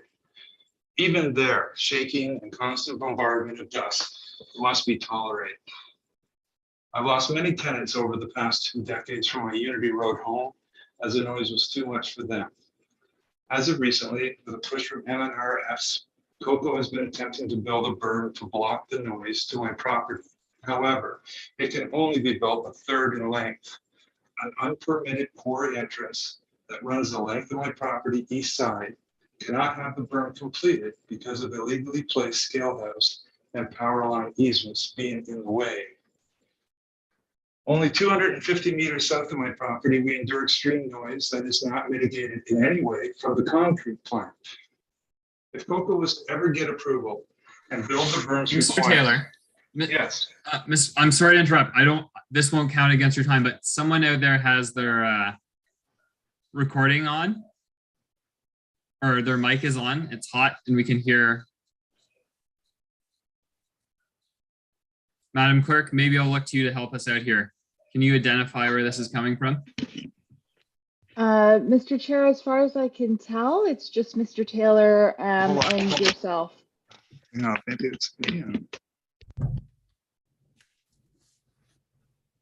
Can you guys hear me okay? I can hear you, Mr. Taylor, yeah, but there is enough background noise that's gonna make it difficult to hear your comments, which we want to do. Oh, let me know when you're ready. Okay, try. Thank you. If Coco was ever get approval and build the berms required, they would surround my property on 3 sides and would essentially make my property a swimming pool, as water naturally flows to the south and would have nowhere to go.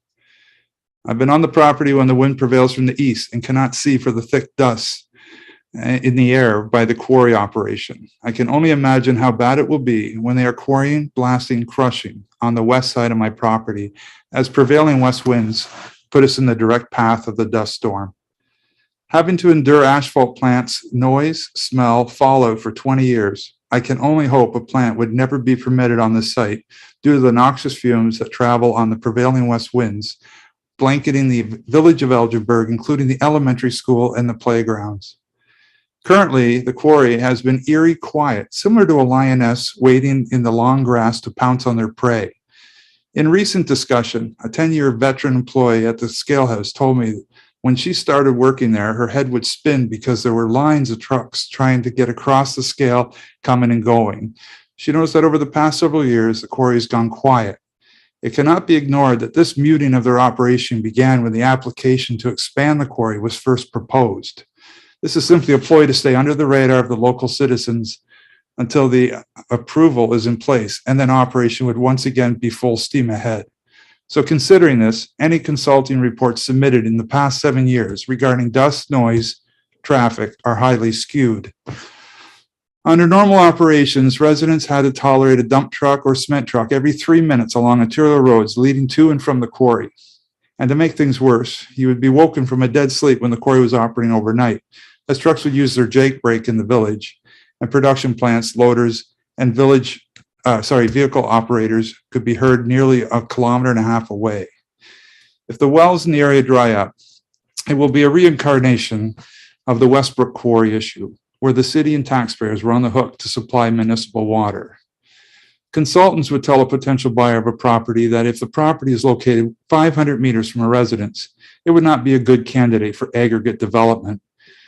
MNRF has set the area of influence around a quarry for a residential property, so I ask how a quarry expansion that would engulf a residential property would even be allowed. There are other quarries within the city limits, even one that houses Coco's asphalt production plant. The city does not need this quarry, and neither do the residents. 30 seconds, please. Even though Coco has had years to correct issues, they are still running a non-compliant operation. Ministries do little to protect the residents of Kingston, but I hope we can count on the planning department to make the right decision. Coco's application for rezoning and bylaw amendments must be denied. Thank you for your time.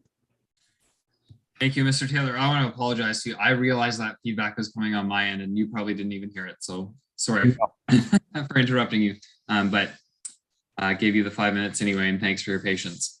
Okay, Madam, who do we have next?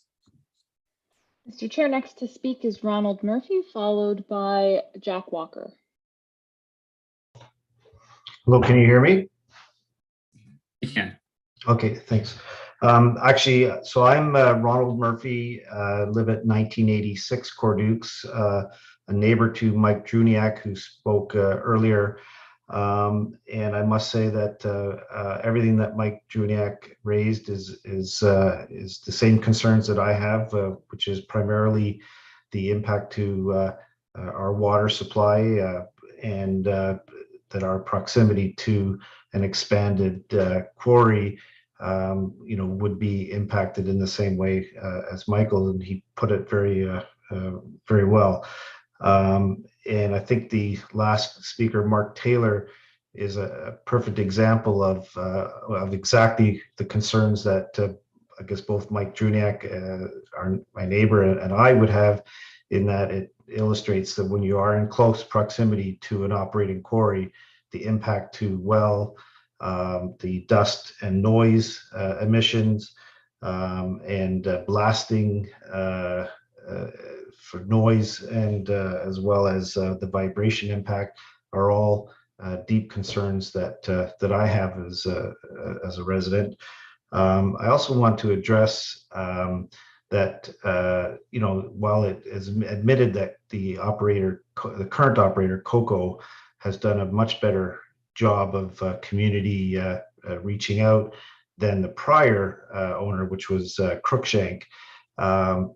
It is my understanding that the Coco paving actually is being sold to new ownership, which just reiterates the fact that you can't rely on perhaps a good owner that's in place now, because you don't know who the owner is going to be in the future.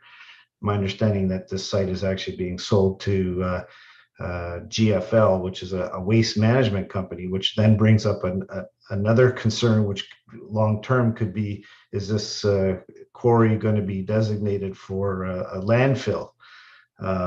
So these are the types of concerns that we have. And I don't have much more to say, because I think Mark Taylor and Dave Monroe and Mike Druniak and Ken Dancer have stated everything that I would want to state already. So I think that's I could cede my time at this point. Thank you, Mr. Murphy. Mr. Walker.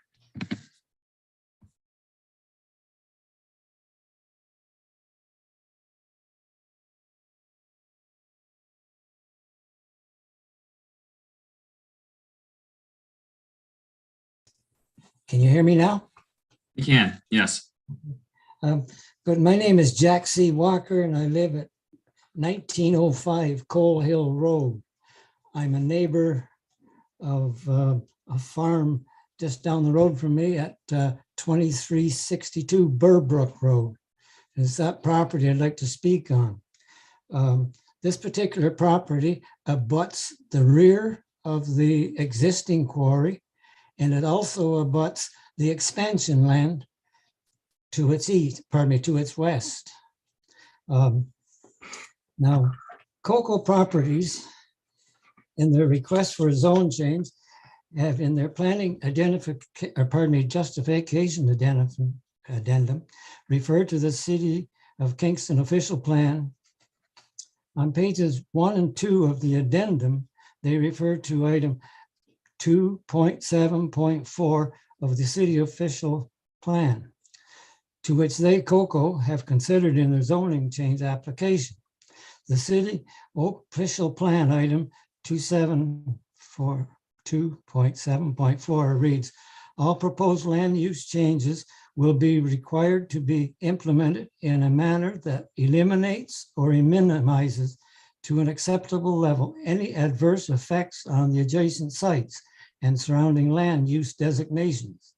I do not feel that they have abided by the city official plan. Coco only does so on their property and let the neighbors to the south and southeast fend for themselves. In Coco's proper, he's planning a justification addendum and the hydrological impact assessment, they state that after the quarry closing and rehabilitation, a lake will form to a depth of 7 meters. The water from the self-draining sump and the fractured escarpment quarry wall will flow downhill, ending up in Collins Creek. No studies have been done to determine what erosion damage may occur and to whom. The leaks through the fractured quarry wall will be many, not just one. And they say flow, not leak. Their self-draining sump is just a dream. It only works when the groundwater table is low. In the spring, when the groundwater table is charged, it is of little use and pumping is necessary. After the quarry closes permanently and the lake forms to a depth of 7 meters, water pressure caused by the head of water will help to maintain water table in the area close to the quarry.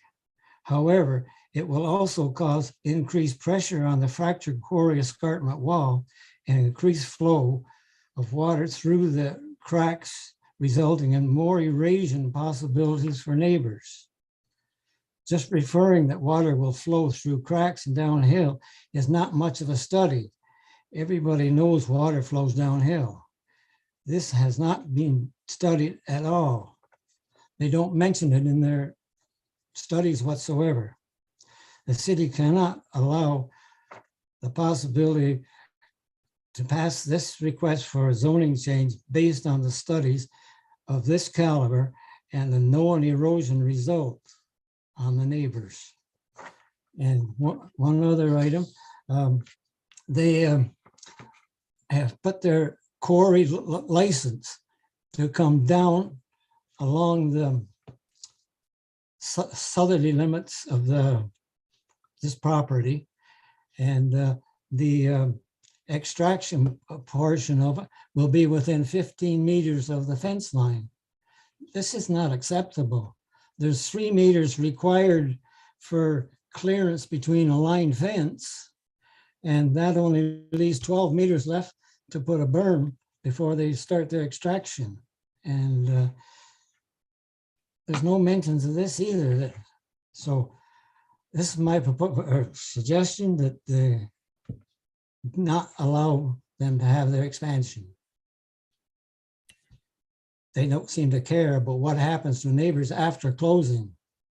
But it should still be, they should take this into consideration now when you do your approvals, because it's not something that's delayed to be taken care of later. Mind you, we'll all be dead and gone by the time the quarry is there to close. But if you don't say something now, it'll be too late. Thank you very much. Thank you, Mr. Walker. With 1 second to spare, very well timed. All right, Madam Clerk, what I'm thinking is let's do a final call at this point to see how many hands go up. So I'll leave that to you, and then we'll gauge how we proceed with the next few people. Thank you, Mr. Chair. And through you, we do currently have 2 hands raised, so we'll just do a final call. If there's anyone else who wishes to speak to the application this evening, if you could please raise your hand in Zoom so that we may identify who else wishes to speak. And I will confirm that Ms. Ramel and Mr. Elliott, you do have your hands raised and I do see you. So if there's anyone else who would like to raise their hand at this time, again, by pressing the raise hand button in the center of your screen, please do so now so that we may identify you.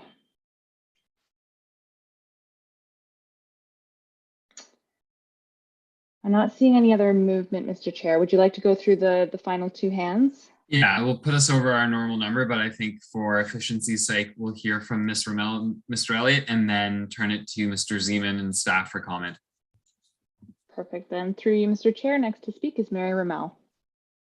Can you hear me now? Yeah? We can. Oh, okay. Hi, Mary Ramel. I'm at 2309 Unity Road.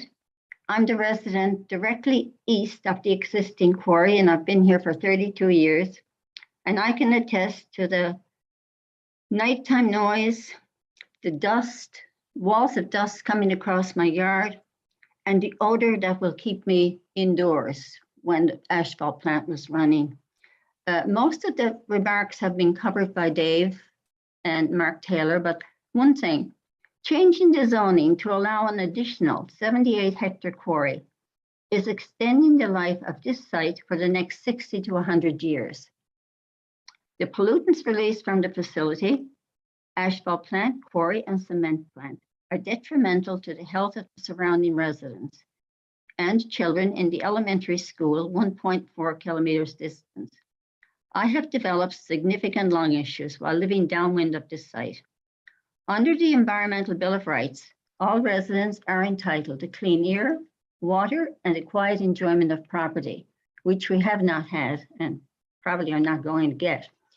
The peer review of their acoustic assessment raised a lot of issues, and the way that acoustic assessment is, I really don't see.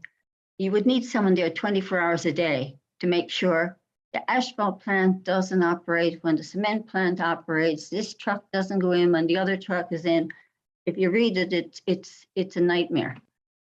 I think most of the other things are covered.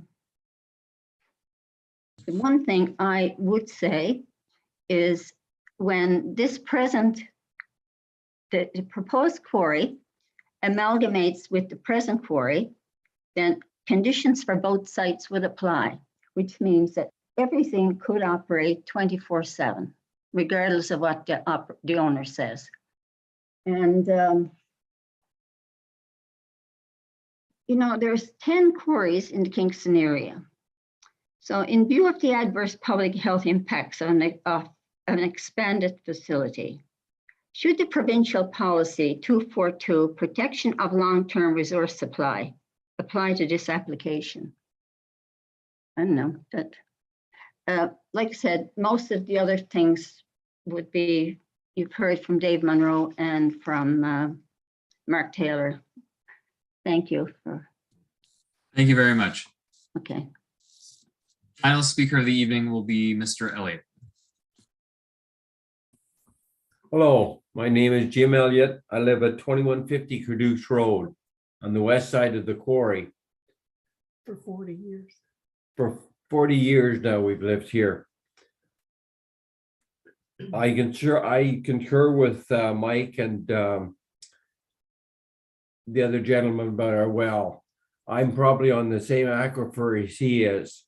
I've had my well tested when I first bought the property 40 years ago, and it was at 40 feet down. I had it tested again when Coco or Cookshank started the well monitoring system, and it was at 40 feet. So the last 40 years, my well has not changed. But if they quarry this new quarry, that puts me within 500 meters of the quarry face. And that scares the hell out of me. So I have the same concerns as Mike does. The owners have been quiet the last few years, and that's more due to COVID-19 and they're behaving themselves. However, with this rezoning, if it is approved, the expansion will more than likely increase the noise, dust, and aggravate the non-compliance issues pointed out by other residents. The ministries have not been able to police the existing quarry, and until such time as they can, do not grant them the rezoning. You have the opportunity to deny this expansion and decades of non-compliance and save our wells. Is the city liable for our water if the expansion is approved? That's a question for the planning department, I guess. That's about all. Oh, the one other thing I want to say too is that with this huge expansion, you will be stripping the site of all vegetation and wildlife. We've got wildlife, bears, deer, turkey, whippoorwill, all here living in this area. What happens to them if this expansion goes through? Because there'll be a big hole where they used to live.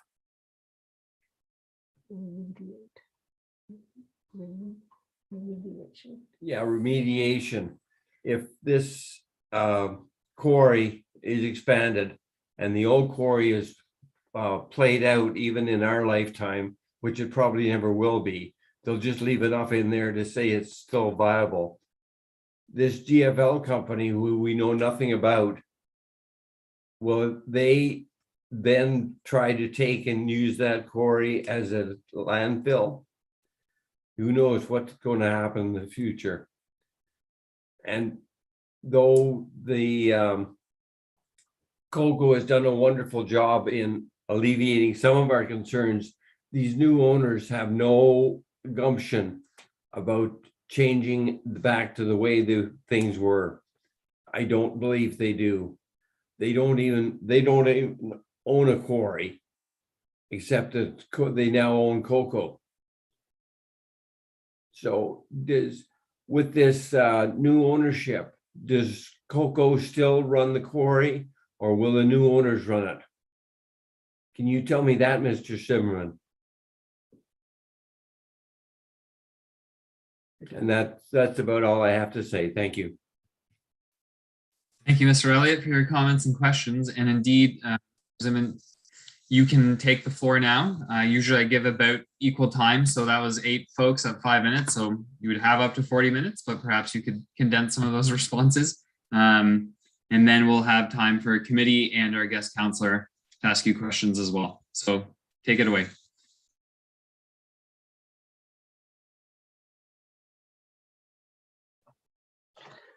Thank you, Mr. Chair. And first off, I just want to thank members of the community for sticking with us through tonight on a late night for a public meeting, and I do appreciate the opportunity for continued dialogue with respect to the operation. There is quite a bit to sort of unpack through various comments and questions, and I've tried to keep my best of my notes.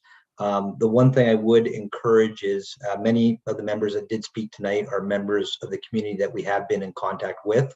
And again, I would just encourage them, if they would like any opportunity for a further meeting, an individual meeting to discuss, we'd be happy to do that, to deal with the technical issues that they've raised this evening. I will try to go through and address, and if the various comments that we have received. I will start off with the first question related to the new ownership. So that is correct. There is a proposal from GFL to purchase Coco. It is my understanding that that purchase will go through by the end of the month. What I can assure the community is that Mr. Rossi, that they've been in communication with, and Mr. Green are going to continue to be on as part of that team and continue to be part of the operation of this quarry. With respect to any of the commitments that Coco has made, one of the key things is all of these commitments are included on the Aggregate Resource Act site plans. Once they're approved, they become a legislative requirement. So they're not things that are being, they're no longer things that are being voluntarily. They are things that are being put on. They will be a legislative requirement to undertake, and those legal requirements of site plan carry forward with owners. It is clearly recognized for those that are familiar with the existing Elginberg Quarry site plan. That was a grandfathered site under the Aggregate Resources Act. Provisions under that site were not to current standards, and there were concerns in the community related to the existing operation. Since Coco has taken ownership of that site, they have undertaken additional assessments and applied new controls, including the constructions of new berms that are located at that site. I do want to just state that there has been accusations of non-compliance of the existing quarry. I do want to just confirm for members of the public and committee that when that license was transferred to Coco, that is a requirement of the license to confirm, of the ministry, to confirm that all non-compliance issues have been rectified. And I think many of the concerns that we've heard today, I know there are still concerns in the community, but many of those concerns do predate when Coco did have involvement with the application. And they also have, there was reference to a noise berm that was perceived to be needed. We did talk about that with the Community Liaison Committee. The unfortunate part with agri-resource Act site plans, you actually have to have the berm shown on the site plans to be able to build them.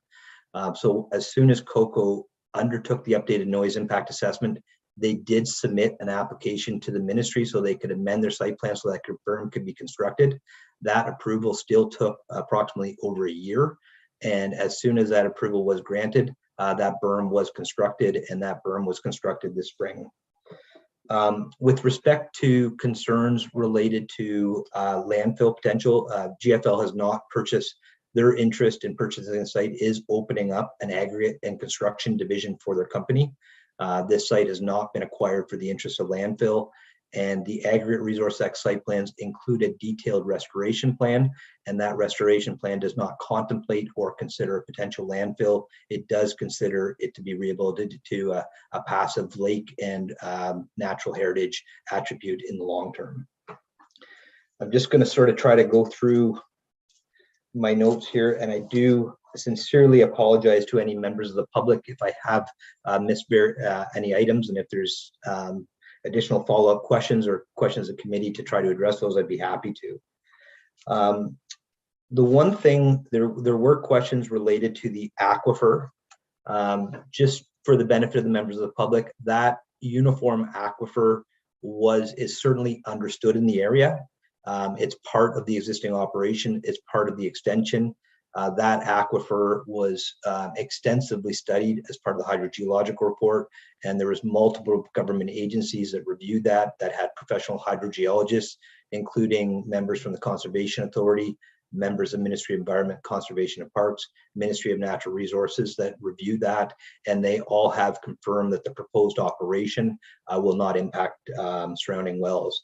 I think a bit of a testament, I know there's still concern, but there was one resident that still is located in proximity, and they said 40 years ago they had 40 feet of water, and today they still have 40 feet of water, and we anticipate no different going forward in terms of the studies that have been conducted for the site. There is a bit of a misunderstanding, and I believe it was Mr. Walker, but they're talking about sort of erosion and water flow from the site. Just for clarity, that is not what's referenced in the hydrogeological study is sort of a passive lake that is created in the long term, and that's groundwater flow. There is, so what they're speaking of is just sort of the natural movement of groundwater in the area, and that it moves towards the creek. This is not any overland flow that will be coming from the property that will result in any erosion or damage to adjacent properties. And I'm just going to be sort of checking my notes as I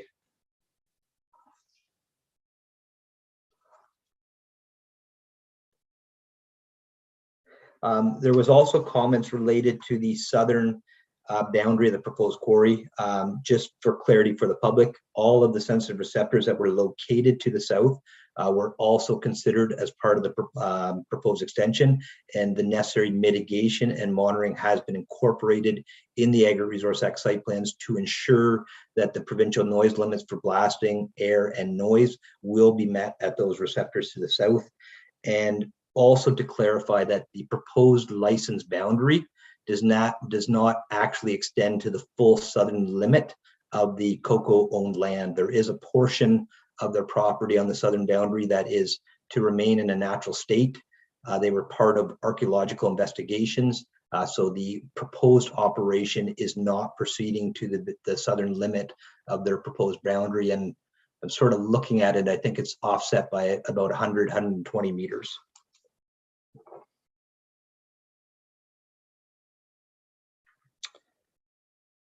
There was questions about the potential for, with the quarry being expanded, that this would be a doubling of the operation, doubling of equipment. That is not the case. The quarry has been designed for, it's not going to be a doubling or increase of the equipment, it will be a shift of the equipment. So quarries will be, the equipment will be operating in a certain part of the quarry, and that same equipment will be used in the other areas of the quarry. So there is no doubling of equipment, and all of the quarry has been designed in combination with the existing quarry to ensure that the noise limits are being met. There was also a comment about concurrent extraction between the two operations.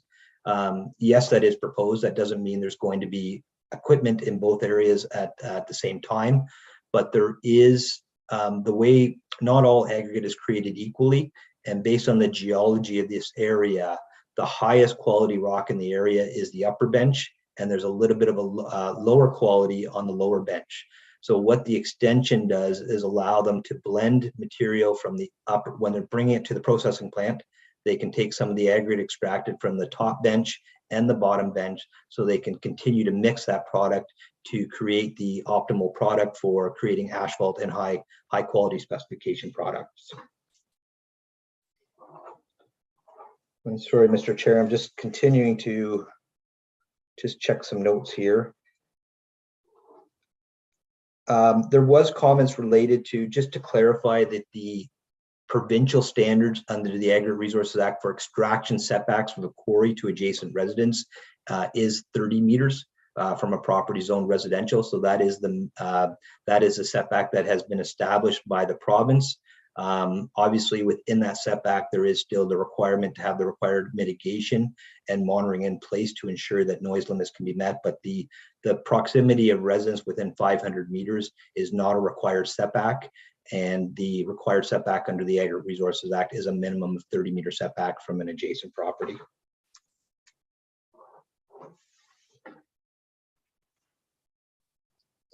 With respect to the studies have been confirmed to still be up to date and relevant in the area.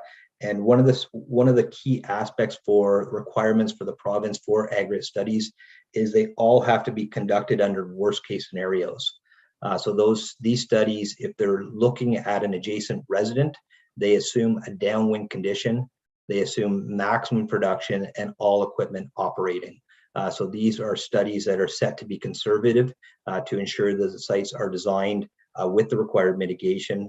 There is no question in my mind that some of the existing operation did not have the mitigation that it should have, but now with the updated noise impact assessment, changes to the operation and the addition of the berm, the existing quarry is now in compliance with provincial levels for noise at the site. And there's been suggestion from the community that I kind of take this a bit as a compliment, that they believe that there's been less production at the quarry because it can't be heard or seen as often, where in fact quarry production and demand for aggregate has been at an all-time high over the last couple of years based on construction, and this quarry has been very active. So I'm hoping some of that sense that people aren't hearing it or seeing it as often is a sense to some of the changes that have been made to the operation.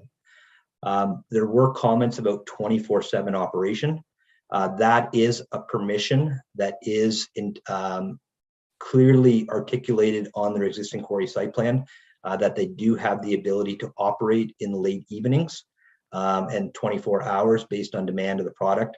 Coco has been, since they've taken ownership of the site, they have worked with the community and tried to limit those instances to where it is only required and based on demand, because you do have, sometimes you have provincial highway jobs that do require the delivery of aggregate at night.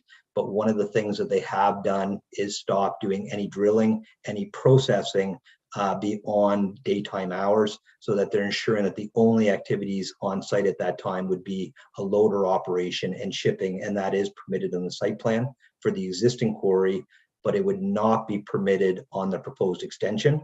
The proposed extension clearly articulates the maximum permitted hours are 7 a.m. to 7 p.m. So there is no ability to do 24-hour operation within the proposed extension. The one comment of blasting daily, that is not consistent with our understanding of the operation. And again, operations, I am familiar with operations in the Greater Toronto area that do blast daily. These are operations that produce up to 5 to 7 million tons per year and are a much larger operation than being considered here.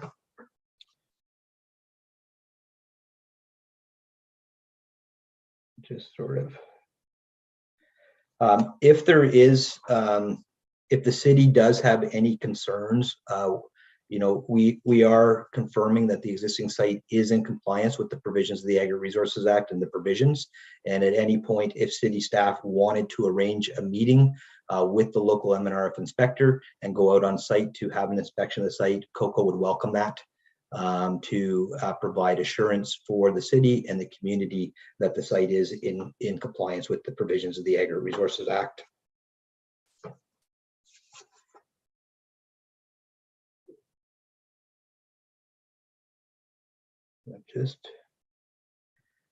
I know I can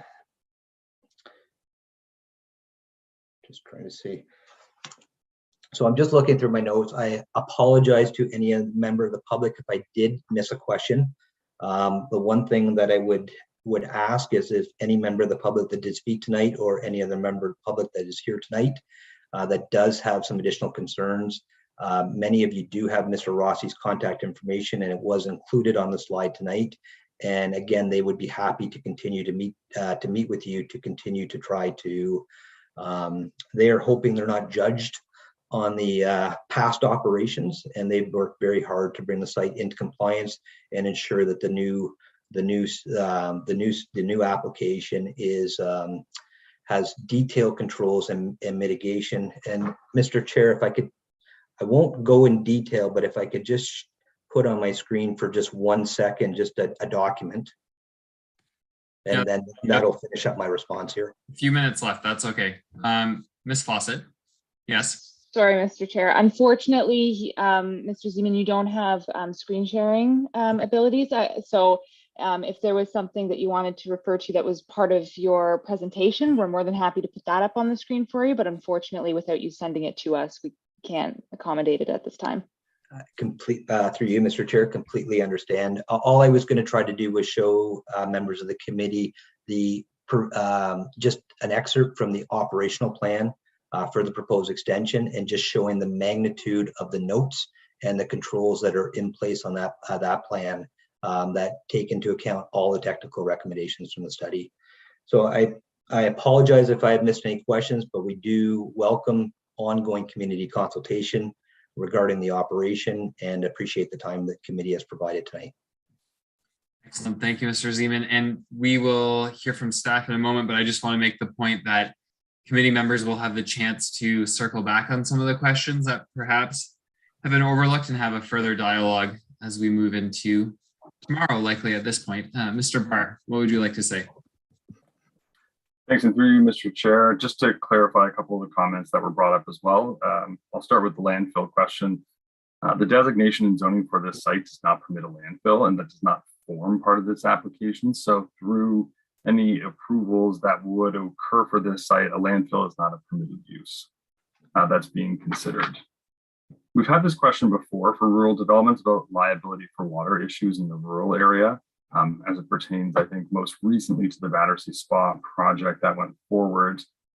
As it was explained during that time as well, the municipality does not have purview over the impacts or inference of water in rural areas. That is handled by the Ministry of Environment, Conservation and Parks, and any liability would be borne by the person negatively impacting water in the area, as explained by Mr. Zeman through his presentation about what responsibility lies where and with who for that specific matter. So that is, again, all regulated by the Ministry of Environment, Conservation and Parks. There was questions brought up about the length of the document this evening that's before you, about how many pages it was.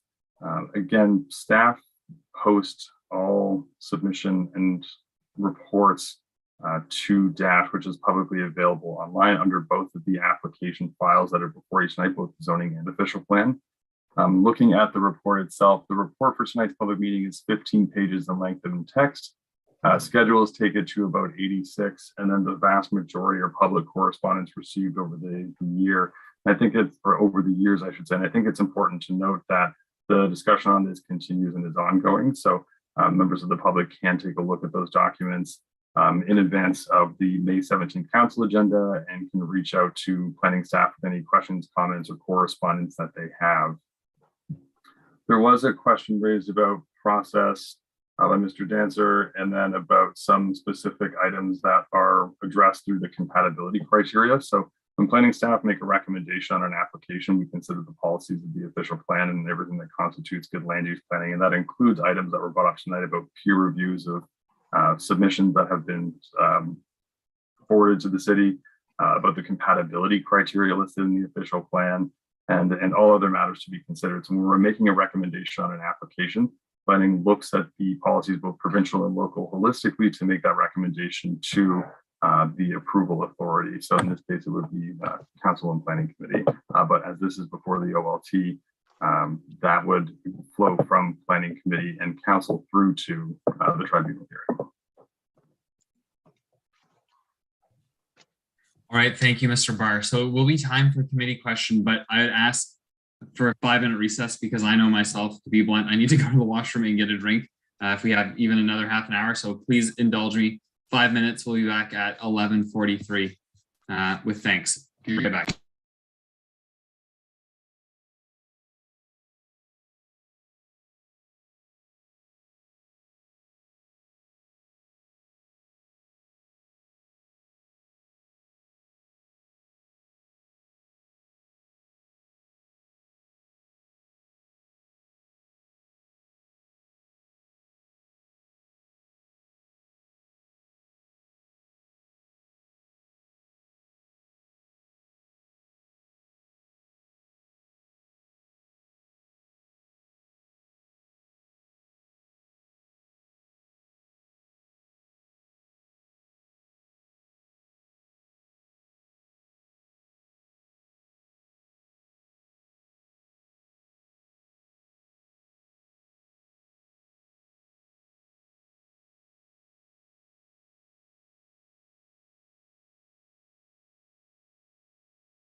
All right, everyone. Thanks very much for that.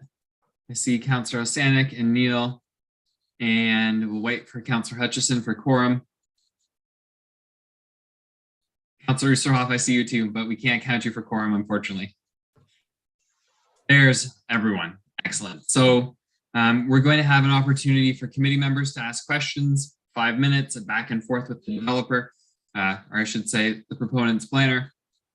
And Councillor Oosterhoff, when committee members have gone, then you can jump in, and we'll give you as much time as you want, to be blunt, because you're the visiting councillor. So who would like to go first from the planning committee? Councillor Osanek, please do.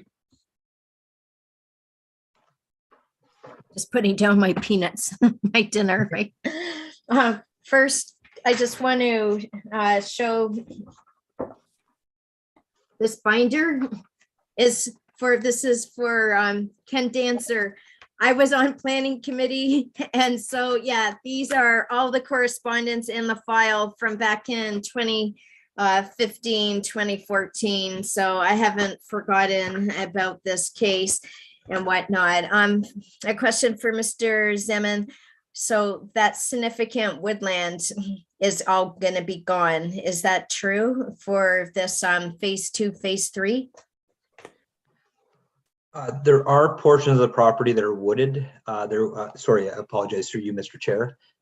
There was investigations completed from a natural heritage perspective, and the woodlands on site did not constitute that of significance. They were reviewed by the Conservation Authority and the Ministry of Natural Resources, and with the mitigation measures proposed, they were satisfied there'd be no negative impact on significant woodlands. Okay, thank you. But just clarification, the woodlands in the boundary site, right? They are going to be cut down? Absolutely. The boundary within the woodlands within the proposed extraction area are proposed to be removed as part of the operation, yes. Mm-hmm. And because I see that's still a big concern for residents back in 2015, and you know, with all the correspondence we got 2022 about this. And then for what Mr. Dancer was saying, for the existing quarry, are you going to so you said that the existing quarry is done. This is just all about the expansion. So when does the existing quarry get remediated then? What's the timing? I don't understand that. Through you, Mr. Chair, and I apologize if I implied that the existing quarry is done. The existing quarry is a multiple lift operation, and they have extracted predominantly the top lift of the operation. So there are still additional benches to be extracted, but that's where there is a little bit of lower aggregate quality. So by extending and having the proposed extension, they're able to better utilize the aggregate resource on site. So they can use some of the higher quality aggregate from the top bench, blending it with some of the aggregate within the existing quarry to continue to create that high optimal product. If you were just extracting the remaining aggregate within the existing quarry, you would not be able to create all of those high specification products, and that would actually extend the life of the operation. But this will be, I don't have an exact timeline for the operation, but it is a substantial and lengthy operation. Just by way of the proposed extension, it represents 58 million tons, and if they extracted to their maximum tonnage limit each year, any given year, which is not common, that would represent at least 60 years for the proposed extension in combination with what's remaining in the existing quarry. One of the that question was asked also, and it's one that I forgot to respond to about need for the quarry, but it's because of the ongoing construction and the demand for aggregate in the province. The provincial policy statement that the province does have now is a provision that says demonstration of need for mineral aggregate resources, including any type of supply demand analysis, shall not be required, notwithstanding the availability, designation, or licensing of extraction of mineral aggregate resources locally or elsewhere. And that's in the recognition that there's an ongoing need for new supply of aggregate, and also wanting to ensure that it remains a competitive market, so there isn't fewer operators applying and ability for prices increases, because ultimately the public sector purchases about 60% of the aggregate to build infrastructure. Okay. And is it true that with this expansion, it's going to be an extra 450 trucks each day on the roads? I don't have the exact number before me, but I don't believe that number to be accurate. We could certainly clarify that with detailed information, but I do know the city's transportation department has reviewed the traffic report, and there is capacity on the road to continue to operate. And that would not, the numbers that just suggested to me do not sound what the increase would be for the operation, but that could be confirmed. Okay, if that could be confirmed, I'd like to know how many extra trucks are going to be on the road each day. And then you said that the current entranceway has been redone. Is that like new asphalt or so? Like, is that what was needed in the current entranceway? Again, through you, Mr. Chair, the studies have identified that there's a deficiency in the departure lane and acceleration lane from the quarry, so that improvements have not been completed yet, and they would be a condition of approval if the extension was granted, and the requirement to complete those improvements would be at the cost of the applicant to complete. And again, though that traffic impact assessment has been reviewed by the City of Kingston Public Works, and they concur with the recommendation to enhance those lanes. Because I do have a concern about, like, with all these extra trucks, and they're going to be so heavy, about the damage that it's going to be doing to the asphalt surfaces of our roads in that area to get to the 401. I know what all those dump trucks did to our roads when they built the solar farms. They totally destroyed them, and even filling the potholes, like the potholes just keep coming back, and it was all the weight of the dump trucks. And that was just a solar farm as compared to pulling out all this aggregate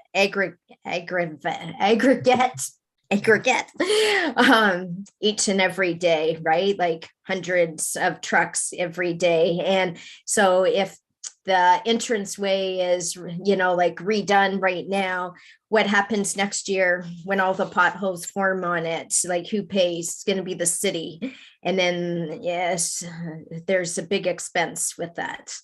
So anyway, those are my questions right now.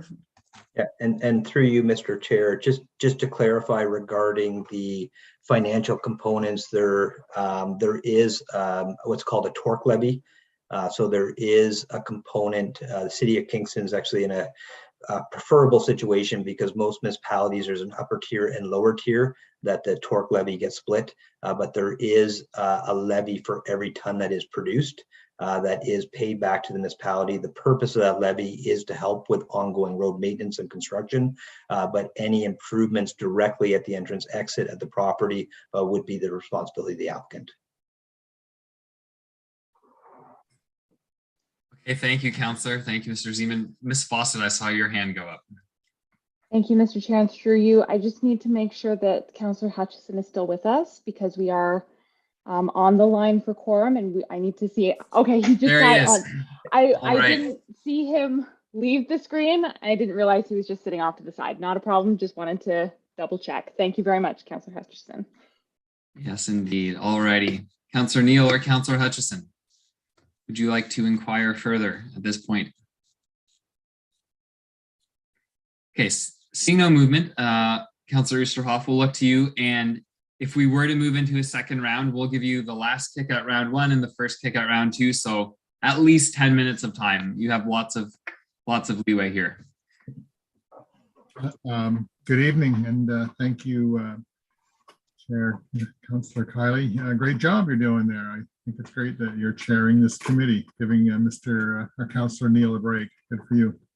And I just I have so many notes here. I think when Councillor Osanek waived the discussions from 2015. I actually reviewed that as well during the earlier ones. So my head is really full here, and I may need a second time as well. So thank you, Mr. Chair. And I do want to thank Mr. Zeman and echo the words of, I think, pretty well every one of my constituents did compliment Coco for really, upping the discussion. The community liaison group was over the 2 years of a pandemic. We 2 or 3 times we met, and so that was helpful. And I think I would echo that and appreciate everyone's positive words about that. And hopefully, Mr. Zeman, you can relay that to them as well, that we appreciate that, the conversations and the discussions. So I have a lot before me, but you've done a really good job, Mr. Zeman, sorry, you've countered really well. You've shown all the areas that that you've addressed, and so I think that's really important, because we really want to get at the truth, so to speak, of what we can expect as a community now. And but you can also understand that historically there have been so many issues that you can understand the doubts or the stress, post-traumatic stress that our community has had.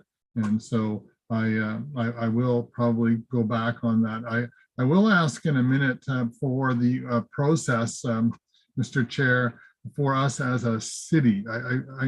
They say it very quickly, and so I do want to make sure that the public knows that really well. And maybe Mr. Barr can maybe slow it down a little bit, what the process is. I thought I heard it today, because there's the process is that council will deliberate on the recommendation from planning, and then could make an appeal to the tribunal. Is that how we're going to go?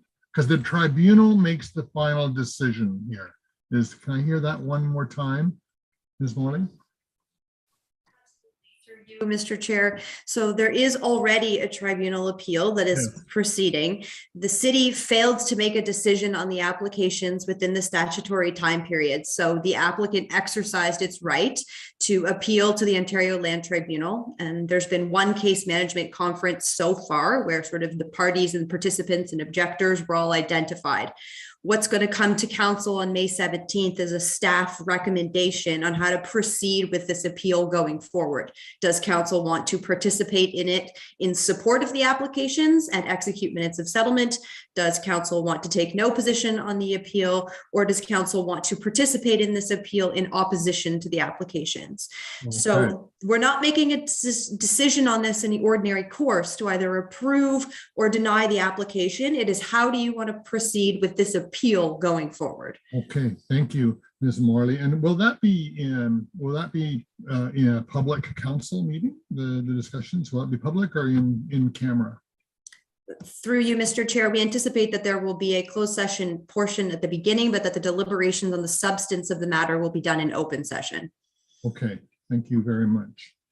I think I understand that. So that does give significance to what we're doing and talking about and the deliberations. I will be. I think the additional query and the ask for the zoning extension is too much, and I have thought about it for a long time, and I will be speaking to that. I think that the ask is too much. It's simply too large, and I think that is where we are exposing our community to too much risk. And I know we've talked about it, and we've looked at it from every angle. The fact that Trans-Canada Pipelines, I know it's approved, it goes through there. There's a hydro easement through there, and then as we all bring up time after time, the risk to our water. And so that is one of the things I'm going to be asking the committee to seriously contemplate, that risk, those 3 areas, let alone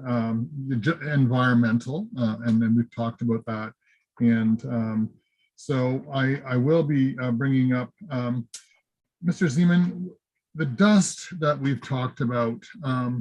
It's really upsetting, the dust, for us as a community, especially with the prevailing winds predominantly from the southwest. and our hamlet there, Elginburg, and the public school. And I am wondering if we've done enough there with dust and where could be reconsidered there, or are we using state-of-the-art world-class equipment? Because when I think about what happens and what the kids are experiencing in that school, that to me is also a valid reason why we need to give this a second thought. Through you, Mr. Chair, and thank you, Councillor, for the question. Part of the concern, to be very frank, was the pre-existing site did not have any requirement for dust control. And it's one of the things that they were grandfathered when the new provisions of the Agri-Resource Act came in place in 1997. They didn't apply the new standards to existing sites. What COCO has done since the concerns were raised in the community, as you're aware, Councillor, they did prepare they actually went out and prepared a dust management plan. That dust management plan is reflective of current best management practices within the industry now, and they have voluntarily applied that to their existing operation. What I'm hopeful is that the community has seen some, like that dust management practices plan has only been in place now for 1 year. And I'm hopeful that the community has seen some improvements in dust control on sites and the implementation of the plan.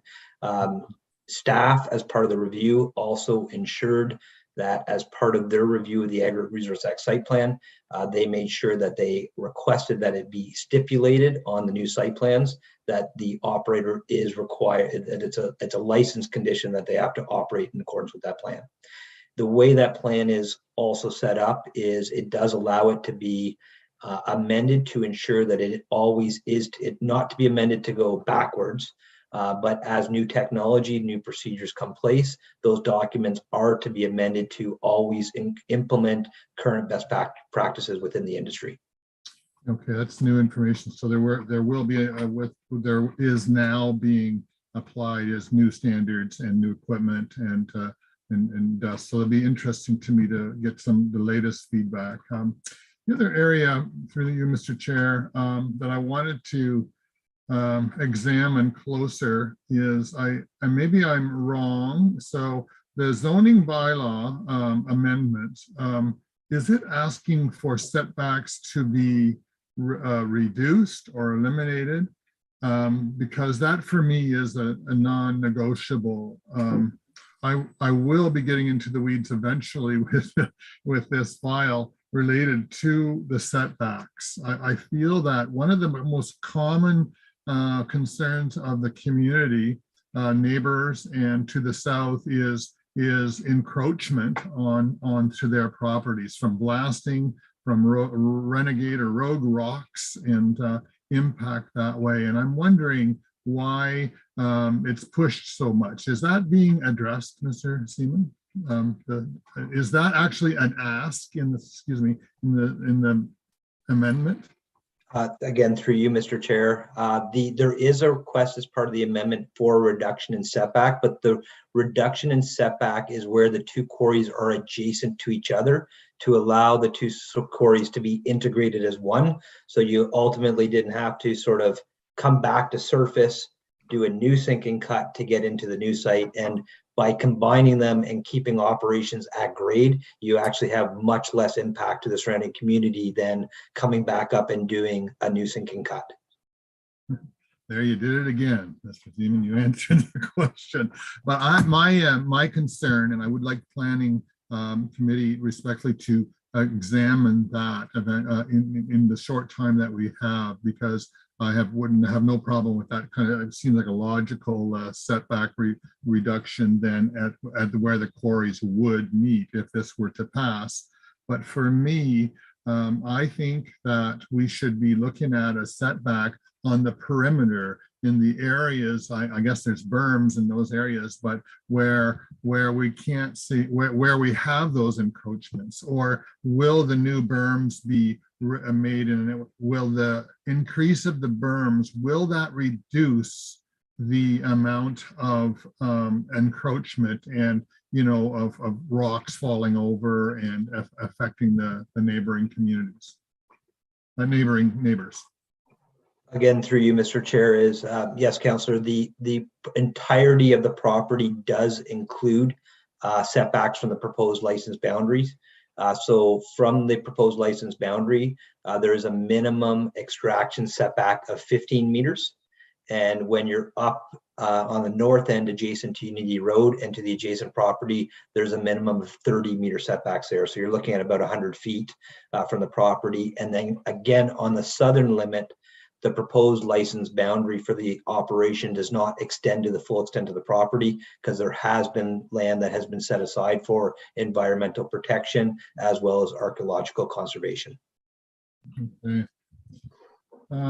I wanted to ask, I had a community question come in here. So I think that's really important because we talked about the remediation of the existing quarry, but you're saying that because of the qualities, you're actually going to be mixing the aggregate there. So you're basically, the operation is going to be that if you were to be granted the expansion, you're going to create a better product. So the existing quarry will go down slower and it's just going to manage the quarry. That's so there's not going to be an end to any quarry in 5 decades, really.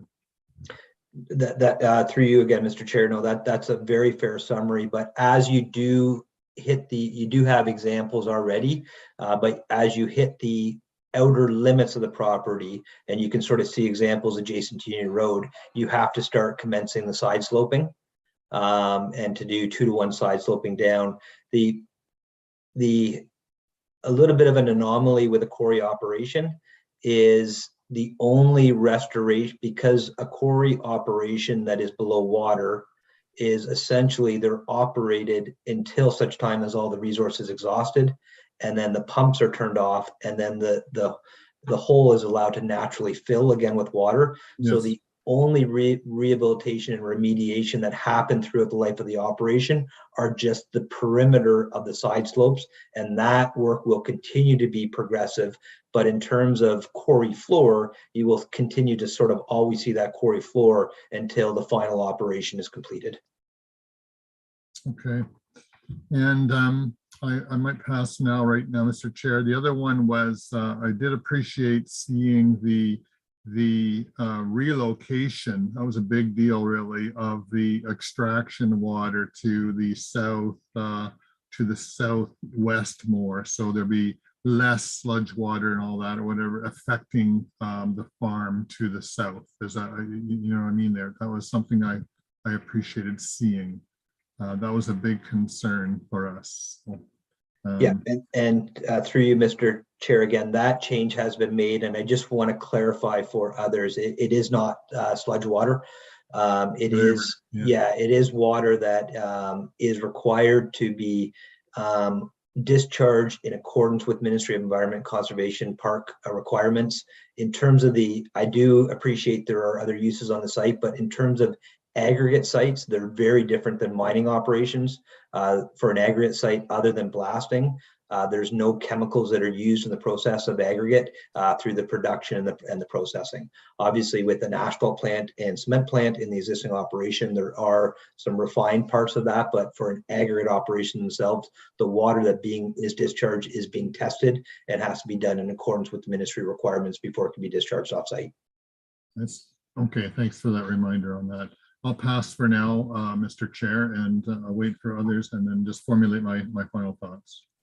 Perfect. Yeah, that's a good plan. So, Councilors Neal, Sanik, Hutchison, any further questions or comments from you? Yeah, Councilor Sanik. Yeah, through you, Mr. Chair, just one question, and it's about the gas pipeline. I saw quite a few references in the edits tonight about the gas pipeline, right? So I think what they're saying is that you're going to be, let me see, there is something about a triangle, and then it's like, no, it's 800. It's going to be 835 meters long. I don't know. So the way they kind of described it is that the pipeline is like all the dirt around the pipeline is going to be excavated. And then, you know, there's like a concern about the pipeline. And Like, can you talk about that at all? Like, is it going to be exposed? So seriously, the gas pipeline, and is it Enbridge?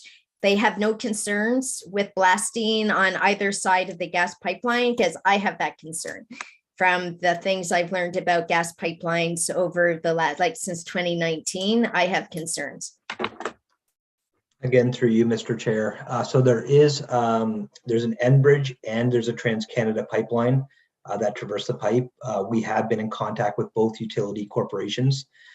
They do have standard requirements in terms of extraction setback. So just to clarify, in the extension, there is absolutely no work being undertaken within the pipeline easement. They have required setbacks for extraction from the pipeline. And then there's specifications that as you start to get closer to a pipeline, there's requirements for notification and pre-blast approval from the pipelines. But what I can advise the community and the proximity of pipelines and blasting is not uncommon in Ontario. There's many sites that I work, particularly down in the Hamilton GTA area, where pipelines do traverse, and extraction has occurred even much closer than is being contemplated here. Pipelines are ultimately designed to withstand earthquakes and a much higher vibration than would ever be contemplated at. And there is requirement to be not only monitoring at sensitive receptors, but also monitoring at the pipeline easement. So this is a well understood with TransCanada and Enbridge. It's something that happens commonly, and they have very prescribed conditions that have to be applied. And on the site plans that I was trying to show earlier, it lists all of those detailed requirements that have to be complied with in relation to the pipeline.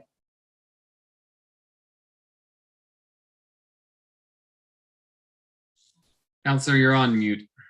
Right. And if for whatever reason there was an explosion, who's responsible?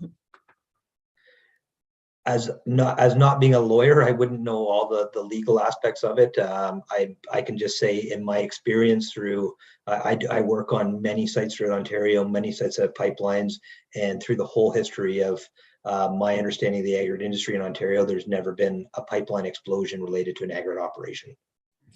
I'll just interject for a second. Perhaps Ms. Morley, putting you on the spot, that's something you could comment on. Through you, Mr. Chair. As the city doesn't have a role in regulating the proximity of the quarry to the pipeline, I think it would be remote to assume there would be any liability to the damage or to the municipality in that situation. One would certainly expect that there will be civil claims against the quarry operator themselves. Yeah, and through you, Mr. Chair, if I could just add one other thing, is safety's a #1 priority, and the first people in line are the staff that are working on the site, and all safety precautions are taken to protect human life for sure. Okay, and this is my last question. I think the setback to a pipeline for residential, I think, is 7.5 meters. So it's like 15 meters, like 7.5 on either side of the pipeline. Just going by memory, I could be wrong. Do you know what the setback for the pipeline is for this quarry?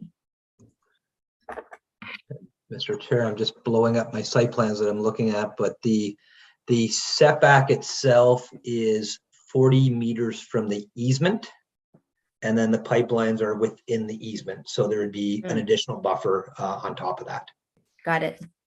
Thank you. Thank you, Councillor and Mr. Zeman. Councillor Oosterhoff, excuse me, would you like a bit more time?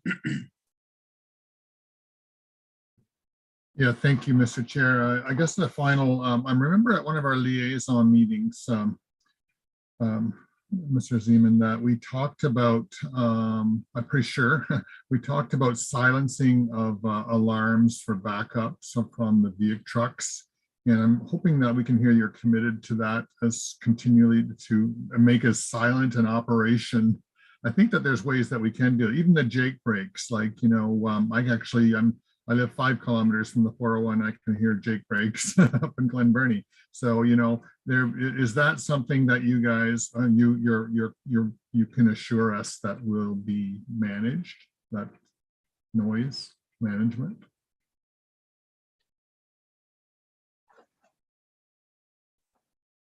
sorry, I'm just checking the site plans because I do believe it to be a requirement for this site to no longer use the traditional backup beeper, which sort of has that piercing sound. There's been new technology, and I know Coco does implement that at their sites, but what it's called is a broadband alarm, which is more directional. So it's intended to sort of have it heard within the immediate distance, but it doesn't have that same sound that is audible off-site.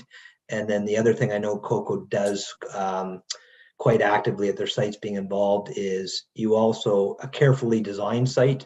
The one thing you don't want is, and you do this as a primary issue for safety, you don't want trucks backing up. So you try to design your whole flow where stockpiles and processing areas are. So there's always a constant movement forward to avoid the backup from trucks. And then the equipment that Coco does use, they have implemented the broadband beepers. And I would say it's a very cheap alternative. And it's something that's being standardly used within the industry because they do realize that is one of the nuisance and annoyance for surrounding neighbors. Yes, very much so. Well, thank you for that. So anyways, I can wrap up, Mr. Chair, as well. And I know that we will have our conversations at the council level. You know, when the presenters tonight did speak, every one of them, I do know them. And I think that they did say at the end of every presentation, you know, that please don't go ahead with this expansion. And I would join them in that. When I think of the risks that these quarries present to my community and to our community, I think that they add up too much. The sum of all the risks is still something, even though I really appreciate the efforts being made. I think that the time has come for us to respect the community. And I actually have done studies, read that we don't actually need quarry, the expansion of the quarry. I know through competition and that. And I think that what we have is a quarry that's with the gas, with the water, with the hydro, with the devastation to the environment that we've talked about. And the proximity, that the encroachment to the neighbors, 350 meters. I think that we can do better. And though I appreciate everyone's input tonight, I'll be standing with my community. And that's what I will choose to do. But I thank everyone for their involvement tonight. Thank you, Councillor. Glad you could be here. And Mr. Zeman for fielding all those questions, committee members and members of the public. That will conclude this public meeting. So thanks for the participation. And with that, that will allow committee to move into our planning committee meeting. Actually, none of those items that we just discussed were on our agenda. They were just public meetings. So it is now 12:16 on Friday, April 22nd. Birthday, everyone. I'll call this meeting to order at that time and look for the mover and the seconder for the agenda as amended with the amendments or additions we've had. Councillor Neal, Councillor Osanek, all those in favor? Very good. Scrolling here in my agenda, we have confirmation of minutes, that the minutes be approved both from March 24th and April 7th. I'll look for a mover for that. Seconder, Councillor Osanek, no one's budging on any edits or comments. All those in favor? Very good. Are there any disclosures of pecuniary interest? Seeing none. No delegations tonight. No briefings. And we have no business, no items to vote on. Are there any notices? Oh, no motions either. Are there any notices of motion? Seeing none. There are no items of other business. A number of correspondence noted, and also all those that came in the addendum. And with that, I'm happy to say that our next meeting is on May 5th at 6 p.m. And I'll look for a motion to adjourn, please. Councillor Osanek and Councillor Neal, all those in favor? Excellent. Thank you, everyone across the board, staff, etc., etc. Thank you. Happy Earth Day. Have a good night.